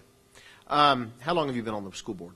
I was appointed in December of 2010 when the trustee in my district passed away. And I ran for the seat in 2011, Okay. May of 2011. So you were formally elected in 2011. Right. And how long is your term? 2 years. Now, as a board member, when you get elected, you have to go through training. Is that correct? Yes. And does that training include forensic accounting for a school district? No, it does not. Does it include any accounting for a school district? No. Tell us, just give us an idea about the training that you've received as a board member. You get that from TASB, correct? Yes, you can get that online from TASB. Yes, And, I've done that. From Region 5, I think, is your region? Region 5, yeah. When you become a new board member, there is specific training that new board members go through. When I became board president, I did request training for board president. Okay. And you also had Ms. Mintzberg's company come out and Absolutely. and work with y'all for a year, I think. Yes, yes. All right. But there hasn't been any training that would rise to the level of what the commissioner is faulting this board for having failed to see. Is that fair? That's fair. Okay. We're almost out of time, so that's Okay. why I'm moving I'm a little sorry. bit faster I'm than sorry. normal. And I completely lost my train of thought. You, after the Ms. Dawn Fisher's report came out, the district put together an action plan. Is that right? That's correct. Before the action plan, did you have a meeting with the commissioner? Actually, before that action plan, I had 2 meetings with the commission. All right. When was the first? The first meeting was a group. It included 2 ministers, actually 3 ministers, and a community activist, Paul Jones, and another board member, myself. Was that here or in Beaumont? No, that was here in Austin. All right. And what was that meeting about? That meeting was to get to talk to and for me to get to know the commissioner and to make sure that he was getting a clear and a whole picture of what we were facing in Beaumont and what his intentions toward the district might have been. So you had a discussion with him about where he was planning on going with respect to the district and the issues that have been highlighted. Yes. And did you get a sense from him about what he was going to do? Well, yes. He indicated at that time that that he was studying the preliminary investigative report, that he was not going to be hurried or rushed into making any type decision where Beaumont ISD was concerned. He said that he said specifically more than once that bringing in a board of managers was a draconian action. He said Beaumont and El Paso, which was the newest school district to be taken over by a board of managers. He says they were no way alike. He said before he would make any decision, he would visit Beaumont more than once. How many times have you been there since that meeting? Once. All right. And, he also mentioned that his wife had a tie to Beaumont. So he says, I would come to Beaumont and talk to, community leaders, teachers, parents, that kind of thing before he would ever try to make a decision about the district. All right, now grab volume 5 there with the red labels in them. You got it? Yep. Maybe that last one underneath there. All right, now look at exhibit number 47. 147, excuse me. It's the very first It's not. 147. Okay. And that's Bates number 4355. What is this? This is the strategic plan that we developed in the school district and hand delivered to the commissioner. And what is this, without going through every page because we don't have time, what is this plan telling the commissioner? It addresses all of the recommendations, LBB, his recommendations, and how we were going to go forward. It gave timeline. Some things, especially in the LBB, had already been completed, and we noted that, and those that had not, we gave percent complete, an approximate timeline as to completion. It also outlined our vision and our mission going forward. But really, and it came out of a meeting that I had with him, that if we could put this together and show him what our path forward was going to be, what our strategy was to close all gaps and recommendations, would that be something that he would consider and take a look at? And he said absolutely. So You brought it to him? Yes. Who brought it? Who came? Dr. Shagwa and myself. Dr. Shagwa is the superintendent. Superintendent. And you yes. brought that on what day? Friday. On a Friday. April 11th? April 11th. 2014? Yes. And you had a discussion with him? Yes. He looked over it? He did. What did he say? He said that this was going to be helpful in him making his decision. Indicated that his decision had not been made, and we did not push him on whether or not he would come back to Beaumont, but we expressed that we hoped that he would come back to Beaumont. Did he tell you that on Monday he was going to drop a nuclear bomb on the district? Actually, it was Sunday night. Sunday night? Yes. Okay, and so you didn't. no, he didn't. All right. No. How do you feel about that? Well, I was disappointed in that because I had met with the commissioner on 3 different occasions, and I thought that we, even though we had differences, that we had rapport and that I could trust what he said. Is the district, given the time that you were given by these various reports, the LLB, the special education investigation, and Ms. Dawn Fisher's investigation, they all gave different timelines for finishing. Is the district going to be able to complete the actions required within those timelines? Absolutely. Absolutely. We have we put together a team. We have prioritized, and we are going by a structured process on how we're going to close these gaps so that we initiate the action, we have follow-up, we have milestones to meet, and, we're reporting regularly and monitoring where we are in our progress. The district did not object, did not ask for one of these record review hearings when the monitor was put in for special ed, right? That's correct. Why not? Because, we thought that the monitor was put in and that he was functioning and helping in that area. There had been no other significant complaints or any kind of negative action with the special ed program, so we thought that was working. And has there been any issue since that day, since the monitor was there? Has there been any issue that's come up that's new? No. Other than this is all a rehash of old stuff, isn't it? Right. There's been no new findings, no negative findings. Why are you objecting to to Mr. Schaefer being elevated to that of a conservative?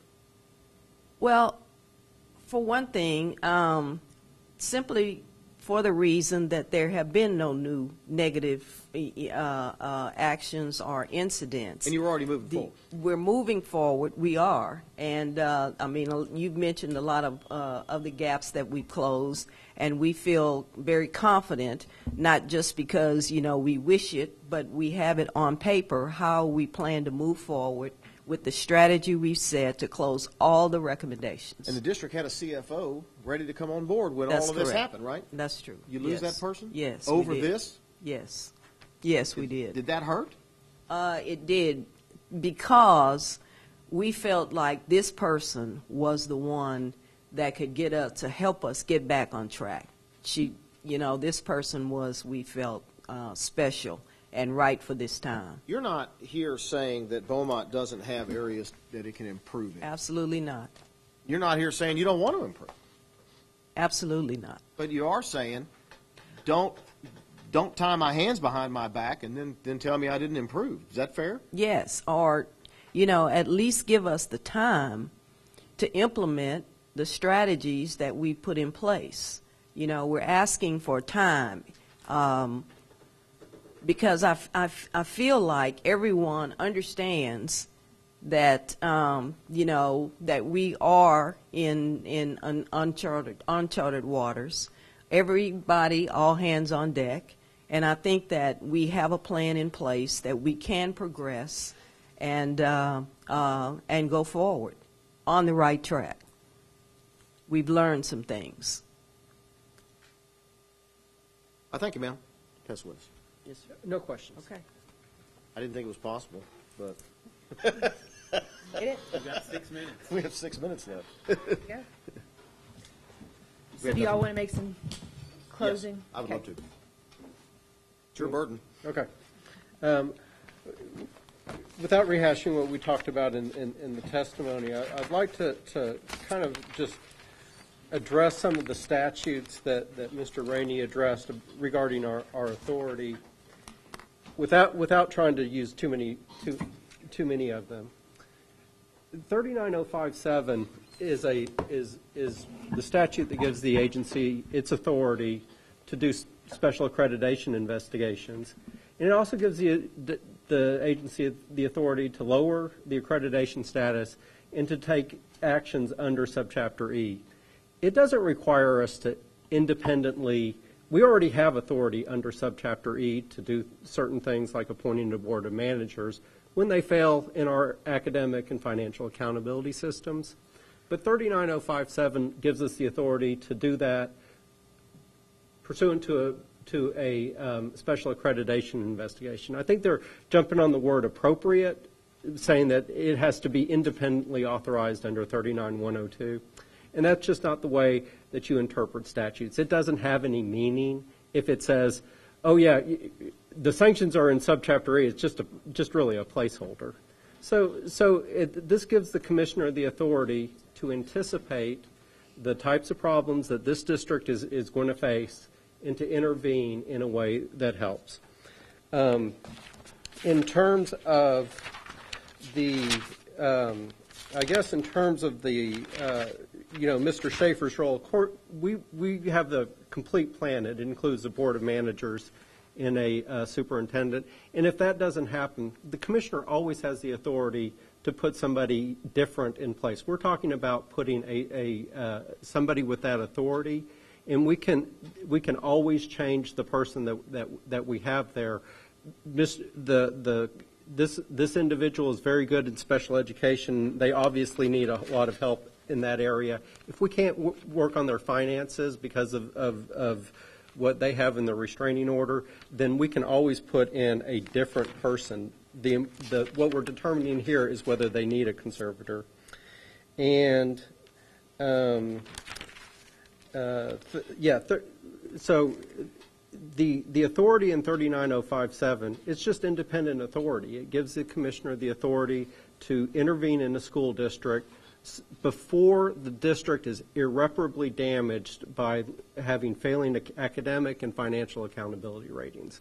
And for those reasons, I think we have the authority to take these actions if you determine that it's necessary to improve the district. Thank you.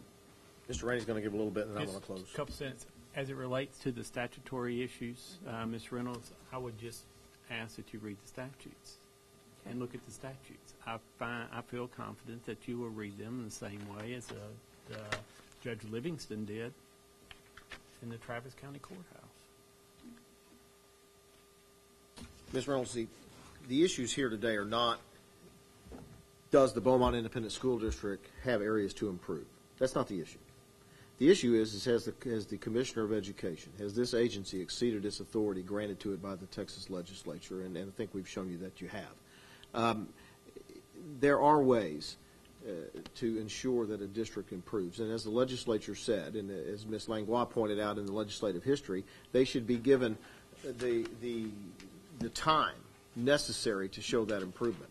I would submit to you that if it was 2 months or the 2 weeks that Mr. Schaefer was there, that is not enough time to improve. It is not enough time to do the things necessary that the commissioner expects in that short period of time. But what we have shown was that in a very short period of time, that this district was able to jump on all of these issues, get a good action plan in place, come meet with the commissioner, and with a plan in place to do that and to improve. And all the evidence you have before you shows that that is exactly what this district is doing. They had a new CFO hired that could have come in and done all the things that they're talking about. All of the things that they're talking about that needed to be fixed could have been fixed by that CFO, but that person backed out when the commissioner did what he did. And like I said, you can't tie their hands behind our back and then come back later and say you didn't improve. The idea about this first financial rating, that has not occurred yet. But I would ask you, when you're looking at this thing, to determine if, even though the law says what the law says, is it fair to fail a district when the FBI seizes all of their documents? All right? There's going to be an audit report done. It's being worked on right now. But it was delayed because the federal government took the documents. And so that's being done. In our evidence book, and I didn't have time to go over all this, beginning at Exhibit 168 through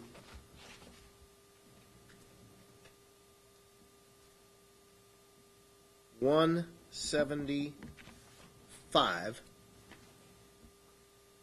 you will see all actions by the commissioner against various school boards for micromanaging. Shows investigations and sanctions issued by the commissioner because school boards are micromanaging. And it is exactly the same type of things that the agency is now complaining that this board didn't do. And so you can't play fast and loose with the rules. You can't have micromanaging issues at the Willis Independent School District where Kay Carr complained to the superintendent, to the commissioner, and the commissioner sanctioned Willis for micromanaging, and then turn around and say, well, you should have micromanaged here. You have to have one rule in this state, and the law says the board cannot micromanage the administration, and that's part of the problem here. And I ask you to look at the evidence that we have in here of other school districts. I don't remember what number it is. No, that's the here it is. Nope. Yeah, the other school districts beginning at 162, Exhibit 162, is the Plano Independent School District, El Paso, Progreso, Dallas, all of these school districts that had problems that the commissioner never took, except for El Paso, that the commissioner never took this type of gross action against. In Progreso, the school board president was indicted along with a school employee for stealing money in a scheme to steal money from the district, and the commissioner did not take this type of action against that district. Didn't come in and say this board is not doing its function when its board president was the one stealing. There is no indication in this case that the Beaumont Independent School District Board has done anything other than that which it has been trained to do. Now, there has, I think that everyone, it would be remiss of me not to recognize that there's been some issues among the board in team building, but that happens all the time. And that's not a reason to come in and put in a conservator. It's not a reason to take those actions. That's what Ms. Mintzberg does. That's what Region 5 does. That's what TASB does, is help school boards work through those issues. This board, this district is working through the issues. And the action of the commissioner not only violates the law, it violates every past precedent that I can find, save and except El Paso. And in El Paso, as you well know, that was so far above what's happening in Beaumont, they're not even on the same plane. El Paso had a district-wide, with the board involved, effort to cheat on the standardized test and to steal money. And that has nothing to do with what's happening in Beaumont. And so when you take that one out of the realm and you look at the other school districts that have had problems with theft and loss of their internal controls because of their thefts, the commissioner is not taking this action. So all we're asking is if the commissioner thinks that we need help, put in 2 monitors. I think Mr. Schaefer is extremely qualified to help this district fix the problems with special ed, and there are some. So leave him there as a monitor. Let him help. Put in a monitor that's run a school district, that knows how to deal with day-to-day financial issues of a school district. Put both those monitors in. Give them the year that this agency said they should have to fix these problems, and then let's come back and talk about it. That's what should happen. But what the commissioner did was he violated the law. He violated what minimal procedural rights that this district is given by agency rules by doing what he did, and it's wrong. Thank you. Well, that concludes the record review, and as I mentioned, we'll take all this stuff into consideration and let you know what my decision is. Thank you. Thank you. Thank you. I'll tell you in a minute. Recording, do we go through you? This hearing?